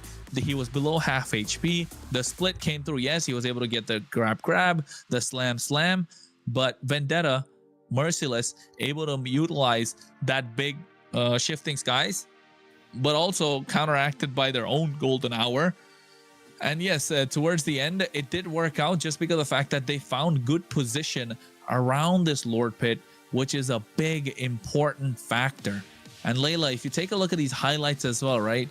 What do you think kind of was slightly difficult for Night Horde in these fights? Because it looked like they were winning the entire time, but still, it felt like Vendetta just didn't want to let go of, right? Yeah, for me, when I saw the early game, I just felt like the Lunox really lacked the damage that was needed to make a difference during the team fights. It just felt like she was just tickling everybody. So it was unfortunate. Yeah, definitely unfortunate. And you could see, like, every time Vendetta tried to make these plays, they were just walking into brick walls from Night Horde. They got the kills, yes, but then again, it's Merlin that they got the kills on. Night Horde able to control the mid game so well, but the range from Churo, nobody able to get on top of him unless Kistler really found a good advantage to flank from the side with the BMI blazing to it. Like this moment is so clutch coming in, not just Merciless but also Melon, the two difference makers. And you can see Tarzan here getting a massive shutdown, but getting taken off himself because of the flicker play from Siri with the help of Shiro. And here again, when Night Horde were looking to blitz the Lord, they got it. Vendetta not able to find openings because they got the advantage in terms of kills, but not able to capitalize, not able to push you know, push the advantage that they had. And Trex, I think towards the end, it just came down to how Night Horde lost out in this fight, right? Yeah, and this is kind of the moment we're looking at the end here. Siri was able to push Tarzan away, but Merlin is able to just pop off. Kistler doesn't have another BMI. He doesn't have a Blazing Duet anymore. Vendetta's patience, something that was kind of annoying us that game. Their ability to just kind of like wait and wait and wait ended up securing them the win once again. So in the end, it seems like they know exactly what they're doing. Even when us as Outlookers are like, guys, come on, like, let's do something, let's move something. They're just waiting for the perfect moment. And Churobami with an amazing MVP, 2-0 and 11, might be the first Gord MVP we've seen. Yeah, no, I think we saw one before from Kohler, right? I think on the Gord. But yeah, yes, I think in terms of patience, right? Patience from a Vendetta showing, and that kind of shows how much of a veteran they are in this game. We've seen this this meta being so nice in terms of what it can provide for certain teams with advantage, but there's always some sort of a counterplay. And knowing that the game's not going to be able to slip away like it was before. It's not button mashing. It's about finding the right target. And look at the last fight. Siri was there trying to catch somebody off guard. T was able to get out of harm's way. And then all of a sudden, Gush comes out after catching the projectile. So Siri's caught. And then at the same time, on the other side, Shiro's taken out super low thanks to Melon's Zaman Force, Synchro Dashes, blah, blah, blah. They get the Lord. Tarzan, if he wasn't able to escape from that fight against Siri, right? In the bot side, he got the winner crown, sold it, immortality, and then using the iframes with the blade search just to make it out of harm's way. If Siri committed to that kill, would it have been any different? Because Tarzan wouldn't come in, clean up with a couple of kills that he got and then get the Lord? Or would it still been like, you know, did Vendetta do enough in the pit? I think they did enough in the pit. Yeah, I think Siri, honestly, even if she doesn't commit to Tarzan, I think she shouldn't have even left. I think going after Tarzan might have been the real mistake there, right? Because once Siri's gone, Melon and the rest of the team know, oh wait, it's only Kistler and Shiro over here.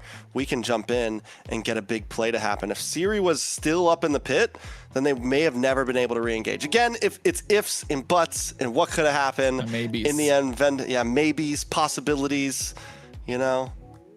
We want absolutes. Absolutes. And Vendetta absolutely won that game, right, Layla? Absolutely. What about America. any of the sure things that might happen in the next game to come? America. It is the Americas. Technically, it's the Americas Championship Tour, so you're not wrong there, Trex. You're not wrong there. Unfortunately, really, when they had that Lunox picks, I was thinking Lunox can definitely get on top of Gord when he ults and was able to kind of zone him out or stop him from, you know, just standing there and dealing the massive amount of damage that he was able to do. But unfortunately, that's not how it went. And is that the kind of gameplay that we will be seeing from Siri? It seems like Siri is not aggressive. I mean, I wouldn't say. I think because there was a point in that game where he was playing well, and also a Lunox. Unless you're getting like early game kills, a Lunox isn't the easiest hero to see all the things that are happening. Siri played a decent game. We definitely still want to see more. Weren't able to come through and make the whole win. I think in the end, Vendetta won that off of just their patience and skill there. I wouldn't say it was anyone exactly's fault on Night Horde. The Fredrin ban starts coming in though from Night Horde. They still choose blue side. They stole the Fredrin last time. This time we see it get banned. People really don't want Tarzan on these heroes, huh? And it's just crazy to me because the guy still wins on Suyo's. He still wins. When these two teams first face, he beat them with two assassin heroes. The teams that he won with, he had a Harley and Leomord. That's how Tarzan won the two games against Night Horde. So this just kind of surprises me, honestly. I mean, they're underestimating Tarzan, right? I think he definitely wants to prove them wrong, Sean. But to Tarzan's credit, as well as Night Horde banning it out, he is really good. Yeah, he really just might be that good on those. Yeah, and the problem with the tank jungles is it amplifies not just himself but the entire team around him, right? It's such a focal point for the team. It's a pivot for the team to play around, and they don't want to give that team playing option to Vendetta. So I think it's all right taking out the Fredrin, taking out the Phoveus. But also what I want to kind of point out is Siri did have a decent game, right? He didn't have a crazy game. He didn't have a underwhelming game. Now we're in the next game. We're gonna find out if he's able to, you know, if he's able to impress with what's been going on so far. And then maybe I want to ask a question, but we'll see that after the next game. I wanted to ask it now, but then I thought to myself, let's keep it on hold. Gotta impress Layla. Layla's not impressed yet. Yeah, not impressed yet, right? As a Canadian, you're not impressed, right, Layla? Well, I'm just looking Siri at needs to step it up. Maybe, Siri, you hear this? You know, the mage and the roam kind of duel is also not that synergy is not there yet. You know, he just came on. So now their synergy's bad. It makes sense. It makes sense. I'm just We'll see, right? We'll see what they do for the second game. I'm born with your talent. But talking about Tarzan, definitely the focal point of Vendetta as a team. He's the shot caller. Harley. Okay. Basha from Tarzan. Harley, man. Kind of surprised about that. Last time they banned the Basha, picked the Fredrin. This time they banned the Fredrin, picked the Basha, and I think that Guinevere ban was an answer to, listen, we know that you want one of those, so we're gonna at least get a trade here. VTA has the option to put Basha into the hands of Tarzan here. No, I think you go Uranus plus Carry, right? Or Uranus plus Kalea, just to stiff arm this Harley as much as possible. And then from there you can pick up the Basha as a third pick, but you're gonna be lacking in terms of goal lane. So you either go, I think, Uranus plus Kalea or Kalea plus but yeah, it's got to be one of the two or both. If you're Uranus and Basha Lilia. Yeah, I was thinking Valentina. They said forget what you gotta say, guys. Uranus, Valentina. I told you, one or the other's got to come through, because yes, it makes sense for the Basha being picked up. Yeah, I told you, man. I told you so. But you know, the Basha, because they already got a jungle pick on the other side, right? But yes, I could see it because it's Night Horde. They can go with a roam Basha, so like exactly, it's possible. It's not possible. There's a big chance they'd take it right here out of, just because, I mean, they've been so worried about Tarzan having these utility junglers that the possibility is definitely there. And it fits Merlin, honestly. A fast-moving roamer that can get to the back line and kind of be a nuisance. Maybe, they still pick even of Valentina. Sometimes you gotta do what you gotta do. You can't always be scared of IMU. Hylos. Ooh, Hylos is solid. that Mitrio looks strong. Yeah. Does VTA go for their jungler right now? Carry or Kalea, right? Gold lane might not be bad, and then ban out more from Night Horde, ban out the Harith. I think secure Tarzan. You're right. Secure Tarzan. There's not a lot of options left after Basha is banned out. They can ban another jungler just in case of Basha. Just get it. It's okay. Unless they go Uranus jungle.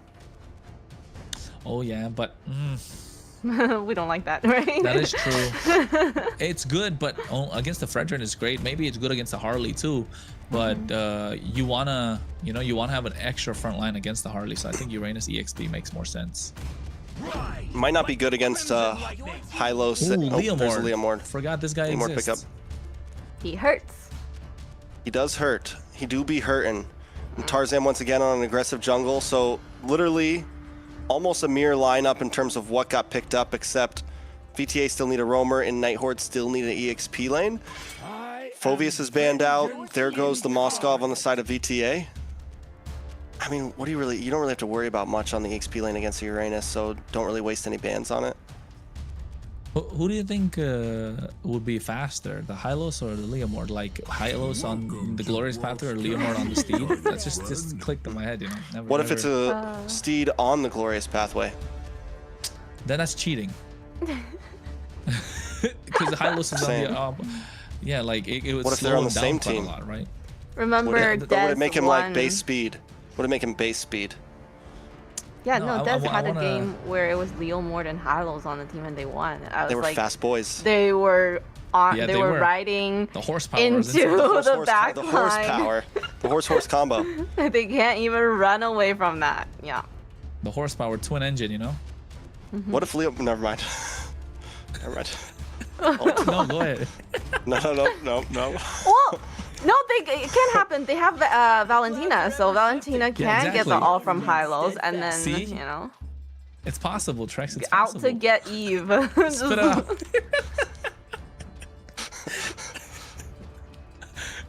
So we get the sword, man. We get the Grok. Kronos is breaking down over here. I'm sorry, guys. I'm sorry. I'm sorry. No, let's get back to it. Let's get back to it. What are you laughing at? The Sora. I'm just reading stuff, but yeah.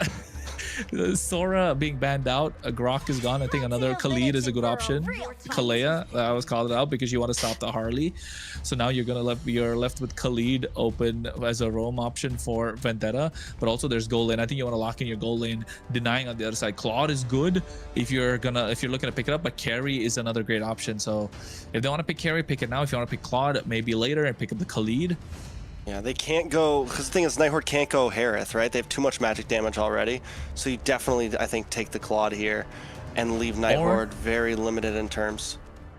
Or you go Carry and you go last pick Kaja. For the Claude? Or for the... Never mind, for Vendetta, Claude. But they go Claude instead. That's one Claude's of the better comfy, options. It's safe. Melon's good on Claude. Don't big brain it too much, Kronos. It's a global ban, you know? Just trying. There's your physical damage. Ooh, that is a composition right there from Night Horde. I'm not gonna lie. That is scary. In the box too, super strong. In the box, it's gonna be vicious. All right. But what's it gonna be for Vendetta though? To finish it off, it is. Last pick, see what Layla. Harley does. Last pick. Rome, right? We're out of time. It's a Rome, yeah. They need setting. They don't have CCs. They need a setter. Pressure's on. They need a setter. I don't know. Grok. What do they go for? I don't know. What else? Grok's banned. What's the setter? What other setter? Khalid. Khalid is banned. Khalid is. Wait, no. Khalid is not, but he's not a setter though. Debatable. Tig. Tig! If a Tig just came in, that would actually, I would have lost my mind. I would have literally lost my mind. Gato is a setter, but it's like a very delay setter though. I don't know. Yeah, and who does he even hit here? You're never going to catch Yuzong. You're never going to catch the Harley. I guess the Eve's going to be good in RWM. It's a tough, I'm not against it. You get the taunts. It's a he face was freaking out like me. Which one do I pick? Which one? But it is a comfort pick on T. It is a comfort pick. He was pulling a Layla. Rome, we need a setter. We need a setter, T. He's like, Grok's banned. Well, the Gato is to kind of face check bushes, right? Into the Harley. The Khalid would have got slightly melted down. The passive is going to help out quite a lot for the Gato Kache, but also able to taunt the Harley when Harley dives in with a hat trick with the help of the... Well, I don't know what the taunt's called, but yeah, we're going to help with the taunt, right? And then you have the Unbreakable to help out quite a lot. So yeah, Vendetta looks super solid, but hey, they already have 1-0. Is it going to lead to match point? We will see as Vendetta, after a long and grueling game, takes game number 1. Can they bring us to match point, or will Night Horde tie things up? If you're just joining, this is a best of 5, and Vendetta leads 1-0. 1-0 is the score. Night Horde have the Harley. So they definitely have a lot of pick-off potential and nothing to stop them at the moment. Just the soft counters, nothing hard. And Tarzan looking to maximize advantage in these neutral objectives with the help of the Steed. But I feel like all eyes on the EXP side of things. Who's going to pop off first? It's going to be Merciless, it's going to be RR. Are they going to get this Black Dragon Petrify Furious Dive combo? Or is it going to be Merciless that's just zoning out Shiro the entire game? Because Vendetta, they know how to pick their timings, right? Pick their poison, find the moments, and then pounce, right? They're not always hungry, or rather they are always hungry. They're just looking for the right moments. And look at the emblems, nothing crazy, nothing out of the ordinary. Both the marksmen choosing to go for a Festival of Blood, so you're gonna see a lot of sustain. Same thing with the Quantum Charge. Both the tanks similar, both the junglers, yes, magic emblem with the Lethal Ignition. Apart from that, you got the Killing Spree. Both the EXP laners though, I think this is Brave Smite in the hands of Merciless. Nothing crazy, nothing out of the ordinary. It all comes down to how the execution is going to show, especially in these neutral objectives. Are they going to find a pick off before it happens? Oh my god, they do. That is huge. once you stopped talking, I was literally about to pump Merciless up and be like, he's got his comfort pick. He's on the Uranus. He normally is such a, he has a problem on the Uranus, and Night Horde knows it. They make an early pick down to EXP lane to set him back a pace. And with Turtle up now, Merciless still level 3, this could be a problem for Vendetta.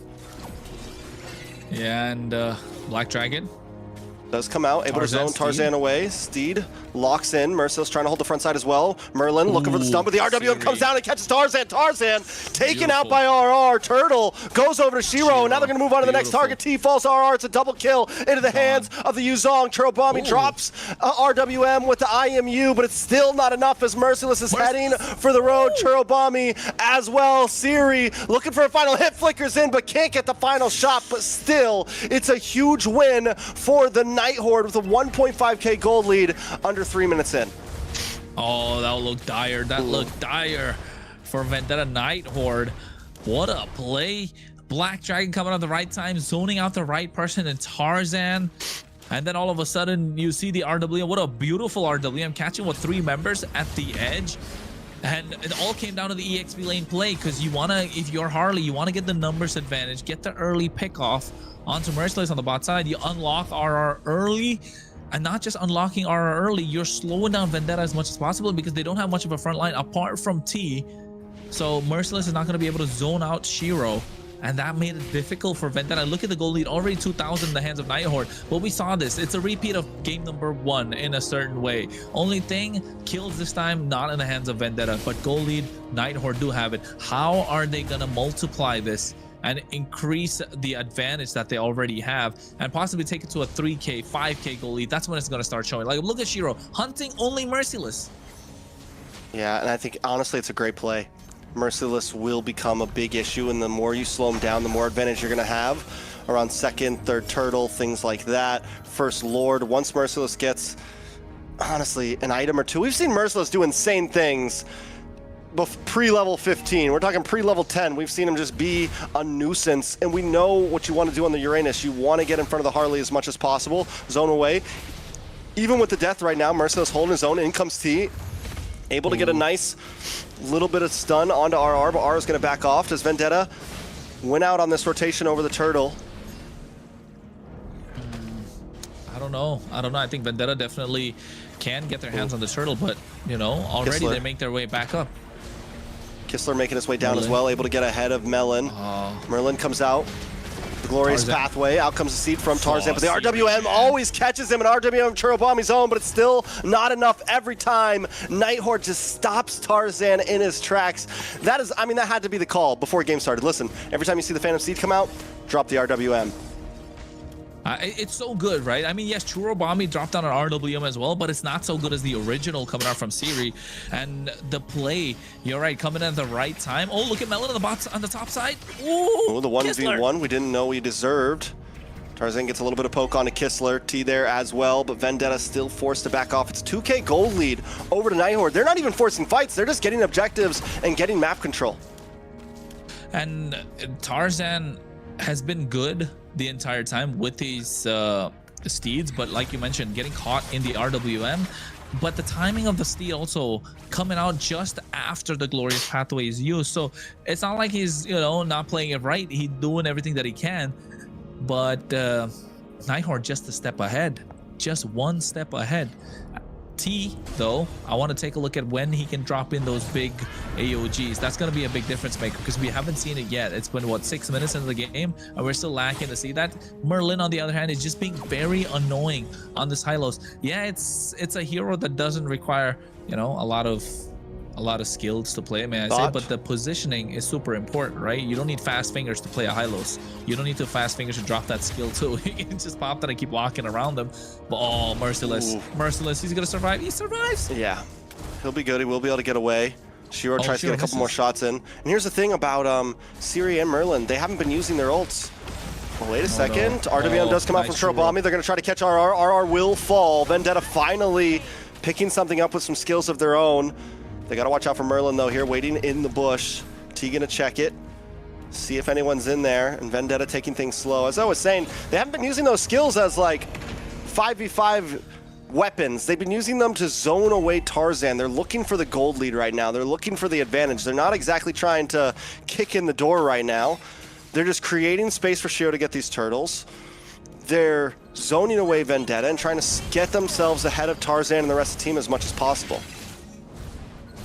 And also, again, for Vendetta, though, they're keeping the goal lead at... Oh, my God. The collapse on the top side. Shiro, Deadly Magic. They don't want the turtle. They want these pickoffs. And making sure Kistler comes into these team fights much faster. They need it. They saw that they couldn't take down Merciless on the bot side, so immediately changing the plan, adapting on the fly. Something that we haven't seen with a lot of teams in the MCT. In the previous series from Stamina, we didn't get to see them. We didn't see them adapt on the fly, but Night Horde, even though they're behind one game, they're able to adapt on the fly. Yeah, they haven't been able to...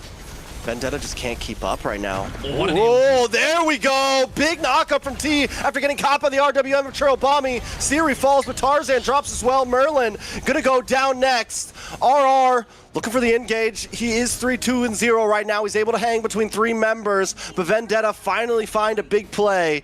But the thing is Night Horde's not stressing it. They take a tower on the bot side. They still trade for Tarzan. Merciless finally being able to get aggressive about 8 minutes in, though. My God, what an Kistler. AOG as well, right? Siri coming there, but you can see, oh, wait, Merciless. T. Should be able to get away. Melon comes in with a Blazing Duet, getting a lot of chip damage down. BMI's out. Kistler getting a couple free shots off. Things coming back to a standstill. The 2K plus gold lead to Night Horde is now down to 900, and it feels like the game could go either way. Yeah, it definitely can go either way, but you see how Vendetta are having a difficult time just to try and clear out the mid-tier 1. They don't even get tier 1 on the top side, and Night Horde able to defend the mid-tier 1 again after a push coming through from Vendetta. Tarzan doing everything that he can, but it looks like he's getting chased down. No steed. Tarzan in a bad spot. No steed. He is going to be heavily slowed down on that glorious pathway.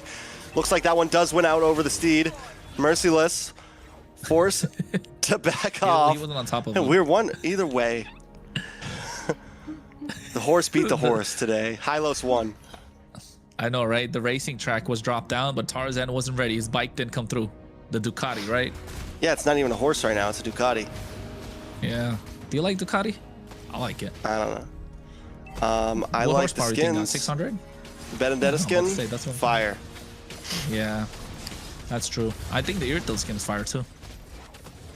I don't know if I've really focused on that one that much. Merciless taking a lot of damage here. Steed comes out. Tarzan going to try to make his way in. T into the backside as well, trying to get some taunts onto Kistler, onto Shiro. RWM comes in, but Tarzan's already broken through. Merlin. T falls as Tarzan takes the Lord, but the damage from Kistler is too much as members from Vendetta are dropping. Shiro falls, but it's still enough. Melon going to try to run away here. Should be able to get away safely. Tower drops on the mid side. Lord coming from Vendetta's side. If they didn't get that Lord, it was going to be crucial. It was going to be problems, but still, Vendetta may lose a lot here in the mid side. Hopefully we get to see a replay because I want to break down that fire. Merlin, what a mistake he made, but still, they're lucky to pick up the Lord there. The glorious pathway on the opposite side instead of into the fight where nobody was really present. Oh, he really panicked at that moment. The problem child, was going to be a problem for his own team at that very moment. That glorious pathway could have made it a wipeout if it was in the right direction, but Vendetta able to get the Lord and now crashing in. They're making quick work of it. AOG to try to get the pincer on a Kistler. Here comes Melon though with the beautiful Blazing Duet, but the Black Dragon is responding, trying to get to the backside. Melon's low. Petrify doesn't need to lock on. He's just going to look for the kill, but RR can't seem to secure it. He does, but he falls for it as Merciless tries to run away. Churobami sets down the RWM of his own to keep Night Horde at bay. Tarzan looking for the re-engage, but Kistler is not playing around with Siri right now. The damage just way too much. Yeah, and I think the risk taken from Melon to go head-to-head against RR in that fight, that was dangerous. He didn't have the Petrify. Others would have been disastrous for Vendetta at that very moment. And he has been clean as well, RR, on this Black Dragon. This is a back-and-forth game. 11 minutes, 11 seconds in. You can see the advantage definitely on the side of Kistler in terms of the gold, 1,300. Looking to build into a Wind of Nature, not opting to go for a Malefic Gun, but Melon opting to go the other route. I think it's a good play. Yeah, it is, because at the end of the day, I think Kistler definitely has true damage, so Melon's not going to be able to, you know, Wind of Nature that at the moment in those BMI Blazing Duets, but he has been very clean in terms of when he's entering the fights, right? That's been important. And something that's gone under the radar the entire game is Churobami. 602, 8 kills on Vendetta, 100% KPA. He has been on point with the IMU RWMs. Yeah. It's just that it's kind of overshadowed by these big ticket ultimates like the Steed that's coming up, by the AOG, the Blazing Duets. He's helping Melon to get into the backline with the Blazing Duets through the IMU RWMs. And that kill box composition that Night Horde wanted to play, which was looking so solid, now all of a sudden looks good for Vendetta too, because they have the exact tools to make that happen. The AOG now is not a tool to try and be an initiating tool, but it's more of a tool to create a separation between the front and the back line. More of a tool to zone out the members, put them in a difficult position. Then Churobami brings that big RWM, which is such a big difference maker for Vendetta. And now all of a sudden, Night Horde, the goal lead, which is 2,000, 1,000, is getting smaller and smaller. And Vendetta are starting to take control of the map more and more. Now, almost 13 minutes in, Vendetta have control of the river. They're going to get control of the Lord. Merciless picks up this Chastis Pauldron. Kistler's attack speed is going to get lesser and lesser. And now you're going to see how important these IMU RWM and the RWM from series is going to be. And Shiro, 0 kills, even though he's been crazy on this, you know. Yeah, what is up with that, yo? Exactly, even though he's all been of his crazy kills got on stolen this early magic on. plays. Yeah, early on they got the kills on a Merciless, but RR was able to secure it. Holy Crystal does lock in for Shiro here. That could be one of the things kind of slowing them down, but now we're at a point where Merciless, even with the slow start, he's starting to become a problem as well. It's one of the good things about the Uranus. Even if you go down in the early game, you're still going to scale. You're still going to be a problem in the mid to late game. And Night Horde tried, but they lost their advantage. And now Shiro just kind of fighting for his own purple buff. Doesn't want to use the retry. Decided not to. Still secures it. Yeah, and now this is the problem right now. How are they going to melt down Merciless? He's tanky, not just Merciless. You got to look to take down T as well at the same time. And the moment Kistler focuses on either one of them, Melon comes in with a Blazing Duet. AOG just to create a separation. Again, Churobami. I'm not even talking about the RWM that's come through yet. So it's looking good for Vendetta as a whole. Churobami hasn't taken a single ultimate yet. Maybe would decide to go for the Glorious Pathway to find good openings. That's why you can see Siri is out of range for Churobami not to get their RWM, which has been such a massive tool that's helping Vendetta win every single team fight, or able to get them the advantage that they need. Look at Shiro right now, hiding out in the bush. Tarzan also hasn't showed face. Neither team knows where the opposing team's jungler is. Kistler gonna come in. Deadly Magic Steed. unable to connect fully on a Merciless. Steed comes out. RWM catches all three along with the Petrify. And Vendetta is knocked up. Melon on the backside with the Blazing Duet, trying to save things, trying to hold on. But the Night Horde clears through with a beautiful combo between the team. A horde of the team Night Horde. Now you can see Churobami flickers out as well, gets the RWM, but right now with the Deadly Magic, he's trying to get the outplay onto Merlin. Stop it, Churro. Churro's a god. Churro's a beast, but up top, Kistler with the 1v1 against Melon. Churro can't do it alone. He's 8-0-2. He's been trying to do it alone all damn game. And now he's alone as a Lord is going to be marching in soon. He knows there's nothing he can do. God damn, the Lone Warrior missing his other Bam Bro at this point. 8-0-2. What could have been if the Bam Bros were together, but T is able to make really good work of this Gato Tkacha. Just that Night Horde is able to find these angles for a pick-off. The Deadly Magic has to be respected, even though Shiro doesn't have a single kill. And Merciless going down early in every single team fight, making it difficult for Vendetta to try and even get any sort of advantage around the map. And Tarzan, hey, this must be the formula. We saw it working earlier. It might not work all the time, but it definitely makes it difficult for Vendetta to get a win. Take out his comfort picks, his tank jungles, put him on a Leomord. It's good. It's supposed to win these neutral objectives, but 1, 4, and 3, not able to cut it. All right, so what happens from here? Night Horde going to try to burst through. They will get the crash. There's no holy defense. Able to bring the mid tower down about half health. Vendetta finally clears things up. Night Horde playing the distance. Looking for a possible play, but they know it's hard to connect. They don't have any huge divers exactly, except for RR, and even that is a telegraph dive. so they have to kind of just pry their way in, and it's a hard thing to do against Vendetta's comp right now. Up on the top side, though, Merciless putting some pressure on RR, trying to create space. Deadly Magic comes out, but Merciless is unfazed, unchecked, unworried. He got the Oracle as well, right, just before this, so able to get a little more magic defense, more cooldown reduction, and he's going to be able to get those heals much faster. Going to be bigger heals, what, 256 HP per second, I would say, or maybe even more than that, depending on what it is. Vendetta, on the other hand, now they need to find more answers. Shiro kind of neutralized, right? Neutered right off the bat, would not able to get a single kill. RR has been a big game changer with those Petrify Furious dives, with the help of the RWM from Siri. And in that previous fight, that Night Horde one, where Churro, yes, he got a double kill and was able to make a sniper on outplay. If you notice, before the fight started, Siri is out of range from Churro to not give that RWM away. And I've been mentioning that for a while, and that made such a big difference because they didn't have that kill box that Vendetta wanted to play around as well. So now the objective is clear. Keep Siri out of the range of Churro so that he doesn't get his hands on the RWM, because the moment he does, the fights are going to shift. The tide's going to shift towards the side of Vendetta, and Night Horde are going to lose all advantage. What was a goal lead of, what, 500, where Vendetta were catching up? Now look at it. After the one small fight, getting more control over the map, it's 4,500 almost. And the map control that Vendetta has, gone. The map's looking a lot more blue. Night Horde are playing more aggressive. They've got complete control of this river. They're trying to push the long lane, and before the Lord comes out in the next 20 seconds, Vendetta needs to find answers, and it's got to come through with Churobami able to get this RWM. Somebody's got to open up the map, and it's got to be T to do it. Ooh, they're going to try to move on to Melon here up on the top side. Oh, no. Glorious Pathway does come down. Melon able to get some nice chip damage down to the boss side. Kistler takes out T as the Black Dragon cuts Melon away from his team. It's Melon versus the world right now, but he's bursted down, a double kill into the hands of Kistler.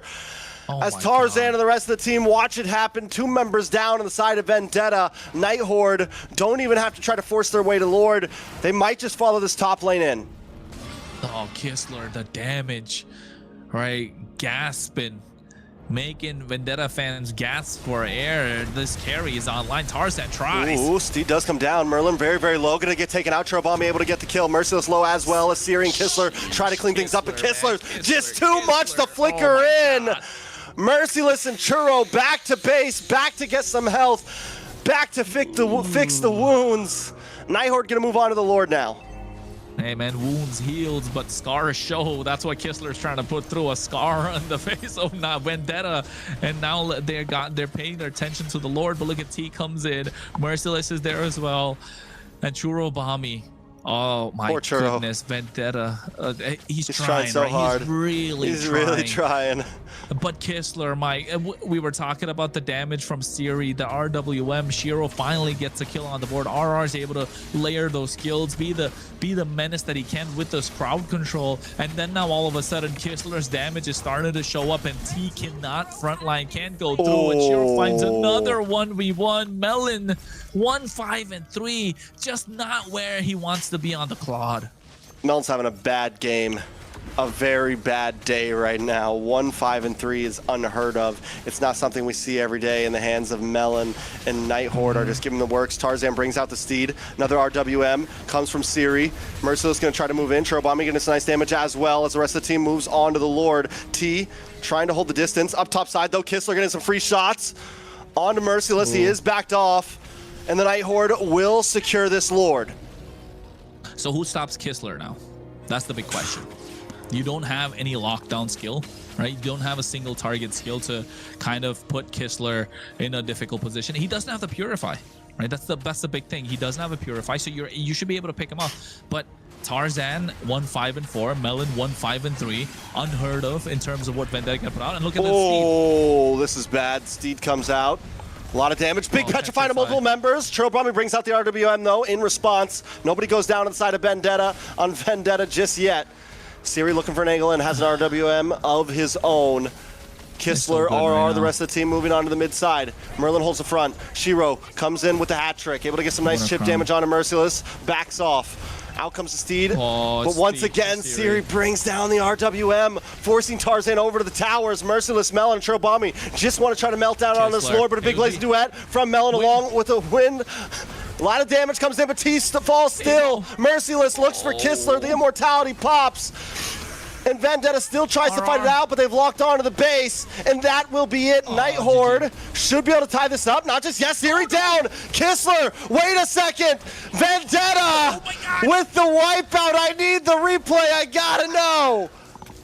Yeah, it happened. RR tried to go for the base crystal. The steed came out at the right time. The aggro of the Lord was on the minions, which spawned at the exact moment. Kistler had the wind of nature on the top side, went for the 1v1 play. They swapped it for the immortality. Yes, they can end. They swapped it for the immortality. They definitely can. Oh my god, Vendetta getting game number 1 off of a mistake, and now game number 2 as well. Night Horde, what have you done? One chance, one shot, one moment, one opportunity. Sees everything. You ever wanted. Mom spaghetti. Not letting it slip. They captured it. Oh no. Oh god. What a base defense. What a base defense. It was so clutch, right? The timings of everything. Siri using the RWM at the right time. Kistler, I think, making a mistake or going for a fight on the top side, was half HP, swapping out the items. Oh,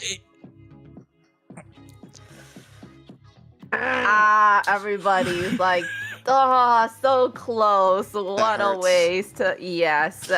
What hurts the most is probably everybody on the Night Horde team right now. Definitely hurts. You know, you can taste it. It was so close. You know, we all thought that was gonna end, and the fact that it didn't, and they were able to turn it around and end it for Vendetta was just. Hey, they got a taster. They didn't get the full menu. They had a chance. Night Horde. Oh Oof, my god, that's tough. I want to see that highlights, man. I want to take a look at those highlights as well. To see that. Again, yeah, and the Just itemization. replay that you know a few times. After all of that, Churro is still deathless. Insane on this Valentina. Churro Bomby, MVP 100%. And the one time Kistler goes down is the moment VTA get the entire game. Imagine that. Like, I think it came down to that. I think it was Kistler versus Churro on the top side, if I'm not wrong. And T as well coming in with the AOG clutch. The Lord was, what, 20,000 HP for like 10 seconds in the base crystal, which was enough opportunity for them to lock down the base. But Night Horde, I don't know, was it a call to end? Because after a while, we saw RR trying to take the base, but it just didn't happen. Like, was the Lord out of range? It felt like it definitely was within the range of the base, so you were able to take it down. So, in the end, what was the shot call? Was it to take the base? Was it to get the wipe? What were they thinking? It was to get the wipe and recall in front of them. I don't know. Lock the base. Always lock the base. Always. Oh. I gotta give it up to Churro though. I feel like he's such an underrated mid laner right now. You know, it's always Yato, it's you know, this person or that person. And right now Churro has been stepping up and becoming a face of the mid lane. Just an overall monster in so many of those fights. And not just that, right? In that last Lord push, while the Lord is coming on the top side, they didn't have the RWM through the IMU. That's the big one. And it was perfectly played by Night Horde, because Churobami not having that means they're not going to have an easy time to defend. Yes, the Glorious Pathway was used up, but it's all right. You've got all the other tools in your arsenal to try and make it to the base, take the fight to Vendetta.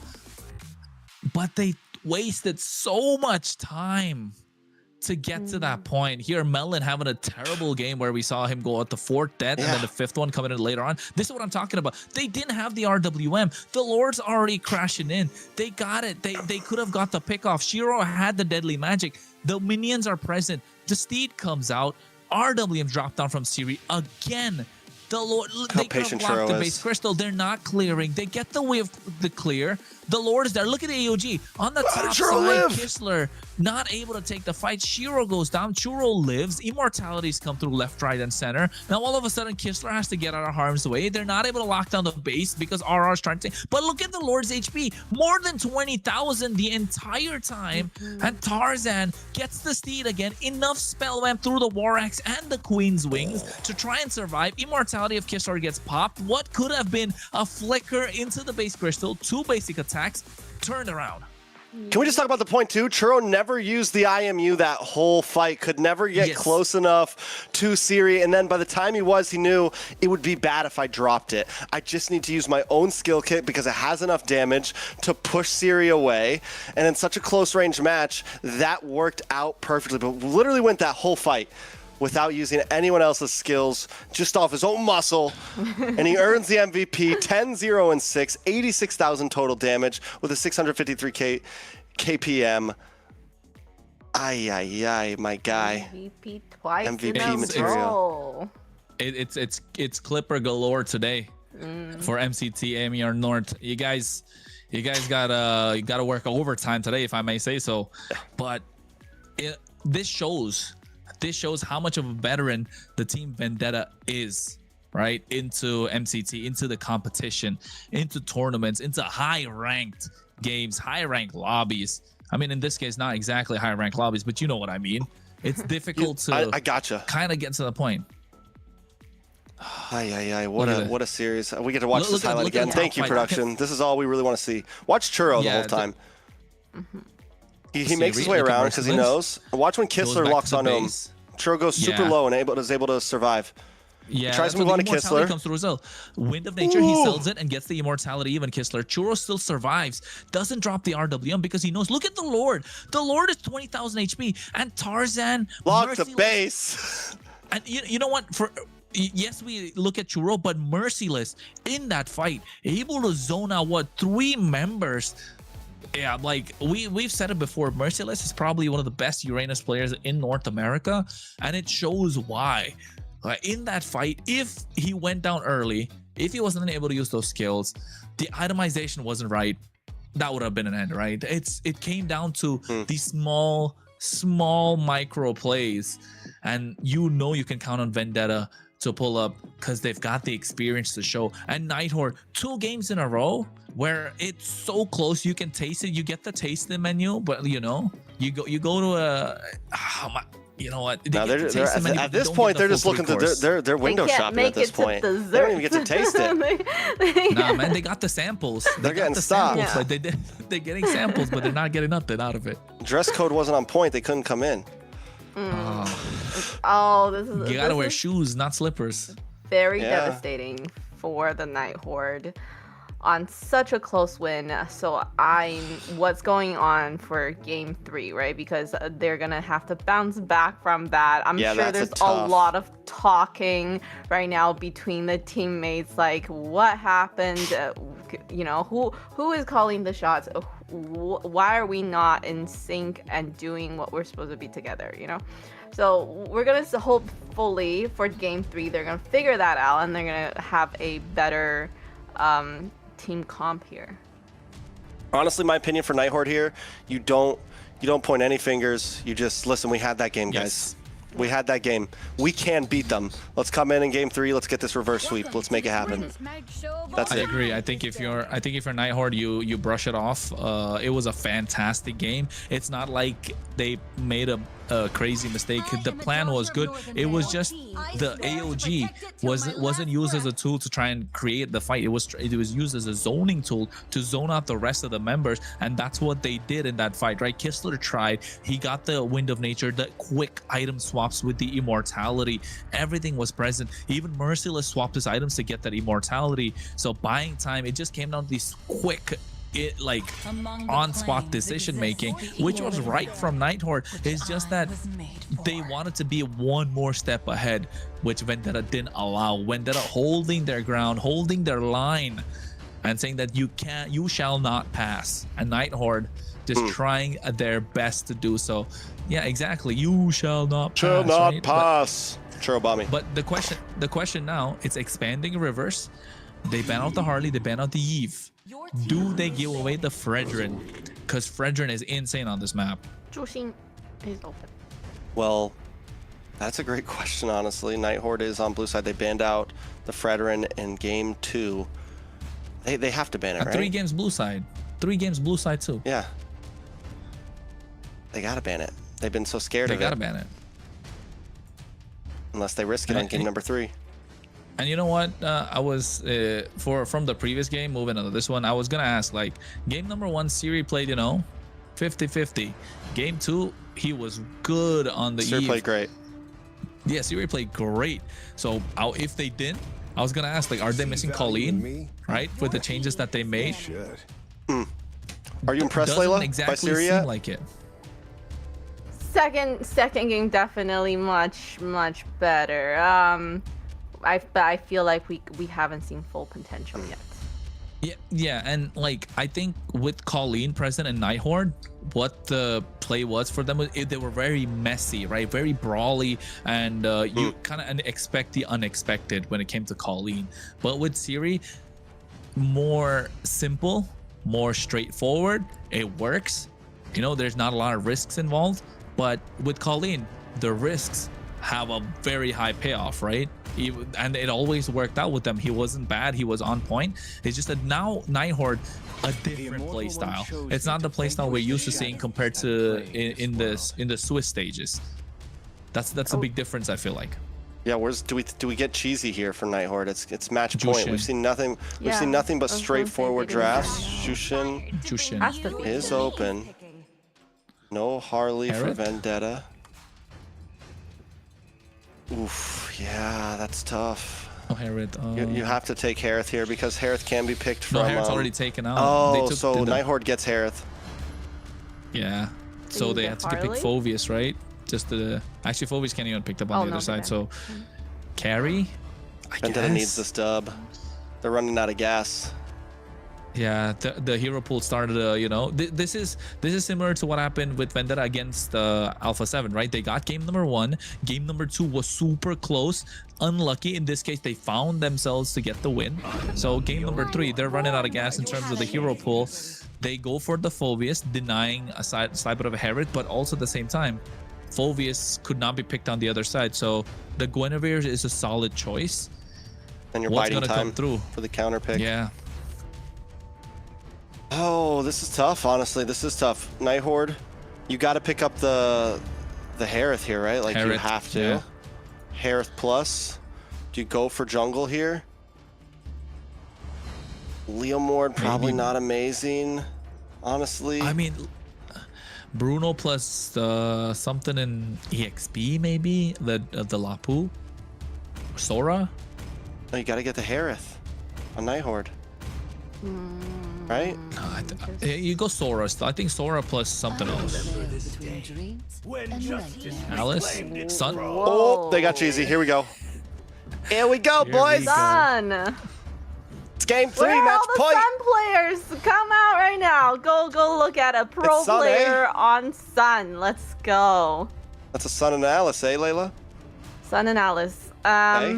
Very interesting. Are you the Canadian here now? Yeah. Okay, was it that was gonna yep. Okay. I don't mind it, but is this gonna be a gold Sun or XP Sun? It's a gold Sun. It's jungle. I feel like. I mean, honestly, it's Rome.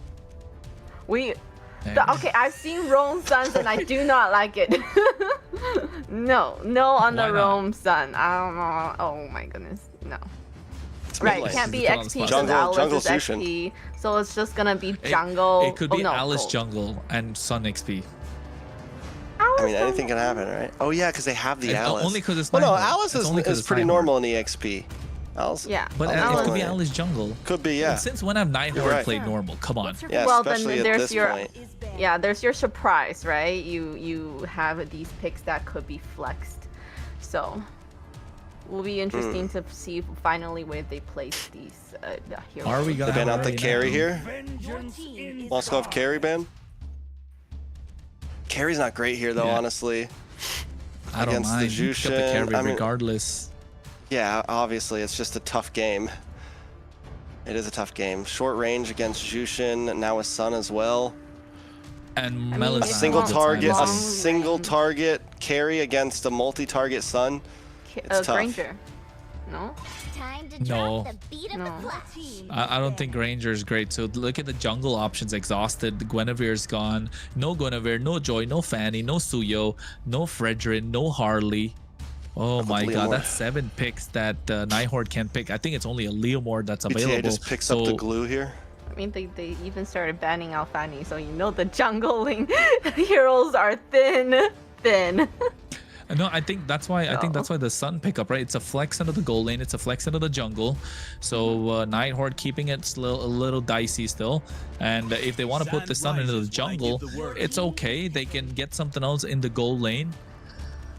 Although we know it's gonna be a gold lane Sun, right? It's still an option, a possibility, because the jungle pool is so low right now. What's available that could work out for the YSS is one of the options that could be in the hands of Night Horde, I guess. Yeah, Leomord also there.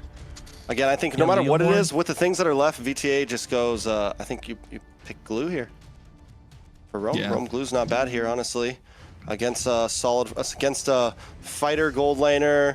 Upfront personal EXP laner, and then right now it's looking like Night Horde has to pick something that wants to get up close and personal as well, unless they go for like a Lance or a Hayabusa, like something crazy like that.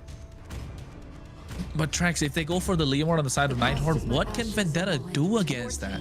Carry is the one of the only, like look at the amount of dive that they have.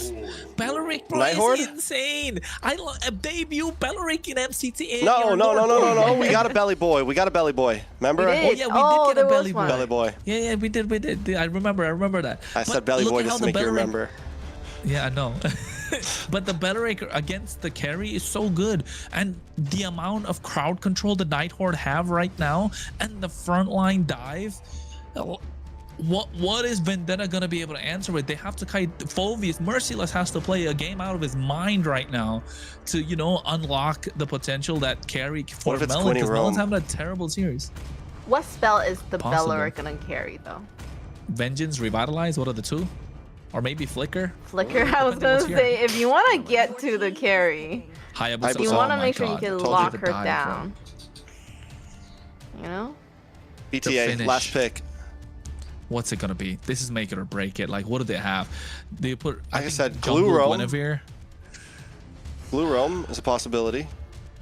It is. I think that's one of the better options that they have. But then again, like Grok open. Grok is open.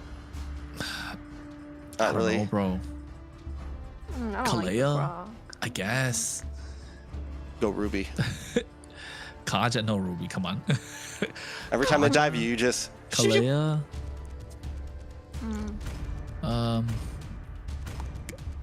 I don't know.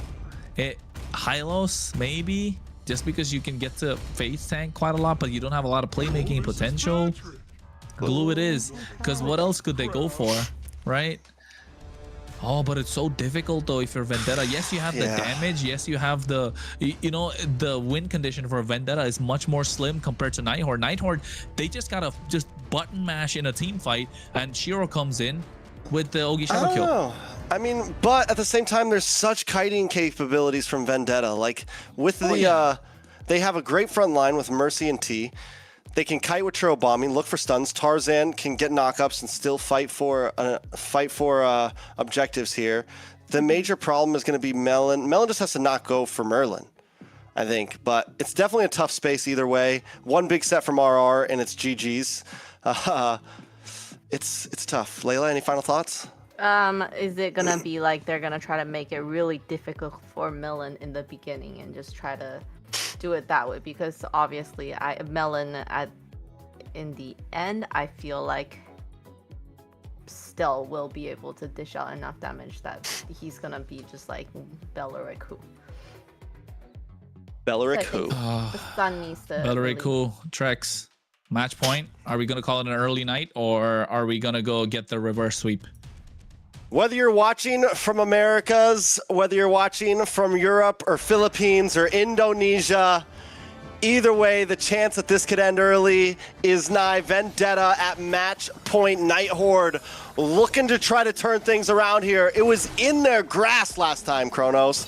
It was right there in front of them, but they couldn't get the final couple shots on that base. Can they change things around this time? Yeah, they're looking to turn things around. They had the advantage. And when I say, oh, what a spatial migration. Whoa. Beautiful. Tarzan able to land that first one, gives a little bit of a confidence boost, if I may say so, for the team.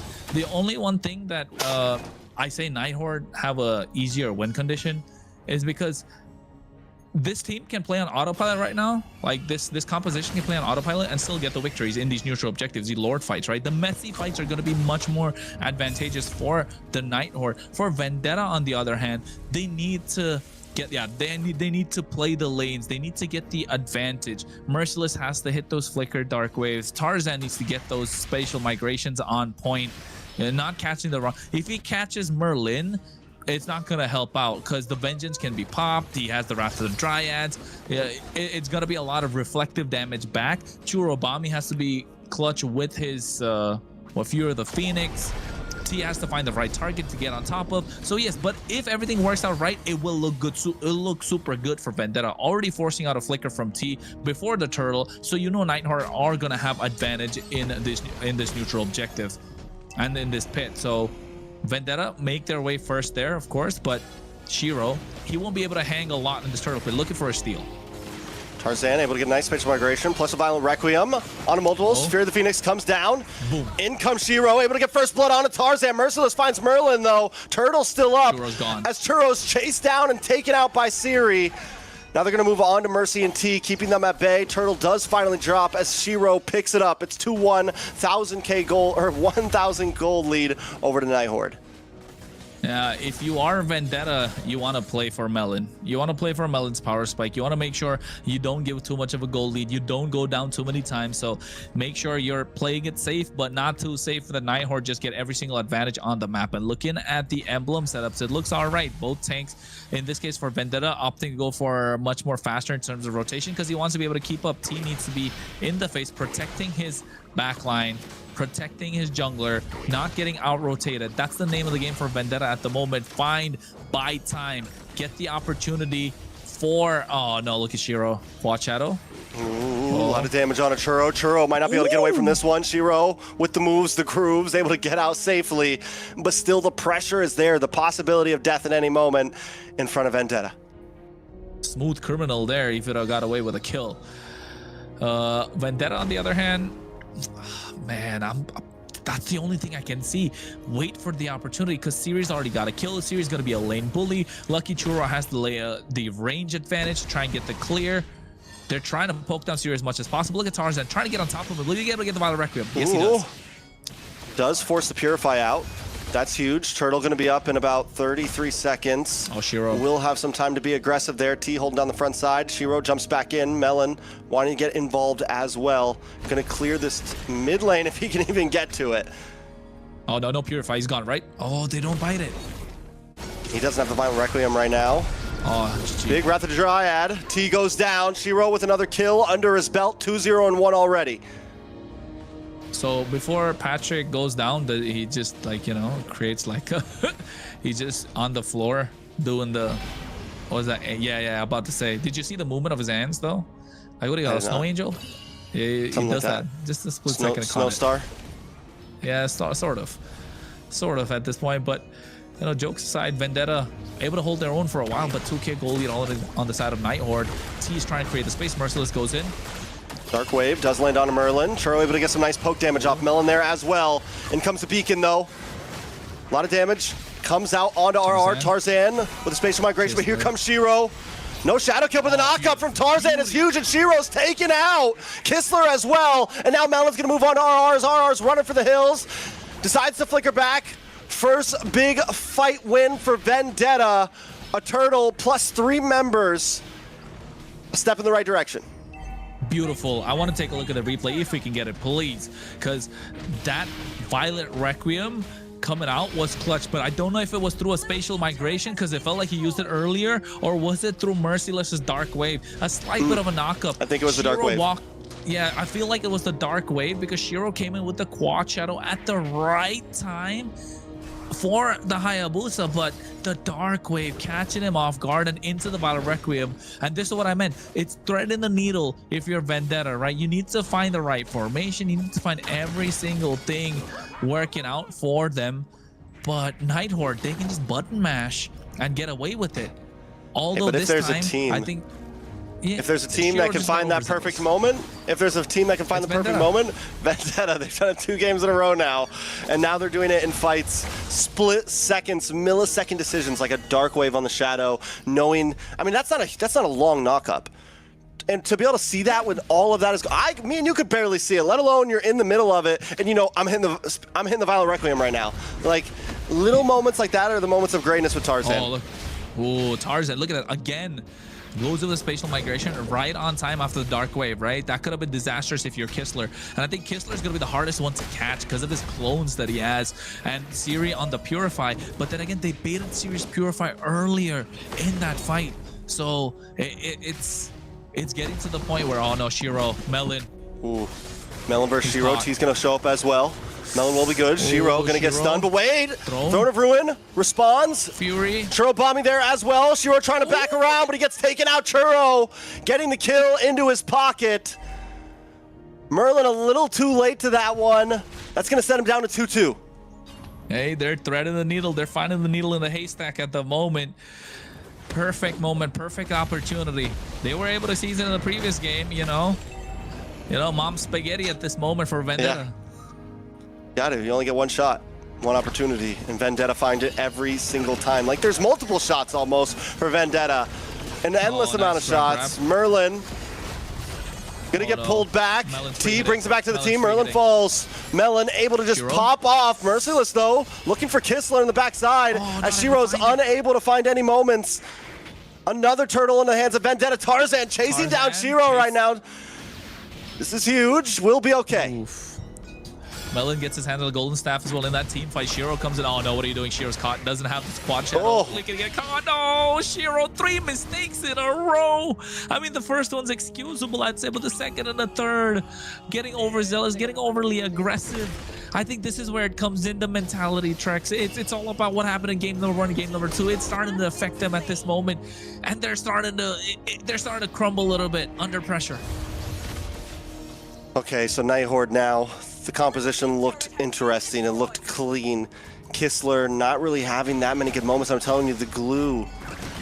The Merciless as well, just stopping them from being able to dive in and really apply the pressure. There's no way to get to Churro right now. Melon is able to free hit. Merlin getting caught up by T in that last fight. It's a problem, and Shiro's supposed to be the one that can get back there, but they're just calling his shadow so cleanly right now. Oh, a lot of damage. Throne of Ruin connects, but Melon able to dash back. Kistler taken out already as Merciless holds down the front side with the pursuit. Tarzan now trying to lock onto RR. RR's not going to be able to get this with a Violent Requiem, and Merciless takes that kill. They're going to move on to Seer next. As RR as well. Merlin at least able to find T there. It's 2 for 1 right now. Back in the mid side, Tarzan looking for Shiro once again. Oh my god, Tarzan coming in clutch at the right time, and I said it, if Vendetta are gonna get the win, Merciless needs to play a game out of his mind, and that's what he is doing. Those Dark Waves are coming in clutch. 4-0-4 on a Phobius. It's into an Alice plus a Zetian, where they can just button mash and get away with it, but they're not able to button mash. They're getting out-rotated, out-dunked at this moment. Yeah, they're getting outplayed at this point. Honestly, just so many little things. Vendetta are online. They're in flow state right now, Vendetta. There's little things that they're doing that are just like those little micro mechanics. It's a completely different story than the last 2 games. It's a different story just because of how it's mentally affected the Night Horde. Ooh. Merciless trying to lock onto RR. See, look at T and Merciless. They're just always in their face. Melon's able to sit on the backside and just do whatever he wants right now. Kistler still late to the party. RR looking for an angle in. Lord is low. Shiro Oh, no. Well, nice knock up from Tarzan. And a nice throw of Ruin. Shiro able to take the Lord, and down goes Tarzan. But Churubami's trying to respond back. Melon. Oh, no. Looking for some damage. It's 1 for 1, but Tarzan's gone, and Siri's on to Merciless. Merciless doesn't want to give this up just yet. Does get pushed through, pulled back. Churro there, able to get some nice poke. Merciless is able to flicker away. Lord's going to be coming soon. Vendetta just trying to defend. Well, Merciless, how did he survive that? Right, I thought he was going to go in with a passive and then probably get another push and then get the Infernal Pursuit going. But decides to back off, doesn't want to, you know, push it to the limit because he has a massive bounty on himself right now. 5-0-4. If he gets the shutdown, it could turn the tides of the fight around completely. He has been the playmaker. He's been the linchpin for Vendetta entirely. Shiro able to get the Lord thanks to the massive Throne of Ruin coming up from RR. So they're able to pull out these big plays. And within that Throne of Ruin, all they got to do is put the Wrath of the Dryads. Kishler goes in with a Petrify. Siri has the Crimson Beacon. Lord. That could be dangerous. For a second, I thought Kistler was down, but it was just a clone. He's all good. Lord's getting melted. Melon comes in. A lot of damage onto RR. Taking out Melon, able to get the kill. Merlin goes down next. They're going to try to close the distance. Siri takes a hammer to the face. It's 3 members down. Tarzan's not even involved in the fight. He's on the top side defending the wave. I mean, so far, we were kind of like hyped about Night Horde being the unexpected team, right? And you could see with the change that they made in their mid lane, it's not so much as a expect the unexpected lineup. They lost a little bit of their identity, and it's showing. They picked up the Sun clutch pick that they like to go for, but it's 0-3-0. All right, Vendetta. Is there a way out of this for Night Horde? We've seen them have some moments. I'm going to be honest, last time, one of the reasons they were able to get that big play, Tarzan got knocked up by the Lord. It was literally a split second where, okay, now we come in, we get the Throne of Ruin, we get the big Wrath of Dryad.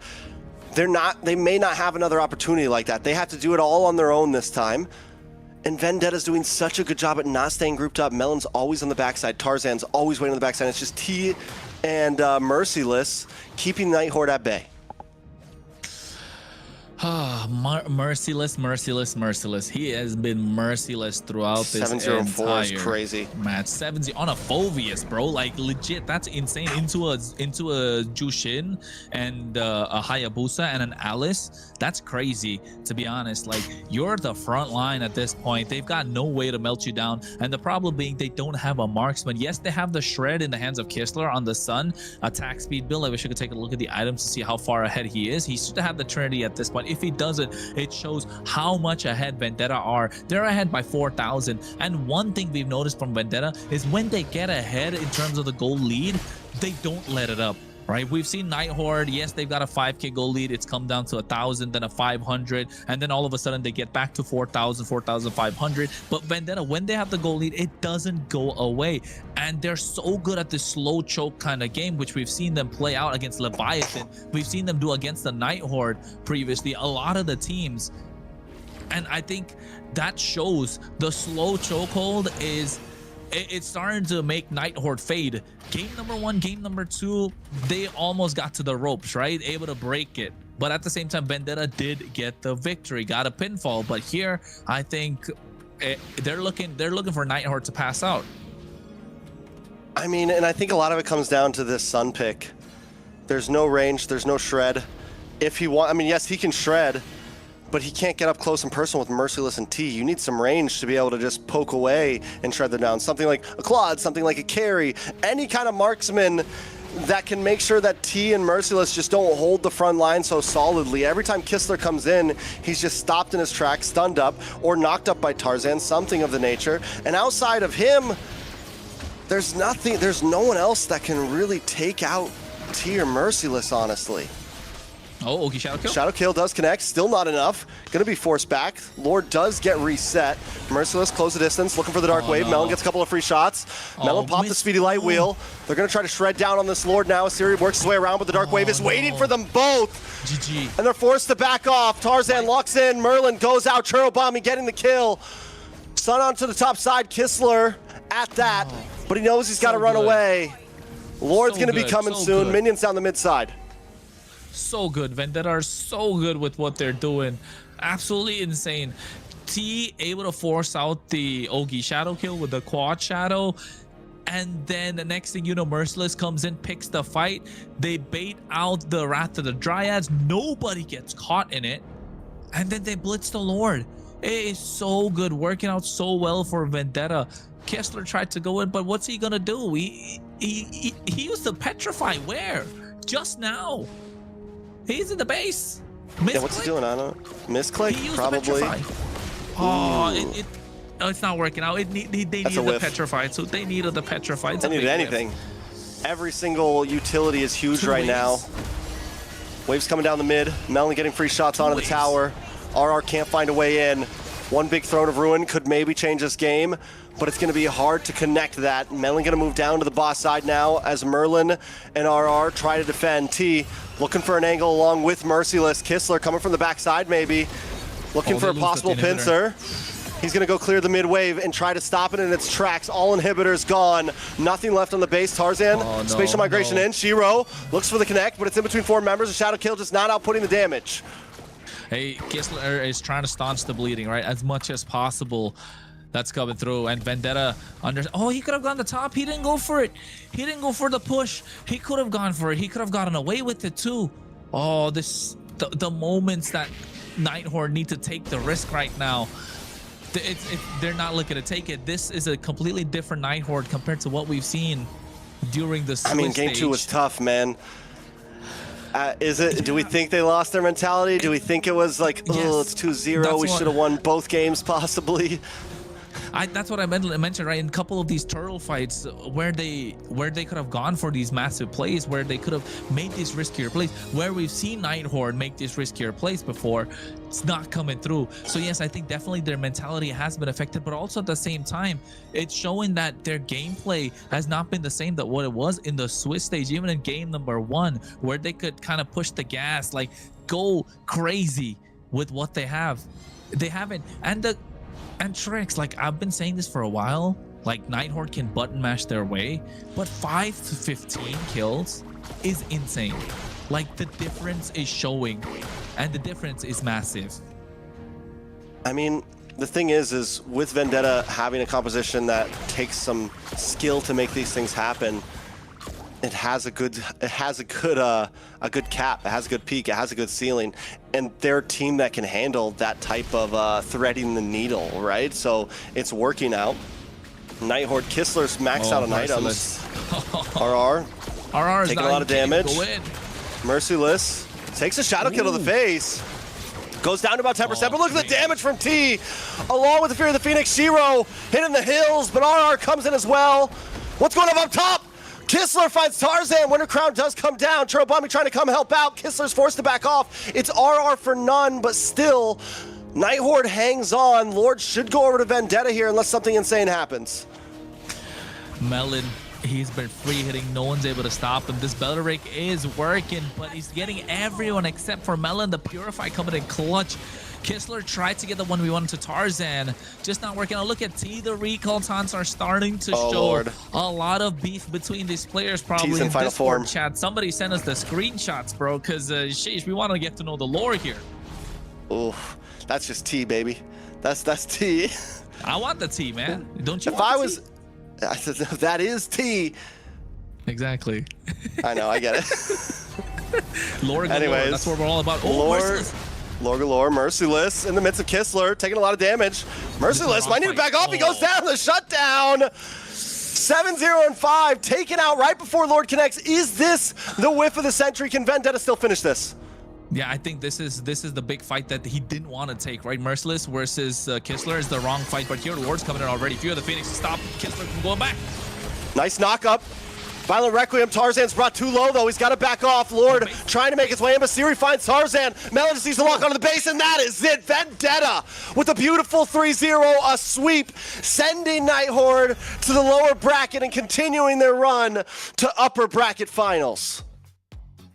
Oh my goodness. Did we expect a sweep to happen between these two teams, Kronos? Hey, we kind of expected a sweep in the first series. Just not in this one. Number 1, game or 2. Not in this one. I expected this to go the distance, to be honest.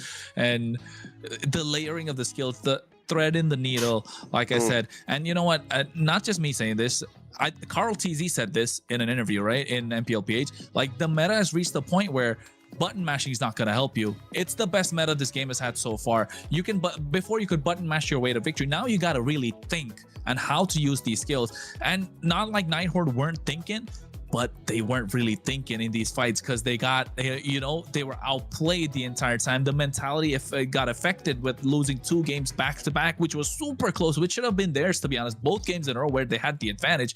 And it's showing that in this game, the difference came down to the mentality, definitely, and Vendetta, the experience, showing that they can play against the composition where they gotta climb up a hill, where they got a mountain to climb. If they're going up against the wall, it's okay. Everyone is pulling their weight, and you could see Merciless, definitely the star of the show for me. Churobami with those clutch Fury of the Phoenixes, and their team fights. When you take a look at the replay or the highlights, you can tell how telegraphed it is. I think Night Horde didn't catch it, but after looking at 2 or 3 of them, we could see it come through, right? Merciless goes in, gets the bit of a push. Shiro's the first one to go get that Ogi shadow kill. Then all of a sudden Merciless pushes through, and then you get the Wrath of the Dryads coming out, or you get an RR trying to make a play, and the moment RR makes a play, Tarzan goes in with a spatial migration. And then when they push back, when Night Horde are trying to get away, the Wrath of the Dryads is the disengage tool. The Fury of the Phoenix comes out, and then it's insane. It's a 19-minute game. The stats were shown, and you could see they had a great early game, but Shiro fumbling it in what, the bot side kill here in the river. This is what I'm talking about. This is the re-engage. Tarzan goes in, Shiro comes in, tries to get a kill, but look at the Dark Wave Violet Requiem tracks. Oh my god, like chef's kiss. Yeah, that play right, that was when we knew we're like, okay, wait, Vendetta came to play. That right there was just wait a second. This is unnecessary. This oof. Oh, Myth Bommy, not Myth Bommy, sorry, Churro Bommy here. Churro, great clutch moments where you would think that team fight was gonna go in favor of the Night Horde, and he comes in with an ult, and then that changed the whole team fight. I feel like, you know, what they really had to make sure that Bommy was not there or cannot be part of these team fights, or else he just turns it around somehow for them. Oh. I mean, it's tough. And you know I think at this point, Vendetta, what they showed here today is that they are honestly just a team to be reckoned with, like in so many ways. They are hunting right now. I think the only team that I think it is, you know, at this point we're looking at very possibly, you know, Alpha7 Vendetta. We're gonna get a little taste tester of it in the upper bracket, but who in the lower bracket? I think maybe if Leviathan gets it together, maybe we see Leviathan come through. Maybe Influence Rage. You know, there's a lot of teams down there that might be able to pull it together. But Vendetta just looks so good. So good, so clean. Knowing what is required from from each and every hero. That hero too, Merciless. Look at that. He has a full passive stack. He has the Infernal Pursuit, but chooses not to go through with the basic attack. Flickers out of harm's way. And you know what? We've been talking entirely about Merciless, Churro, right? T played a great game. Melon showed up finally after 2 games in a row, having terrible games. But Tarzan, he was put under pressure every single game. King of the jungle for a reason, my guy. He was clean on this, going everywhere. And yes, you know, the combo, like you mentioned, the Dark Wave and the Violet Requiem, it's hard to point out. Imagine popping the Violet Requiem at the right moment, right? The skill, the different, how hard he has to be how hard locked in should he be, like, for this entire game. Every single micro decision that he made. And not just that, in this fight there was one point where Kistler got the better of him, right, in those team fights. Look at the re-engage. The Fury of the Phoenix comes out, they get Merlin, he goes back, Kistler trying to flank from the side. Oh no, it wasn't this, it was the previous Lord. And this is the one we won that, like, Merciless should not have picked. But at the same time, Kistler going ahead. Hopefully we get a little bit of extension of this. Kistler tries to get the push, goes on the top side. Look at that. Fury of the Phoenix coming out at the right time, cancel out Kistler's recall, and now they're -1 to try and get the defense. Kistler being delayed by a slight second is enough. By the time Melon comes did? in, base is gone. You know what Melon did, Layla? took the base. What? He locked on the base. He locked on. Yeah. He's not wasting any time. He's And not he going to make the same. MVP for that. That base just got shred. It dropped so fast in HP, right? The difference that we see. Oh boy. Yeah. Okay. What great play. What great play. After such a rough game in game number 2, Melon comes back with a 5-0 and 8 game with the carry in his own hands, and just super MVP, definitely. The Wind of Nature coming in clutch towards the end there. And we were a little worried against the Belleric. We were a little worried against some of these things, but Melon always distanced so well in those games. MVP performance with the way that he played. Absolute beast on this carry. Had terrible game number 1, terrible game number 2. I mean, according to the standards that we hold Melon to. So showing up in game number 3, a rookie of the year, no more. I'm telling you, you can't call him Truck. You can't call him It's that. his Truck. second season. He's still a rookie. He's still the rookie of the year. That it doesn't 2 feel like it to me. A veteran. We'll ask him. He's definitely seasoned at the moment, right? And 508 KDA, 62.6k total damage, 762 gold per minute. Played really well. Of course, it came down to the rest of the team to kind of open up the map for him. And to be honest, I feel like anyone who could have won the MVP, we would have been happy because it was overall a great team performance. But the one thing Melon had going for him is nobody was able to target him. The timing for him to get into these fights, there's a Jushin that can dive onto you. There's an Alice that can dive onto you. You can be picked off by the Sun from the side flanks. You got a Hayabusa that can pick you off, but never got picked off, not a single time. Choosing the right moments to get into these fights is the big difference maker and the mark of a great goal laner. Really well put. And I will, at the beginning I did say he was gonna say Belleric who at the end of that game, right? He was able to just really not get caught by any of these guys and really position himself well to be able to dish out all of the damage. So speaking of Melon, our MVP, we have Melon joining us from Vendetta, and we're gonna have some questions for him. Hi, Melon. Hello.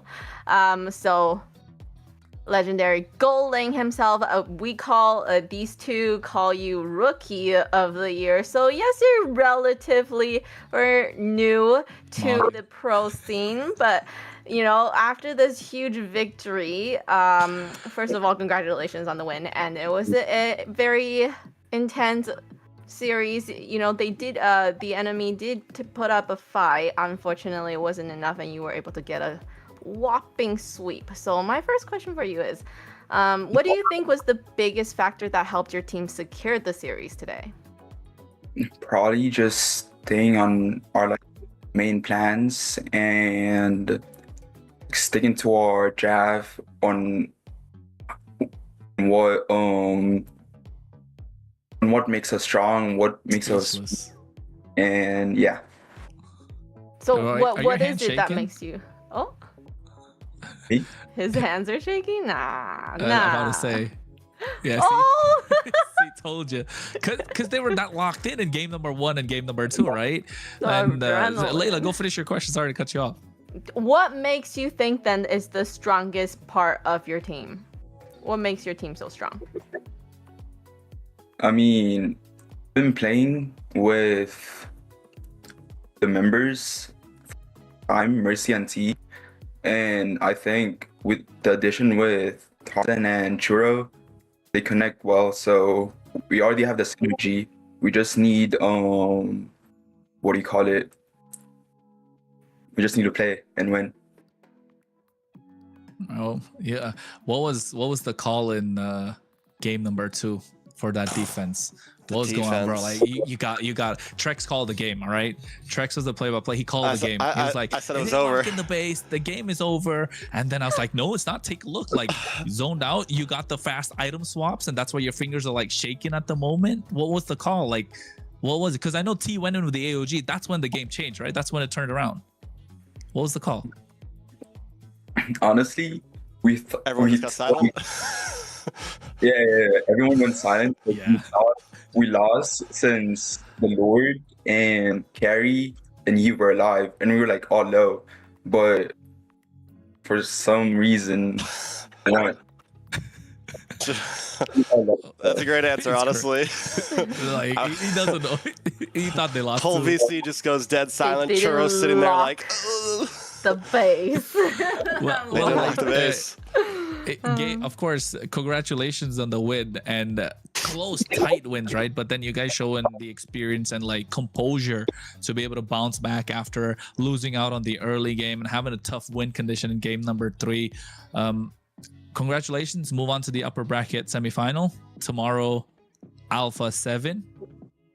Like we were talking about, you guys can be the only contenders right now that we see who can take it to them, because after you got a couple of games from them before, one game, game 2 should have been yours too. I mean, that same thing Zia said in his interview. So what do you think to the upper bracket final? What are we talking about? Are we gonna see Vendetta locking in again like today, finger shaking kind of gameplay, or you know, what are we expecting the results? Honestly, I was just shaking because I'm really cold right now, and okay. Turn up the heater, bro. I don't have a heater, so somebody give this man a heater. A7, I wish them luck and just have fun. Right on, right on. Melon, last time you played spring season, what was your final placing? Were you guys 4th, 3rd? With VTA, something right? Like that? Yeah, it was you and Yato. All that right? I think it was 4th. Yeah. Yeah, something like that. So currently, you have secured. No matter what happens, even if you lost all the rest of your games, you've secured 3rd place. It's the farthest you've ever gotten. You're 1 game away from possibly being a grand finalist. You know, securing grand finals. And again, no matter what people say, this is your 2nd big season. You know, how does it feel coming in as a new player? Do you feel like you could be one of the best gold laners right now? You know, like I don't know. It's crazy to see you coming in essentially as overall a new face. This is your 2nd season, and you're looking at a grand finals finish. It's essentially unheard of, you know. So that's why we hype it up so much. I feel like I can compete with the top gold laners on North America. I like it. Zia's watching. This is gonna get clipped, bro. You gotta say something. Say nice gold lane you have there, Zia. Yep, that's what you're gonna have to go up against, right? So on the next match, you will be facing Alpha7 and their gold laner Zia, and we wish you the best. Any last message you want to give out to fans watching? Shout out to Yato, me, and Akira. I love you guys. And Mercy. All right. A shout out to these guys. Good job. Congratulations on the win, and we will see you in the upper finals. Good luck, Melon.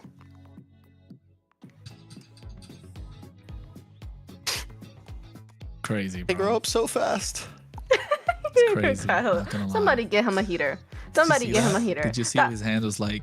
Hey man, he just secured upper bracket finals. Of course, adrenaline's going. Guys pumped up. That kind of a game. Excitement. Too. And yeah. And game number 2, like 3 nail biters. Like, what was the call? What? Like I was. I think it's right. Just went silent. And probably just everyone just waiting to see if Churro can do something. Churro and like everyone was like quiet, like because everyone's so locked in at that moment. Like everyone's so quiet, like you get the dead silence. The only sound you hear is like the attacks and, like of the game sound. It's insane. But I bet when they got the wipe, they were like, "Oh, let's go, get the win." That would have hyped them up more for the 3rd game, you know? Yeah. To be able to just see who was it that ran down that mid lane to end it all. Tarzan. It was Tarzan and not Churro. Tarzan and Melon, I think himself. Yeah, Tarzan and Melon. Yes, Tarzan and Melon was Claw. Yeah, he was. Yeah. He had to be there to like really shred down the base. What an amazing play, and this amazing series. All of this is brought to you by our amazing sponsor. So I want to give a shout out to our sponsor. Today's broadcast is proudly supported by Runestone.gg, esports infrastructure built for the people, shaping the future of competitive gaming. From real-time data to live fan tools, Runestone helps make esports more interactive, more insightful, and more engaging for everybody watching. Be sure to check out Runestone.gg and see how they're helping power the next generation of esports experience. And that's a little short go spiel. Runestone. Go Runestone. Okay, .gg. and with the .gg. information we got from Runestone.gg, let's quickly look at now the bracket that is now renewed, and we're gonna see how we're gonna. Okay, there we go. So we actually don't see. Sorry, we don't see Alpha7 versus Vendetta tomorrow. No, no, we don't. We get to see we're Matt's gonna go matching. see the I just wanted to lower correct bracket. that because I didn't want people thinking tomorrow Alpha7 No. Vendetta was going to be showing. No, We're they're going gonna down take to a little the. You did. You God told. damn, you Layla. No, I never said tomorrow. I you said said Melon. You're later. facing against Alpha7 tomorrow. Did I? I never said tomorrow. Did I say tomorrow? I said Yes. later. But my bad. You said If I tomorrow. did, my bad. It's okay. Because I knew that we I had the lower forgive you. bracket matches. All right, sir. All right. All right. Okay. So But yeah, looking at Night Horde. it, yeah. Layla, you got this. Go. Tomorrow my we bad. have exciting excited. matches in the lower bracket. We still see these teams that lost today have one final chance to make it. We have Night Horde against Influence Rage. Let's look at tomorrow's schedule. There we go. So we have Influence Rage against the Night Horde. Yes, they came off of a loss against Vendetta, but they have the chance to still make it to the grand finals by battling it out intensely in the lower bracket. So we have that match first, and then we have Leviathan versus Stamina for the second series of tomorrow. And these teams are definitely, this is it for them, right? Whoever wins from here, they continue and have that chance. But then if they lose, that's it for them. You know what? Tomorrow, if Influence Rage get game one off of Night Horde, does that break their mental? No. If Influence Rage gets game one off of Night Horde, we'll talk about that tomorrow. I got to think about it. No, I'll you know say what I mean? Like, that 3 should quick still be a games. banger of a series. Yeah, 100%. Both of them are going to be bangers. And then Leviathan you know, is just Shiro getting versus- stronger and stronger too. Yeah, Wumpy versus Dez. We got to see. Wumpy. Is the rookie, is the up-and-comer rookie going to put one over Dez? Is he going to get that big dunk, that poster? Are we going to see it? So we have Influence Rage and Night Horde haven't faced against each other yet. No, they haven't. They haven't. oh. That's what we were discussing when we were talking about the Yeah. standings and stuff, remember? Okay, so It's a will be tough lower definitely- bracket. Well, All right. to keep in mind, make sure you are following our social media, okay? So with all of the stuff that happened today, any future events, any news, you know, all the information you will need is gonna be on our socials. Follow MLBB NA Esports across all of our platforms so that you are staying in the know and be part of the community, okay? And with that, that's gonna do it for day 17 of MCT AMER North 2026 playoffs. 17 days. Is it day God 17? damn. 1738. Day 17. I'm like, hey, what's up? Today, the pressure reached think it's time to another go. level. Yeah.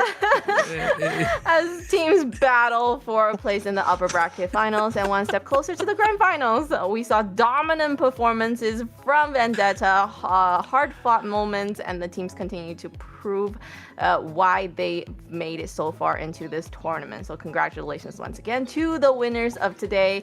And for the teams now heading into the lower bracket, the road becomes even more tougher from here.